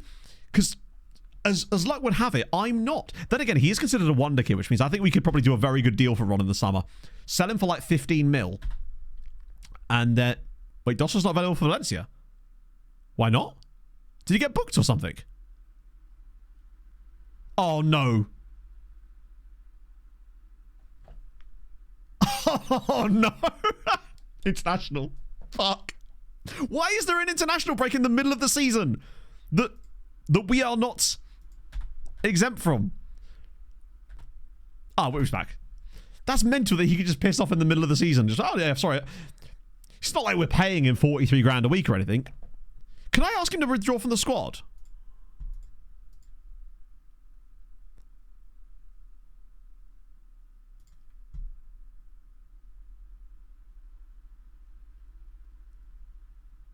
I swear there's a way that you can ask him to drop out the squad. Or is that already gone by? Thing is that he's got senior international caps. This isn't even a senior squad. This is just an under-23 squad. The email. Oh. Ah. Yeah, I think you can only do it on the actual day. God damn. It is mental that they can just call... An under-23 squad can just call up a player like that for international games in the middle of the season where we don't have an international break. It's not like we're paying him money or anything. Okay, that could be a problem. Creative Arnado assists. Is he really? Wow, I didn't realise Arnado had that many assists. Has he got them all lately? He's just been chipping in. No, youth intake's still coming. It's not till the end of the month or the start of next month. It's either really late March or really, really early April. Europe. Oh, yeah, Europe. Sorry, my bad. That's not changed anything. Oh, no, it has. We don't know who they're playing in the next round, but they are through. Monaco, Bayern. I don't think there's any teams that we could lose on that one. Conference League. Malmö, Feyenoord, Hibernian. Hibs are through. Juventus, Vesta, Hoffenheim, Atalanta, and Leicester, along with SJK as well. What about Europa League? Olympiacos, Vitória de Guimarães, Leeds, Porto. There's a chance we lose someone. Squad International. Oh, you're right. It's only friendlies. So it's actually a competitive game. Fuck me. Why are they having competitive matches outside of international windows? That's really mad that they can just... Oh, yeah, because he just comes to play for us now. How are we doing on this? Are we still not getting relegated? Oh, wow, we're actually on the verge of the playoffs now. Under 23 AFCON. I guess so, but the fact that it starts in March... It's like, Cyril, if you were slightly better... then none of this would have happened. Also, I just noticed that the team at the bottom of the under-19 division have got 4 points. The thing is, there's now apparently 5 players missing for that game. Las Palmas lose. Real Zaragoza lose. Racing Santander win, though. That's bad. Because now Almeria are in the mud as well. Ooh. That's a huge... Also, once again, back to Real Betis being in the mud again. I think we're doing okay at the moment. It's a lot less worrying now that we've won a nice smattering of games today. Like, how many games have we won today? What, 4? Yeah, we've won 4 of our last 7 league games, so we're actually doing okay. My concern is whoever's not going to be available for the Osasuna game. Because apparently we're missing 5 players for that. With any luck, it's a lot of random young Spanish players that are in, like, various youth teams and stuff. Yeah, he'll come back being like, Shadow Striker who?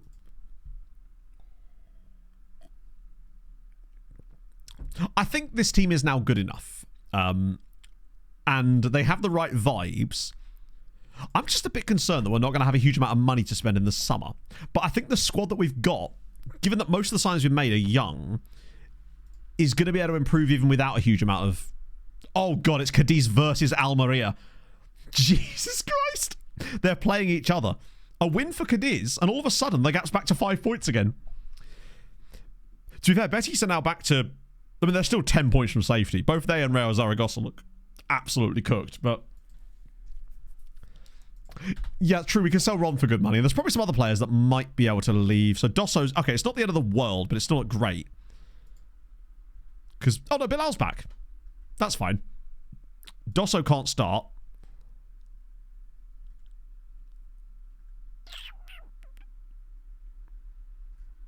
Which surely means Amari Hutchinson, right? Or is he suspended too? Wait. Hang on. When did you get injured? Okay, so we can't use Amari Hutchinson either. This is going to be tough anyway. Have no budget. Potentially. It might end up having to be Fetter or Chilavert. He's not fast enough. Oh, we may have to start Patrick. Is that Ron's music I hear? Oh, God. To be fair, we're going to lose anyway.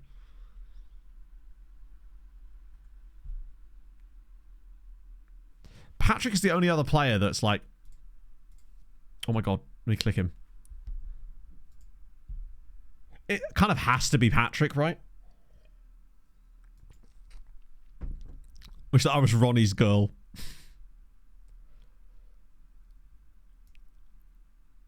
I'm going to start Patrick with Ron maybe coming off the bench. I hate to do it. I hate to have him anywhere near the bench.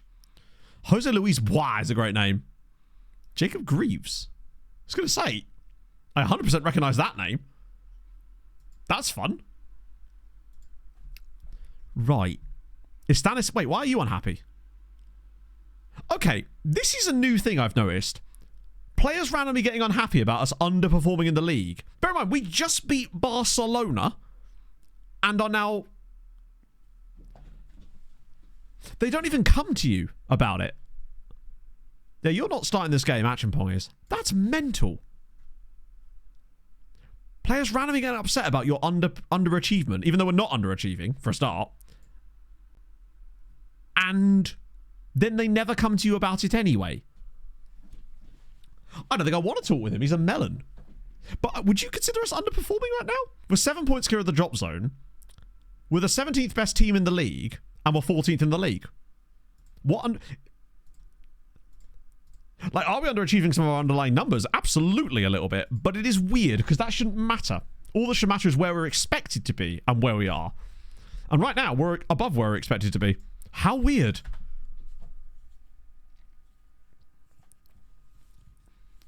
It's just all those bottom half teams, isn't it? With those 2 o'clock kickoffs. And this is a free hit game. Valencia are a Champions League level team. Anything that comes from this match is a complete fluke, much like the Barca one. But I also feel like we're a kind of team now that's actually capable of getting stuff in these kind of matches all of a sudden. Oh, slide him in. He's completely through. Alex, he's got to get a clean shot away here. Oh, it's a tough one. But again, the play is brilliant. The tactic is now finally starting to play like it's supposed to. Like, Alex, it felt like before, was just not making those runs, or we weren't aggressive enough to actually get the pass to him in the first place. Whereas now it feels like we're actually opening those spaces up and getting legitimate chances. Almeria winning away is probably the best thing for us, honestly. It does pull them out of the relegation mire, but what it does do is it muds Cadiz further and would keep us, well, actually provisionally 8 points above them. And that would be a lot to claw back in a short space of time. That back post is getting rinsed here, isn't it? Oh, well played. Alex isn't quite quick enough to catch this, but we might be able to counter-attack them again. If we can win the ball. Although we are about to get second phased, I believe. At least we've got bodies in the right place. Nobody's tracking this runner. Vermeeren's in all kinds... Oh, wow. That is a poor effort. Reminds me a lot of that one from Feta earlier in stream. Yeah, I haven't really ever thought about that. I've just kind of... To be fair, a team being down towards the bottom of the league won't make the game any less interesting unless that team has nothing to play for, right? Good save from Manny. To me, it's like, is there stuff on the line in these games? And admittedly, some of them it does feel like it's a bit dead, to be fair. Hello, David. How's it going, friend? Blazed over the bar again. I think we're going to have to accept a barrage of shots against today. But Manny won us the game against Barca. That's good from Steiny there. It's an actual legitimate... I wonder if that's because that was a more direct pass, because it was a bit of a longer ball. And maybe before he would have tried to play like a short pass to one of the centre-backs or something. But him actually using a bit of that passing and vision to play a slightly longer pass, or he just got lucky with it. It's probably more likely the latter of the two. Maybe I'm seeing things where they're not there. Come on, Manny. Oh, actually, wait a minute. That's an incredibly good punch. The Boubacar, he's got runners. Oh, no, wow, that's an absolutely woeful pass. Oh, dear. Has so many forward runners there, and he's just... Even Steiny was making a forward run. I think we might concede off this play now. Or Mekawar's got caught inside. It's a good... Oh, wow. Farid Sadi, he's definitely going to get given, yeah. Manny, where are you going, bud? Who is Manny even complaining at? I appreciate the energy, but it is giving Jordan Pickford. Like, was he chasing Mekawar? Oh, an equaliser. Feels like it's been a while since we've had a random red card, which is also interesting.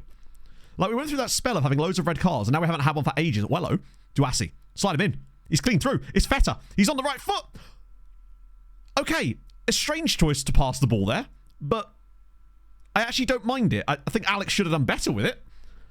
But being clean through on goal and deciding to pass there was very unselfish. We've not even been that bad here. We've had a couple of all right chances. Just can't take them to save our lives. Just got this. Oh, God.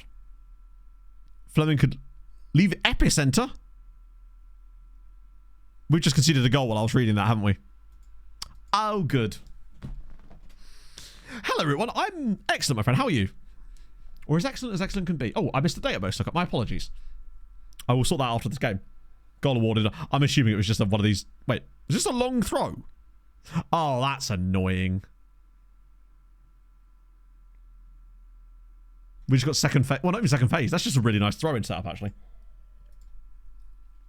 Just no idea how I would go about making that happen. Valencia are just a lot better than us, aren't they? Leave because the contract's up, but still offer you... That's amazing. So they won't offer you a new contract, but they're scared that you might leave. Is there like a joint board? Like they're just not talking to each other in any way. This hasn't been a great performance from us, but then what were we expecting against Valencia away? Like, we had the benefit of being at home against Barca at the very least. This one's a tough hill to climb. At the very least, that Cadiz... Then again, do I want Cadiz getting a point? It would put them slightly closer, but it would keep more teams between us and them. Like, the more teams we're above, the better. Uh-oh. I don't really want to get absolutely annihilated, though, like we did a few times towards the start of the season. Hopefully we just force a long-range effort. There we go. Manny Whitby's not been amazing in this game. Plus, we can run some changes soon. Yeah, away from home against the big sides is always going to be a toughie. Steiny's looked better today. 6.9 rating for a Steiny in a 2-0 defeat. That's, interesting. It might have to be Ron. I hate to do it, but it may end up having to be Ron here. Honestly... fuck it. We'll just run both the changes. I like bringing both of these two on. Herholt and Chilavert look solid. Hopefully we don't get any worse. We've not got a lot of possession today either. I feel like this is the kind of substitution run where we might actually nick a goal randomly towards the end of this one. This is where Ron gets a hat-trick and we win 3-2 in the final stages. He did score some okay goals at the start of the season. He just didn't do it enough. He's just not quite got the physical ability to be in the positions we want, which is why I thought retraining him as like an 8 could work. Not been horrific. Oh, Steiny's hurt.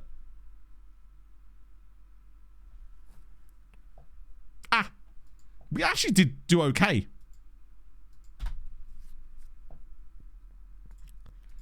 Like, they seem to actually do an alright job. We didn't see any highlights from it, but I think statistically we weren't particularly...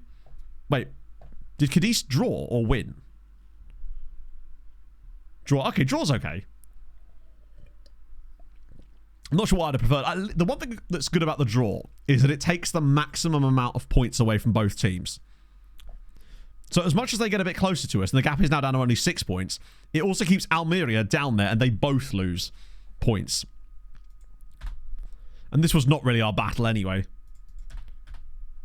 I don't want to be too close to the relegation zone by the time those guys come along, those last few games come along, though, because that could be a bit squiffy.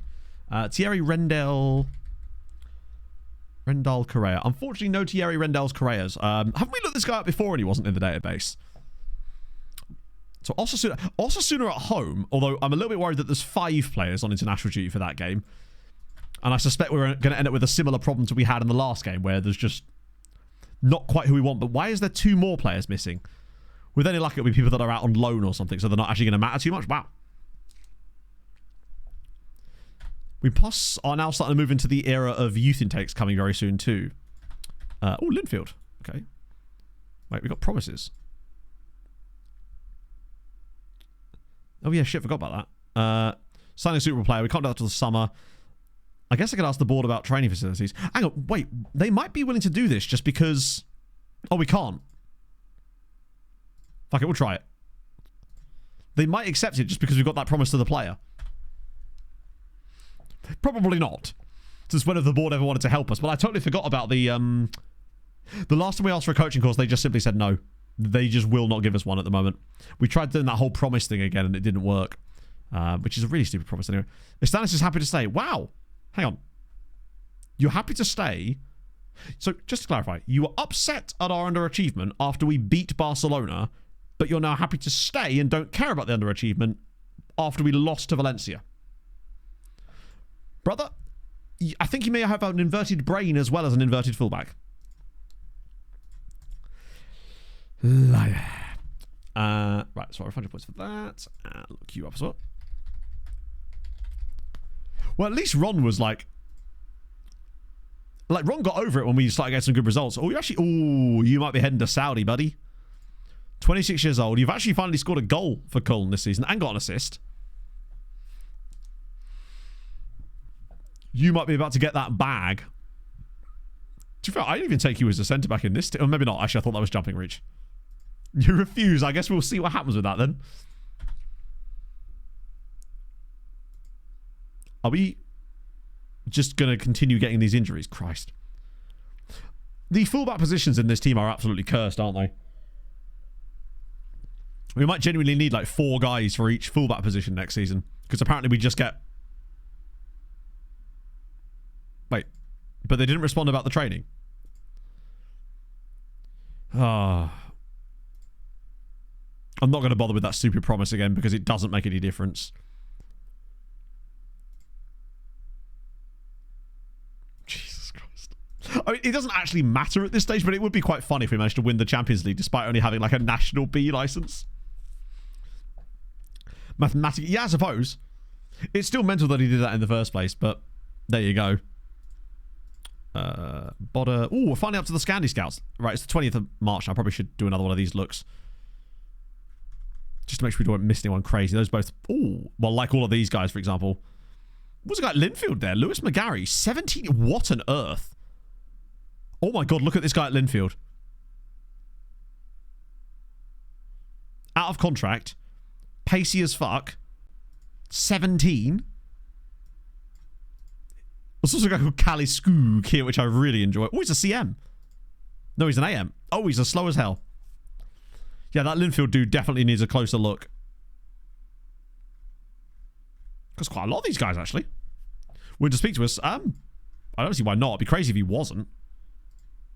I do worry that he's not really that good.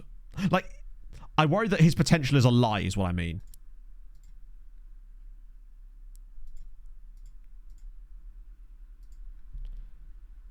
Then again, no, they all kind of claim that, don't they? End of contract, no compensation either. It's a cheap deal, relatively low release scores. We'll put that to 5 million just in case.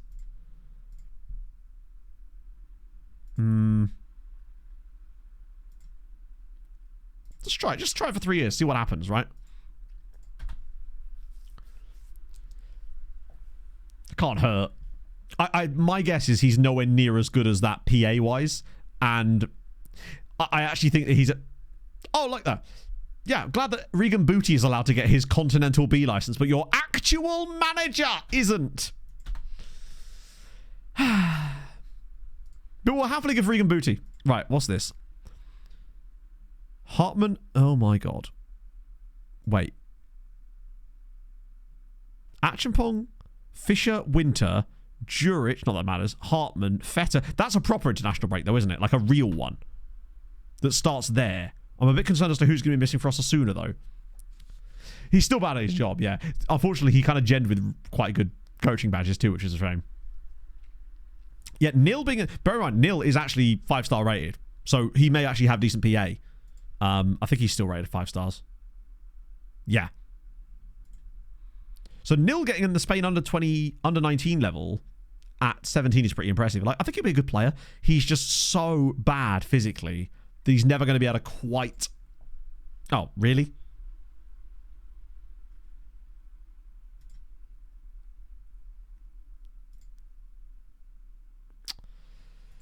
Right. Oh, well. We're going to end up failing that promise with old Cyril anyway, because the board aren't going to let us upgrade the trainers. They might do it in the summer when we get a bit more money. Maybe.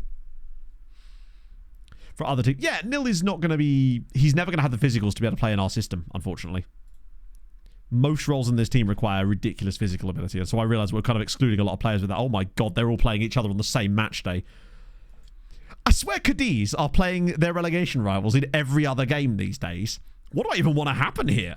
Las Palmas, I would like them to win. Christ. We're about to get pulled back into this, even though I thought we'd done quite well lately.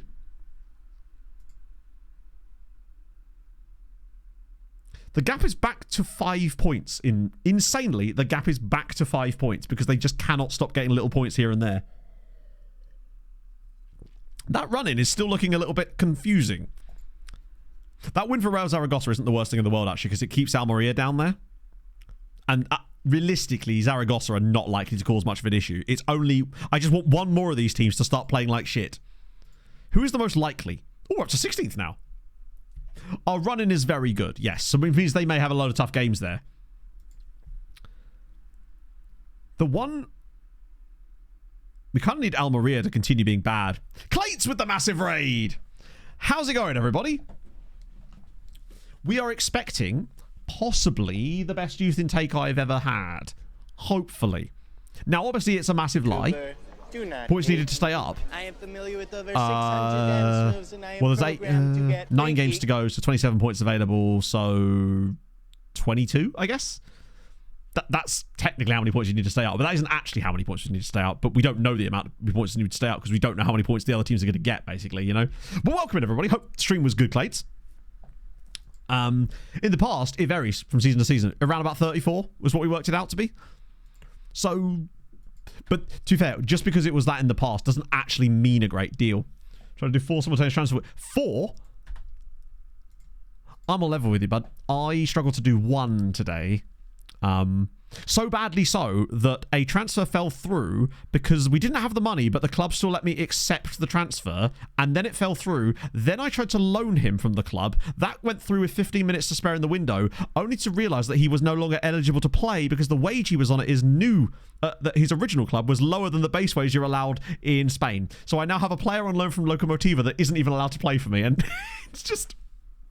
Yeah, I feel like everyone's going a little bit stir crazy at this point, aren't they, really?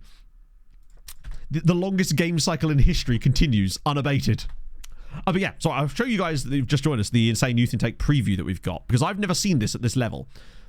We are predicted, obviously a 5-star rated Youth Intake. I've got a minimum of 8 A-rated players in a 5-star Youth Intake in La Liga, which... Unless this is the biggest troll job of all time, I think we might be about to get like class of 92, but Spanish. Whatever 92 is in Spanish. Watch it be absolute trash. Watch the only 2 players that are any good and it be strikers. So who have you added now then to the Clates ensemble? I'll find you points for that tap just because I wasn't able to really show you anything per se. Right. Jorgen Strand Larsen. Spineless Sporting. Fair enough. I don't think Jorgen Strand Larsen is available anymore. After obviously we've had the 12 seasons in. GTA 6 stream. Well, we're definitely going to get GTA 6 before FM. Although they've delayed that too, have they not? It's a race to the bottom. Anyone else playing someone's stream? Oh, at least Racing Santander are playing Real Madrid today. They definitely can't pull anything magic off there. No. A's and Journeyman have been offered the job at FK Aldo. The email it said, class as an A club or an F club? To me, personally, oh, that's a tough one, Yuki. I reckon that you don't use... I'd say that's an A club. The reason I'd say that is because FK is like a suffix, right? In the same way that the tends to be excluded in book titles and stuff when sorting alphabetically. So I would say that you're allowed to... As if he's been called up. What has Bro done to get called up otherwise, other than complain? I'd say that's definitely an A club, right? So, for example... But then it becomes a little bit more difficult with clubs like Real Sociedad, because Real is a suffix, meaning royal, but Sociedad just means society. So it's like, do you go with Sociedad there? Become not an effort. Yeah, that's true. I think you sort of just have to play it by ear as well, wouldn't you, right? Oh, there we go. Good result for Real Madrid. Well, club in the name. Yeah, I wouldn't... So, for example, say you could have, like, Club America. I would count that as an A club, maybe, rather than a C club, whereas Charlton I would count as a C club. Suffixes and prefixes, I feel like, should be... Athletic Bilbao. Wait, hang on. Oh, as if he's gone as well. Can all of my Shadow Strikers stop going on holiday? Yeah, I feel like it's one of those things where you almost just have to go off of vibes. Yeah, so CD Tenerife, definitely a T club. I think Ron might legitimately have to start here, which is horrifying. Oh yes, very soon. Our bench has just got a lot smaller as well. Why is this? Kovar's injured. You're on international duty along with the rest of the team. Macias is back. Right. This is tactic. Hey. For those of you wondering, the reason this tactic exists in the way that it is because when we got to our first club in the save, I said to chat, wouldn't it be fun if we created a tactical shape that uses exactly the 11 best players at the club, no matter what roles and positions they play? And 12 years later, here we are in La Liga with it. And you'd be amazed to know that it actually works. Right. I still can't bring Winter back in yet. Fisher is... I'm actually going to stay with Fisher out the team. He's not played well. Left back is anybody's guess. The rest of you will stay in the team, I think. Steiny has looked better since that little tactical tweak. Ron through the middle is an absolute disaster, but what choice have we got, eh? We move. We've only got 10 subs, but we've got no choice.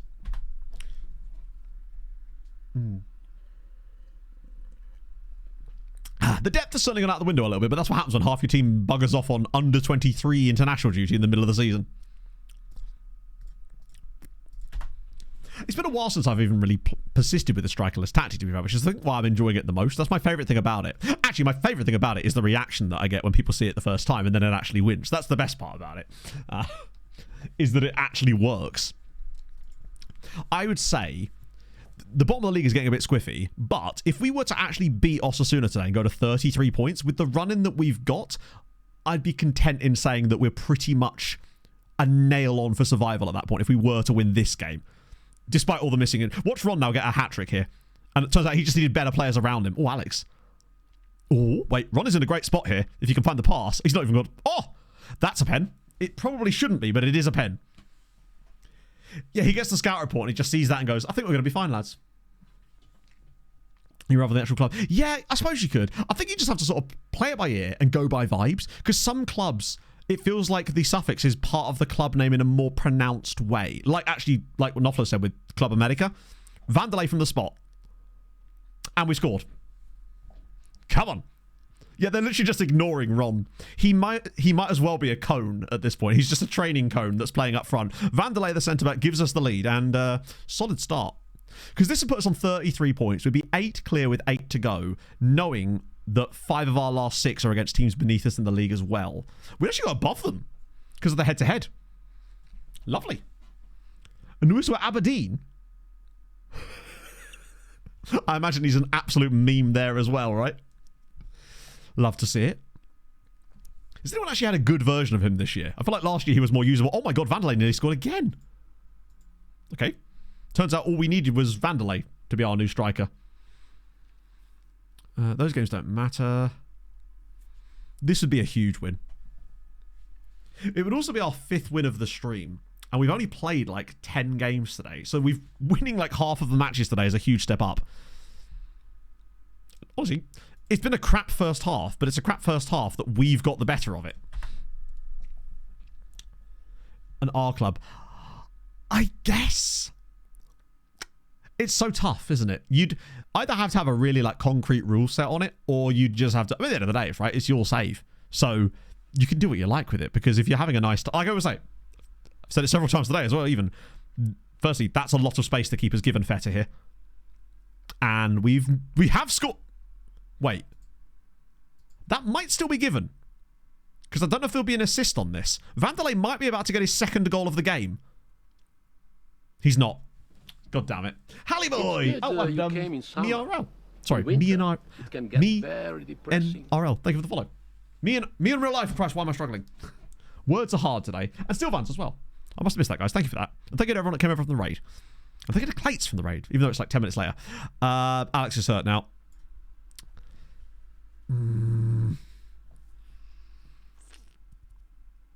64 minutes is about time we started making some of these switches. It's just there's a little bit less immediate changes to make. God, I like being able to bring on Hergholt and Sheila there. Winter could come on for Danny, but I might just leave him out for the time being. Oh, in it, Wanderer. Christ. You're going to be so surprised when I finally get medicated and I can speak normally. Imagine. You'll all lose interest, but this guy's too competent at his job now. I'm not about that life. Even a draw here wouldn't be the end of the world, but it is a home game and it's there for us potentially. Do I have another sub available? I do. Who can I bring on for Ron? Absolutely nobody. Amazing.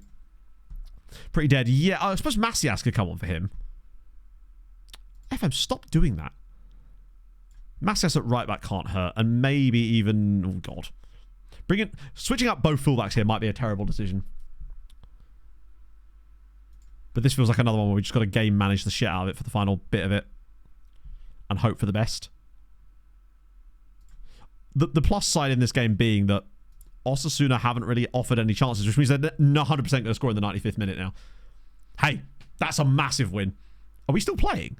Tenerife won. That penalty is the only thing that happened in this game, and it's gone our way. Vanderlei does it. Manny Whitby gets another clean sheet. Great win. That's a super. How's it going? It's going, honestly, up until today's stream, we were still kind of struggling a little bit. We entered this level on points in the relegation zone, but we've now managed to put a bit of a gap between us because we managed to bring in the right signings. Things are kind of bedded in a little bit, but the plan now from where we are, if you just join us, basically we're trying to win the Champions League with a team that's never been in a European final, but starting from the bottom of European football with no badges and journeymanning our way up. We've now picked the club that we hopefully want to move, we want to kind of go for the main goal with, which is Tenerife here. Took over mid-table in the second tier, got them promoted through the playoffs first season, albeit the board still claim that we didn't, because FM's weird like that. But it's been a tough year for us so far. But now that we're 8 points clear and there's all these teams beneath us, I think we can probably get over 40 points now this season. Sporting Gijón lose again. We're not even that far off of 9th place now. Yeah, we got some good signings. Unfortunately, we still had that whole issue with the player that can't play. Right, now we should be able to get youth intake and all this stuff done before the next game, which means next stream is just going to be the final run of the season as well. But also, more importantly, the bit you're all here for, the youth intake. That's going to be coming up in a moment. Let's just schedule a friendly against Cruz Santa. No Santa Cruz here. We're all about cruising Santa. Get those bedded. Now we can just keep hitting continue a few times until we get our youth intake. And I start crying because it's absolutely abysmal. God, I hope it's not. The Spanish Cup should already be getting them quite easily at this point, but more progress, amazing news. I don't know who that is, but good. Nice upward arrows. I like that he's considered a wonder kid. It's nice to have a few of those knocking about. Treasure training changes. No, thank you very much, sir. Cruz Santa, yeah. He just loves a bit of Royal Caribbean. Yeah, I use SAS 25. To me, I wouldn't be able to play the game in the same fun way for me if I wasn't using this skin, because it just adds so much in terms of pure functionality. It could be DMC. Like, to be fair, in this save, we have had a couple of okay youth intakes. The biggest one being the one we got Steinmetz from. The fact that he's still considered a 5-star potential player all these years later. I mean, I say that. Is he actually a 5-star potential player anymore?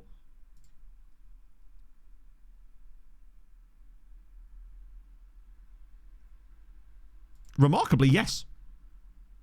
Like, he is still a very good player that came through our youth intake. I mean, you wouldn't kick him out your team, would you? I mean, he's a very, very good player. He might be coming to a ceiling at some point, and he might hit it quite early because he's just played so much football. How many games has he played? He's already played 157 league matches, and he's still only 21 years old. That's a lot of games to play in such a small space of time. Well, and Real Betis will lose. Watch them win that randomly now. I keep expecting them to be good at some point, and they just really aren't, are they? Yeah, Bilal was a player from our. The natural fitness on Steiny is an issue, and his stamina. He can never really play 2 games in a week. So when it comes to Europe later down the line, he's going to be important. Over 6.3. I think he's done a bit better lately. I think that little tiny tweak. Man United have actually scored. Holy shit. Wonders will never cease. 6.9, 6.8, 6.7. In the last 3 games, which as far as I know are the first 3 games that we played with him, with his personalised instructions, he's been better. He's actually gained rating in games. Takeover rumours not to be believed. Oh. I was kind of looking forward to that.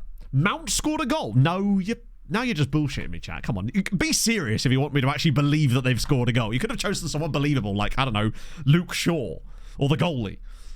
Come on now. Hang on, is this being played at Brentford or at Man United? Because that's going to heavily weight with what I'm about to say. Mickey Mount.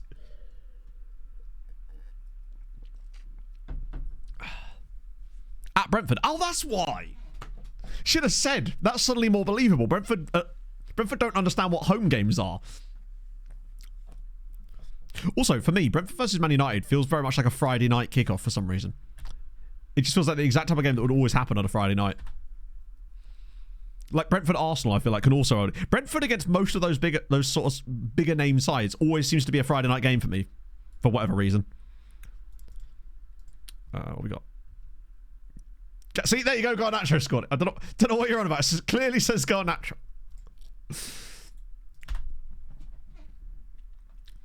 G-Tech Arena is the home of football. Good for the away team. I'm glad we got Brentford away next. On a Friday, there you go. Didn't Smith Rowe score in that? No, it was a 0-0 draw, wasn't it? I seem to remember Emil Smith Rowe scoring at the G-Tech for some reason. Or not the G-Tech. No, it is the G-Tech, isn't it? This is where I accidentally continue through the youth intake. Did they win 2-0? Wow. For some reason, it felt like one of those games where it was just like a random 0-0. Mazzini's son of... Oh, he's the manager. I was going to say, I don't remember offering him that. Tony scored... I don't know. It's been a while ago. Plus, forgive me for not remembering Brentford's results. I try to block them out for the most part. Right. It's next gen... Oh, so go on then, chat. It's next gen day coming up soon. What do you reckon? I'm going to go really... No, I'm going to go Bayern, Poland.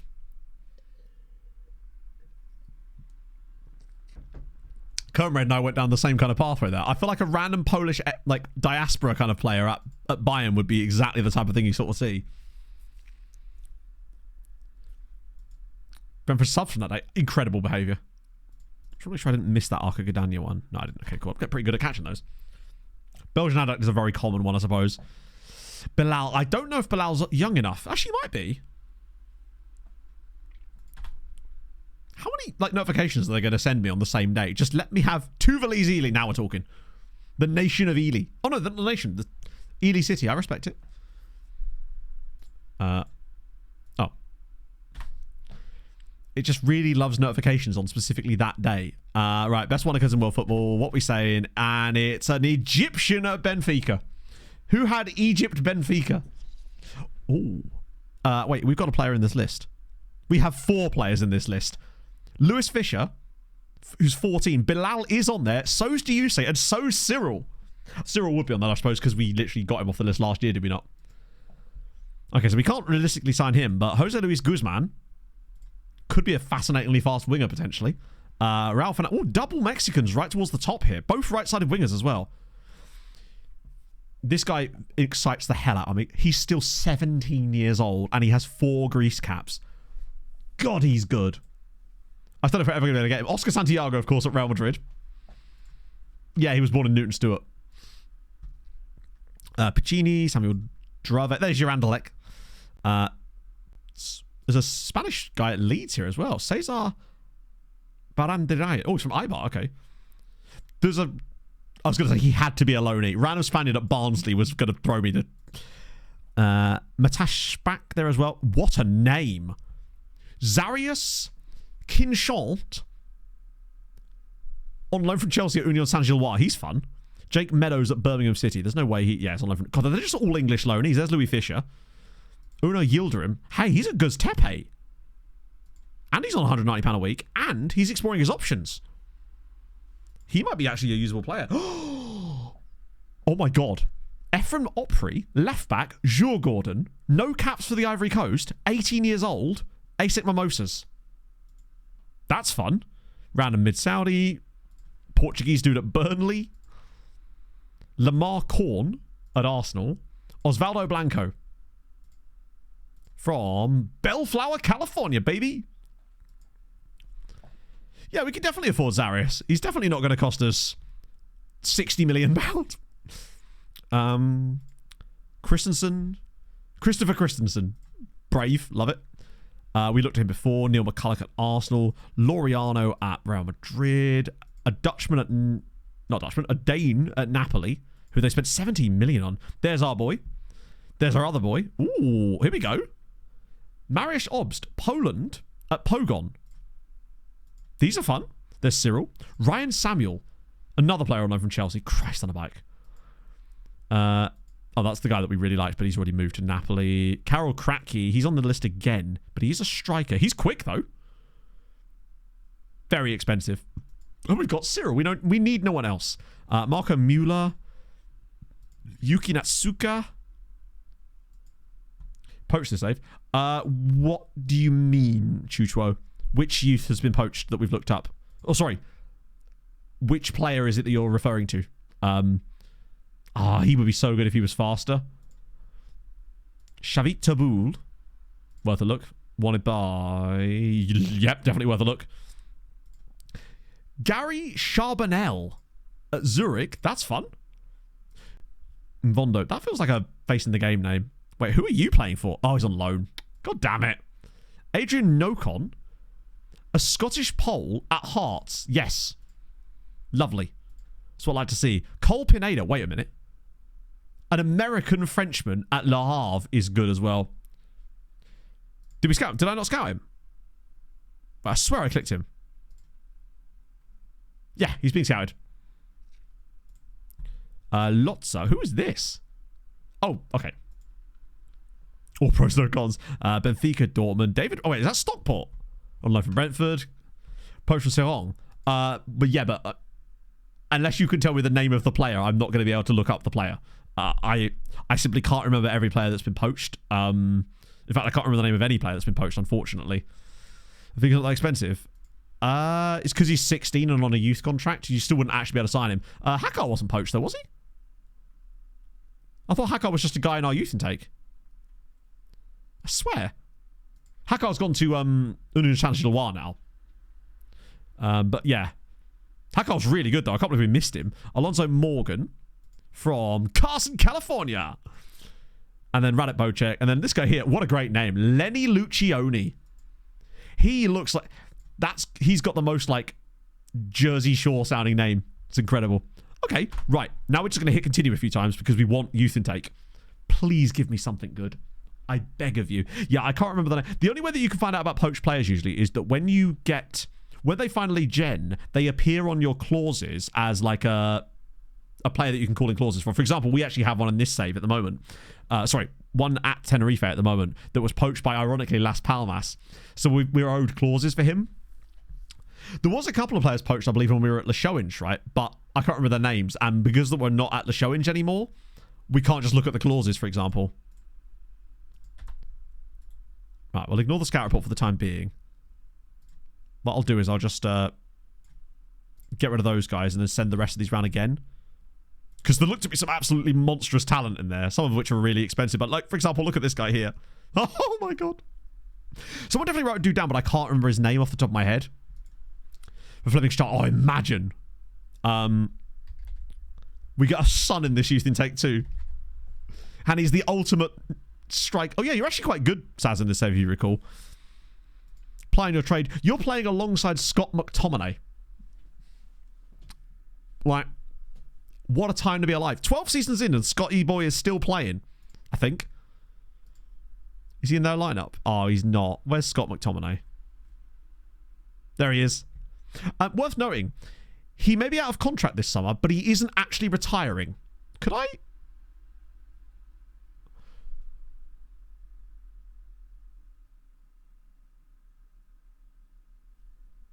Isn't that this? Wait. You're 38 years old. How could I possibly sign you?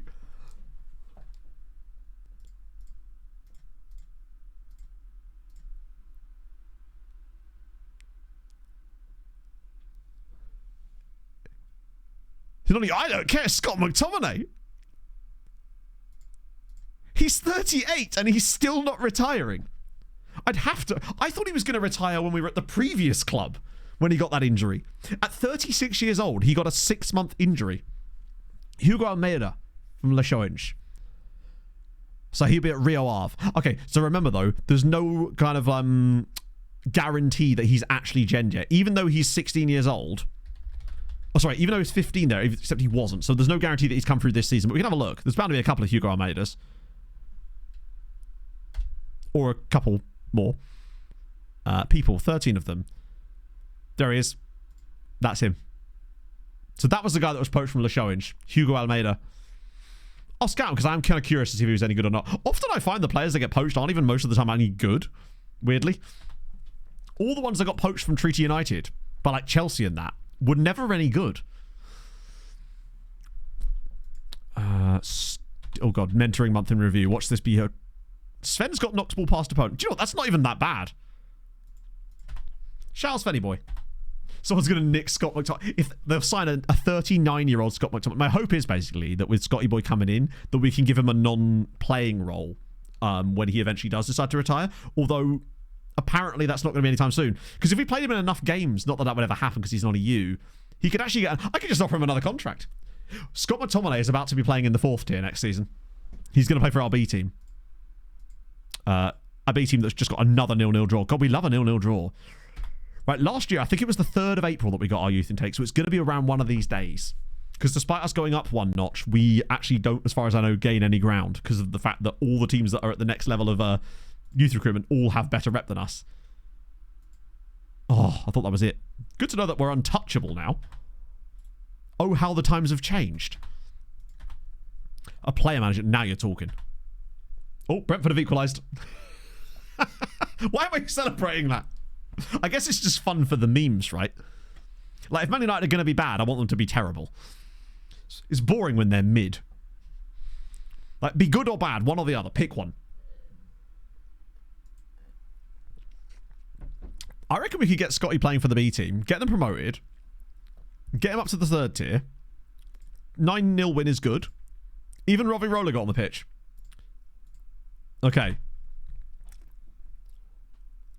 God, I really hope after 4.5 hours of build-up, this youth intake isn't a complete fucking disaster. I can't bear the thought of it. Just FM, if you've ever wanted to give me anything, just give me a youth intake that matches what you've told me it's going to give. Oh my God. Chat, there are 5 5-star players in our youth intake. Oh my God.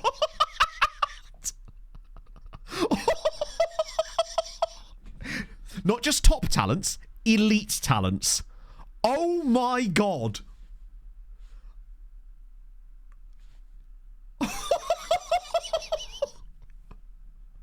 Where are the CMs?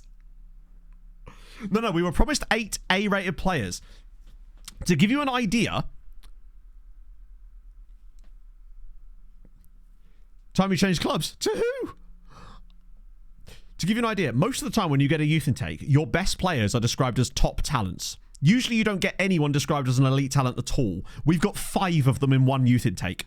Most of the time, I'm lucky if I get one player considered a good talent, let alone 5.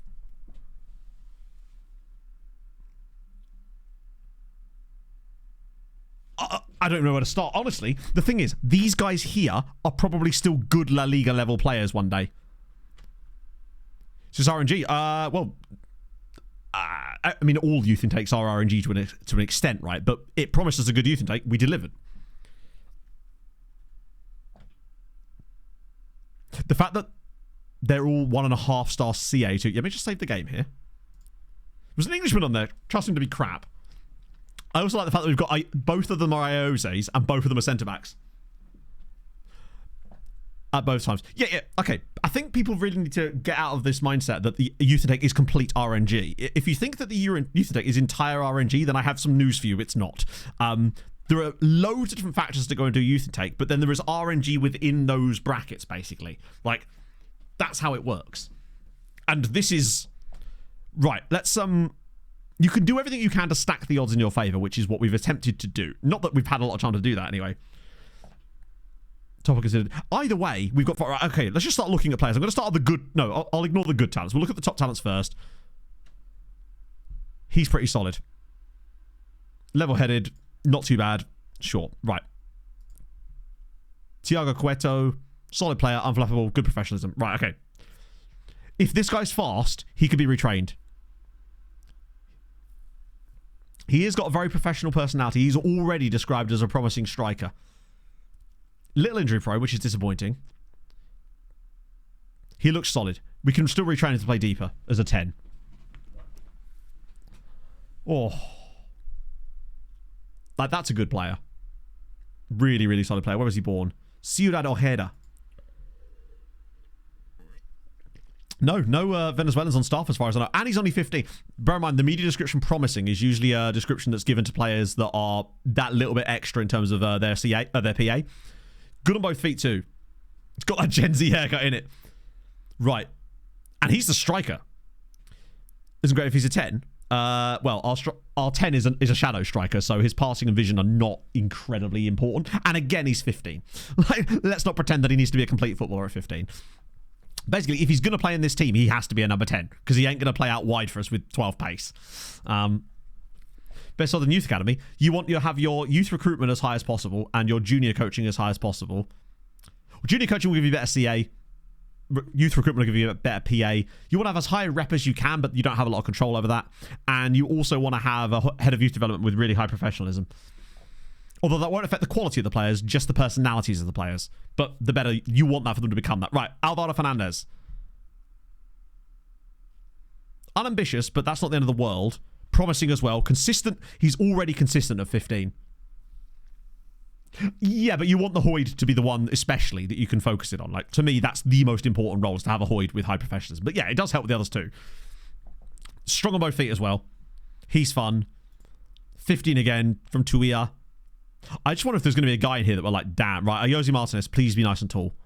6'2", 14 jumping reach, 12 tackling, 11 marking, good bravery, good. He is excellent. Jose Martinez is extremely good. Consistent, spirited, unflappable. He's got high professionalism. He's got 14 jumping reach already. Jose looks to be delightfully good. Then we've got the other Jose, who's 5'10", but has 16 tackling. They're good on both feet for both of them. So basically, they're yin and yang. He's the more technically gifted defender, as the other guy's more meat. But they're both excellent defenders and could probably maybe even both be like a starting centre-backs one day, maybe. And then there's a goalie as well. He's Fisher, yeah. Spain Future World Cup. I'll tell you what, right? I get you. I don't think you're wrong. First one to be a little inconsistent. Yeah, I see what you mean, which is surprising. And bear in mind, having orange consistency at 15 means he's going to have green consistency by the time he's 22. Could be a useful DM. I think he's a useful... I think as well, remember, he's 15, so he will grow a little bit, so he'll probably get a little bit more on that. The Jose twins, yes. From Santa Cruz de Tenerife. He's a proper local lad as well. What about the other guy? Wait.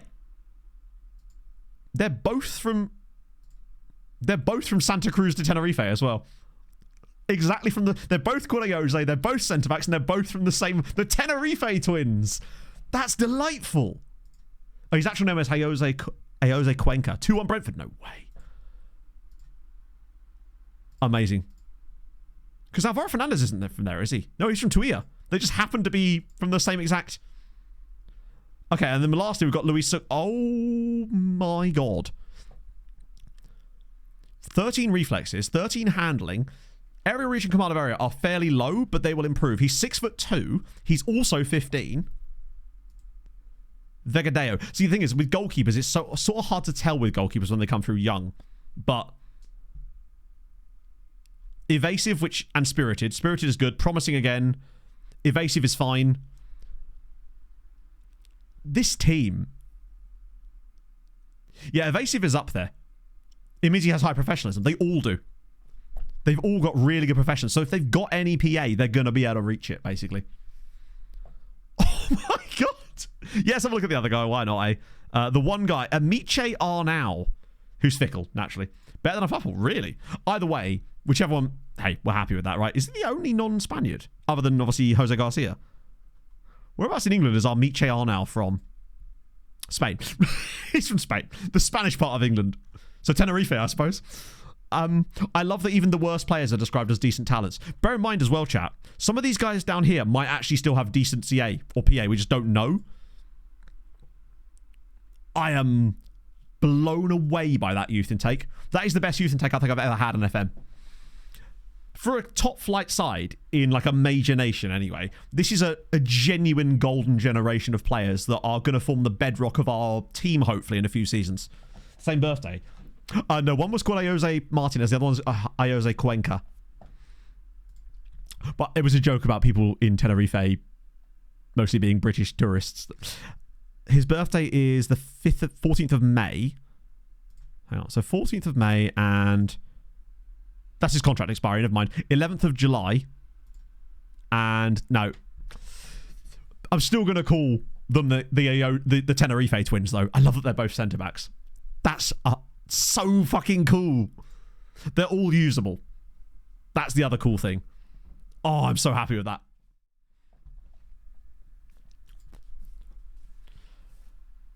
Oh. If we get safe, I might start giving these guys some football towards the end of the season just to sort of have a look at them in the match engine. Same fathers, different mothers. Maybe Mr. Iose. Maybe Iose Perez has just been real horny around Tenerife for a little bit. Holy Christ. A second Iose's hit the training ground. Damn right he has. And now I get to send you lovely people over to a good buddy of mine, Mr. Gareth. Oh. So, yeah. Tuesday stream chat. One of my most hyped on. The two centre-backs, I would say, because they have the least that we need to work on. How do we do? We got 5-star rated players in the youth intake and 2 more 4-star guys. So 7 players that could potentially be usable.